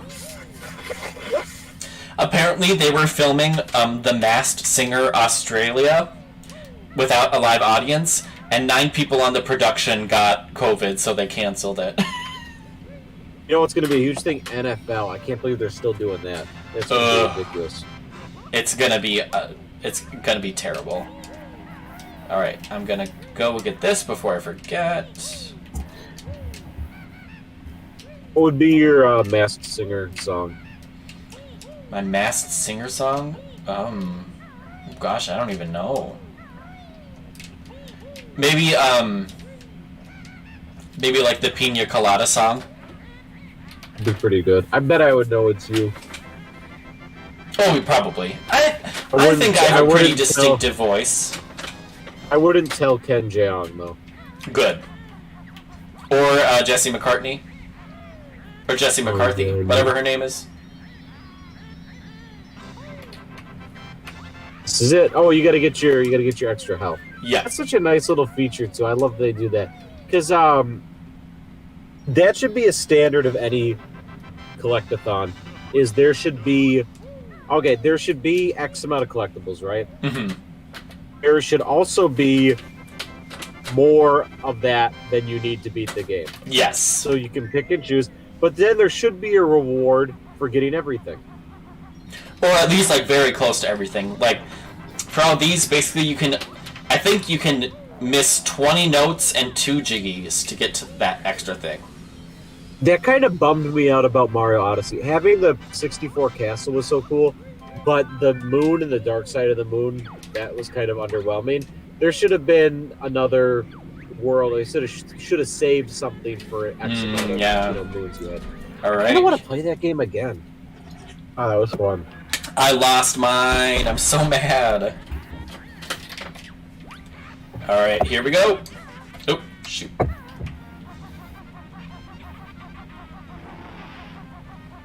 I love these little, like, laughs she has. Mm-hmm. And then how her, like, her broom is like a car engine that breaks down.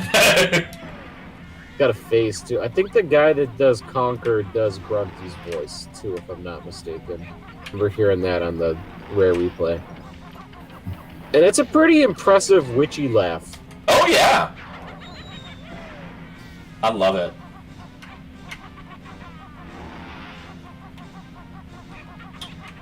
I don't know that I would change anything about... I think this boss fight is pretty perfect for... Oh, yeah, for the game. Because I would say it's a little easy, but it gets challenging at the end when you have to get the eggs and the Jinjos. I like the Jinjonator because it ties in the Jinjos into something that actually makes sense for the gameplay. Like, they're not just going to collect, they're actually interacting with the story now. However, I think it would have been cool to foreshadow Jinjonator in some context. Like, legend has it, or that would have been too on the nose. Maybe there's like a picture of it somewhere in the game, or... Because it does feel... I remember thinking when I was a kid that was just like a weird thing to see. Just because it looks so different than anything else in the game. But maybe that's the point. That's what makes it exciting.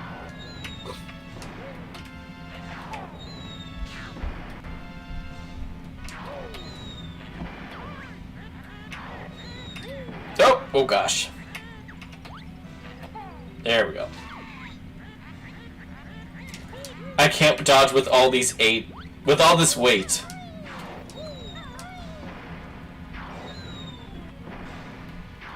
Oh boy. These nasty eggs.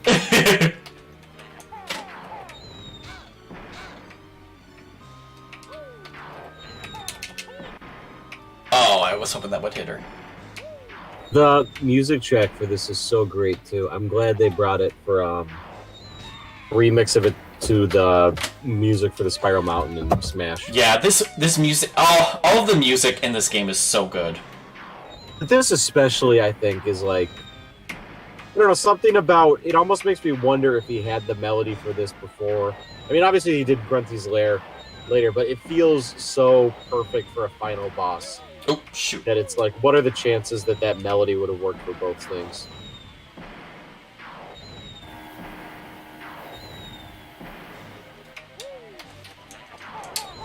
Still got plenty of honeys. Yeah, I just gotta be patient. Mm-hmm. I would say this battle is a lot easier than the one in Banjo-Tooie. Banjo-Tooie one, well, that's because so much of the Banjo-Tooie one, that's a huge misstep of that fight, is so much of it is based off that first-person perspective nonsense. And it's not difficult because of the complications of the gameplay. It's difficult because switching in and out of that is so disorienting, and I don't think it controls super well. I think that creates a lot of the difficulty. Not that I like the fight in Banjo-Kazooie, but it's just like, I feel like every time you switch from walking around to that first-person view, it feels wrong. Oh, I agree. It's like, I understand they definitely like wanted to include it, but oh my gosh. They shouldn't have. It's something that's not used very much in the game. It's only used in like 3 very specific locations. It feels more like a mini game than it does like part of your arsenal. Yeah. Travis, I'm not doing so hot. That's okay. Doing fine. Pretty much halfway there. But she drops the honeycomb between phases, too.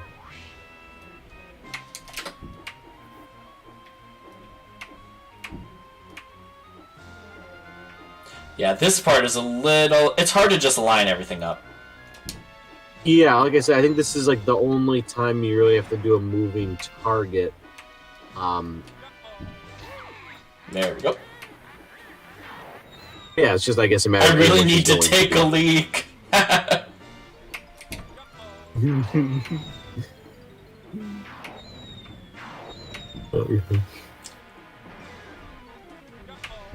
Oop, mister. But also why I love it too, the humor is like, it knows it's potty humor, but it like, I don't know. It's like Shrek. That was a perfect comparison. It's not just trying to be like gross and stupid. It's meant to kind of challenge the conventions of like what a video game end boss is supposed to be. And, like, making her pathetic and gross and ridiculous is the joke, not the fact that the thing is gross. Yeah. Oop. Ugh.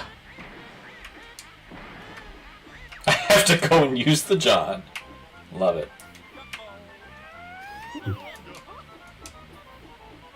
And it almost has like a different level to it, because the joke could also be like Grunty is struggling in the fight, so she's really having to reach for her rhymes right now. Yeah. So it's like more of maybe like her desperation to stick to this rhyming convention than anything else. Or even you could say it's the desperation of the writers. They just wanted to commit to this stupid idea. Yeah. You're almost done. Yep, I just gotta do the 4 small Jinjos and then the big Jinjo.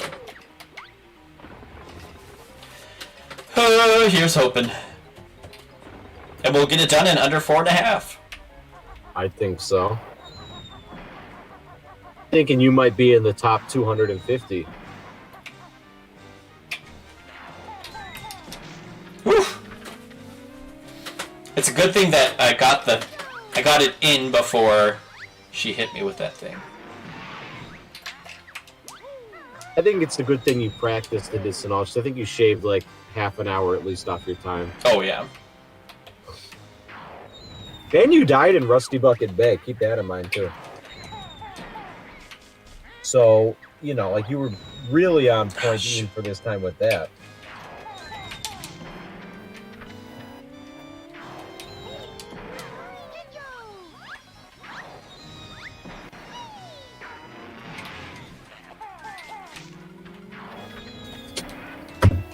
Oh boy.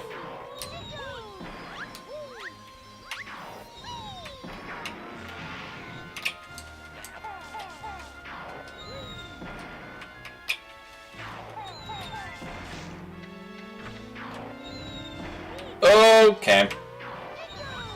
So tense. I hate this. Okay. You know what? If I lose, it's okay too. Yeah, I don't know why you're so nervous. It's other thing you got to keep in mind about video games is it is also just video games. I know. I mean, it's also, but I still want to do well. Not even competing against anyone. Don't get competitive.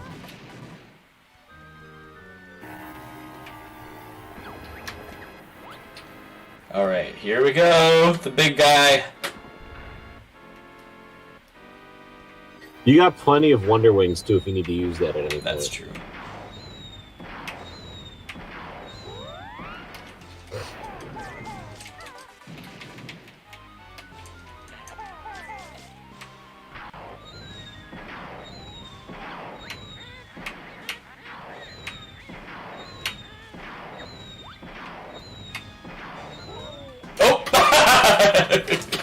I keep forgetting that the fireballs have such a long time. Mm-hmm. But I know I can do better on the egg part, so that's definitely... Yeah. You just got to do better pre-flying. Yeah. That's it. There were some foibles with that. Foibles, some ferocious foibles. I'm surprised there isn't more alliteration in this game, but maybe they saved that for Donkey Kong. Yeah. And they're really fixated on the rhyming, and there's only so many things you can have in, right? Excuse me. I just love that it's broken. It's just so cute.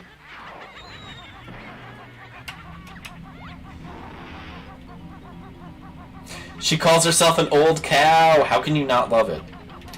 I think it's a pretty well designed character, because designing a witch, it's like we all know what a witch looks like. Making her like so angular, so green, and then like her proportions be so like bottom heavy makes it funnier. Brilliant. It's like they opened up like the Wicked Witch of the West in like a character creator, and then just like stuck some of the sliders all the way in some directions. Even got the socks like that.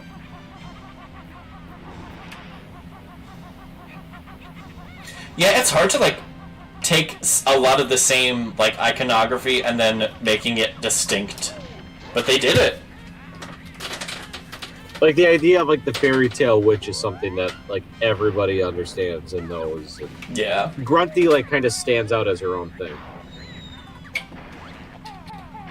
I always thought there was like some secret thing because her scarf matches the scarf of the snowman on Frazisi Peak. And like I don't know if it's just the same texture with different colors or the way it wraps around and the patches are it reminded me of it. I was like, oh, is he wearing Grunty's scarf? I didn't even notice that. When I was a kid, that's all I colors and animals was like my things. I was loving it, especially animals with colors. I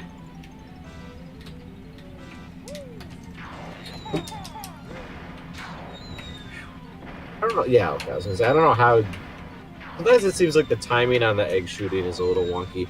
I wonder if the game lagged at all on N64, and some of the timings here like are changed. Are a little slicker. Yeah.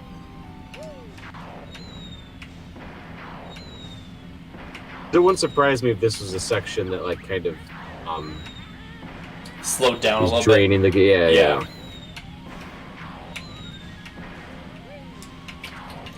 There's some quick dodges. What's up for that last one? Yeah.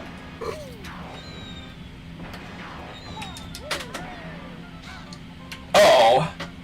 I thought that was the last one.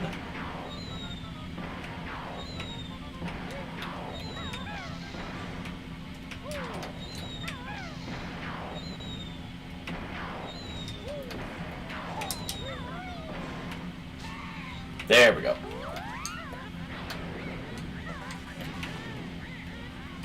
That is much better than last time. I only lost one. For the speedrunners, is there any way to speed this up, or do they have to naturally go through all these I think they have to. I think there's like there's probably methods to beating her. Oh my gosh. But there's no way to like skip entire phases. I don't or, think like, so. do more. Okay. You had half your health down last time here. Yep.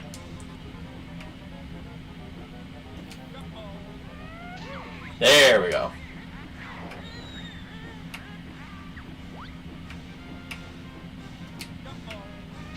There we go. Much better this time around.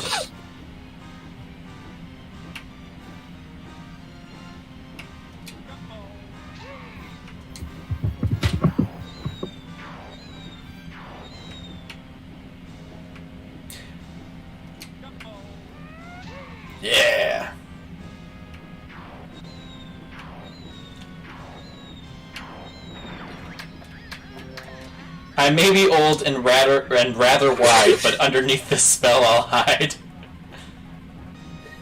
I'm thinking, I'm calling it right now. I think you're going to be right around the 247th, 248th, 249th highest for world record. That's perfect for me. It's a good place to be.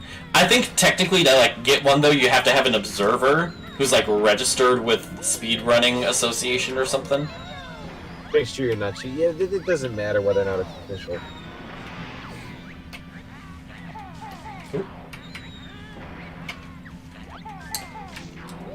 Because people cheat. Oh yeah. That stuff. I like how the Jinjos like give you enough lag time to basically get the next one. Mm-hmm. Oh no! The big Jinjo's a lot harder because the balls go through it, whereas these smaller Jinjos kind of block it. Yeah.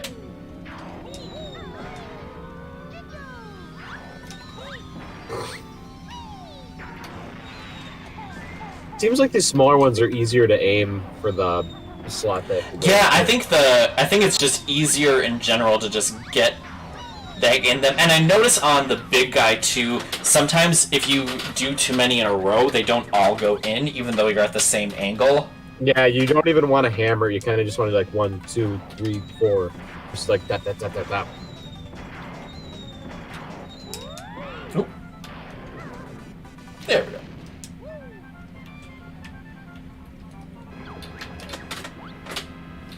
Here we go! Big guy.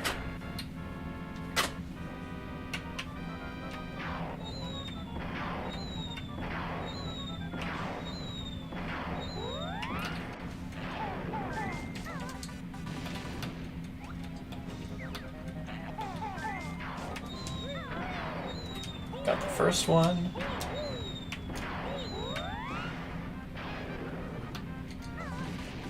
Or are you trying to aim in there? Shoot. Nah, I just accidentally hit the button too fast.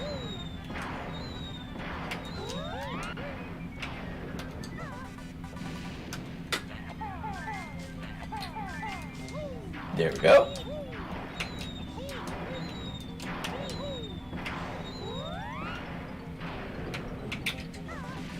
I think it's kind of funny too that you don't even deal the final blow to Grunty.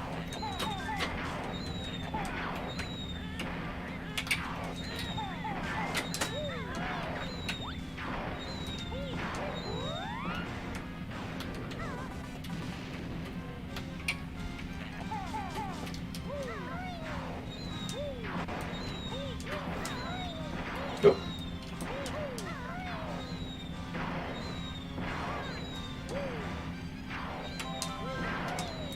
Center on those. You're finicky.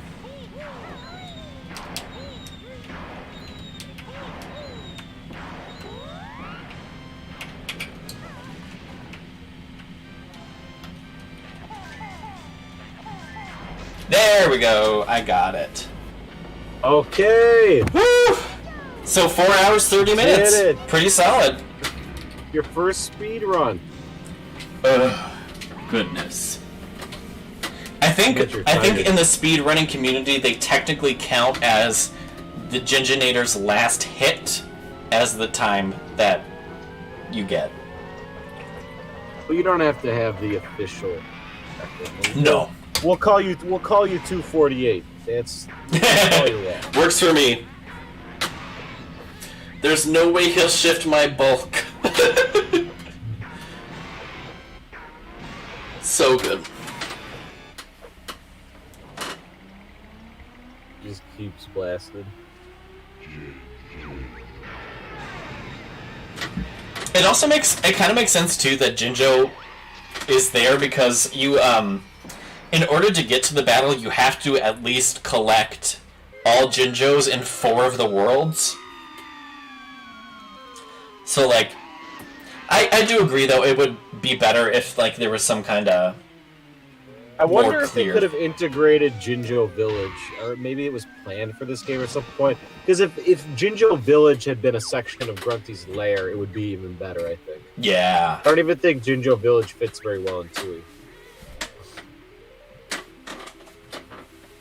There we go. Well, thank you for doing this with me, Travis. It's been fun. Do you have any parsing words for the fans? Parting or parsing? Go eat some ice cream because I'm about to.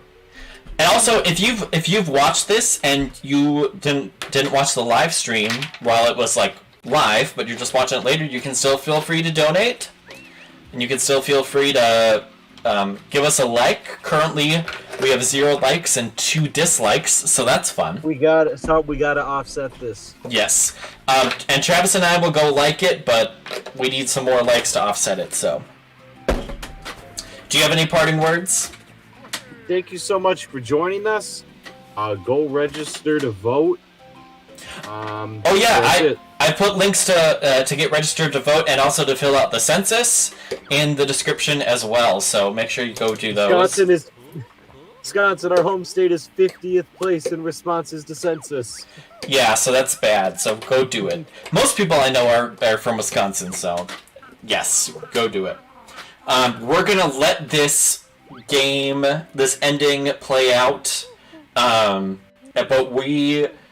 I am tired. I'm gonna roll out. Thank you guys for joining in. Yes, thank you, Travis. Have a good one.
Too spooky for me.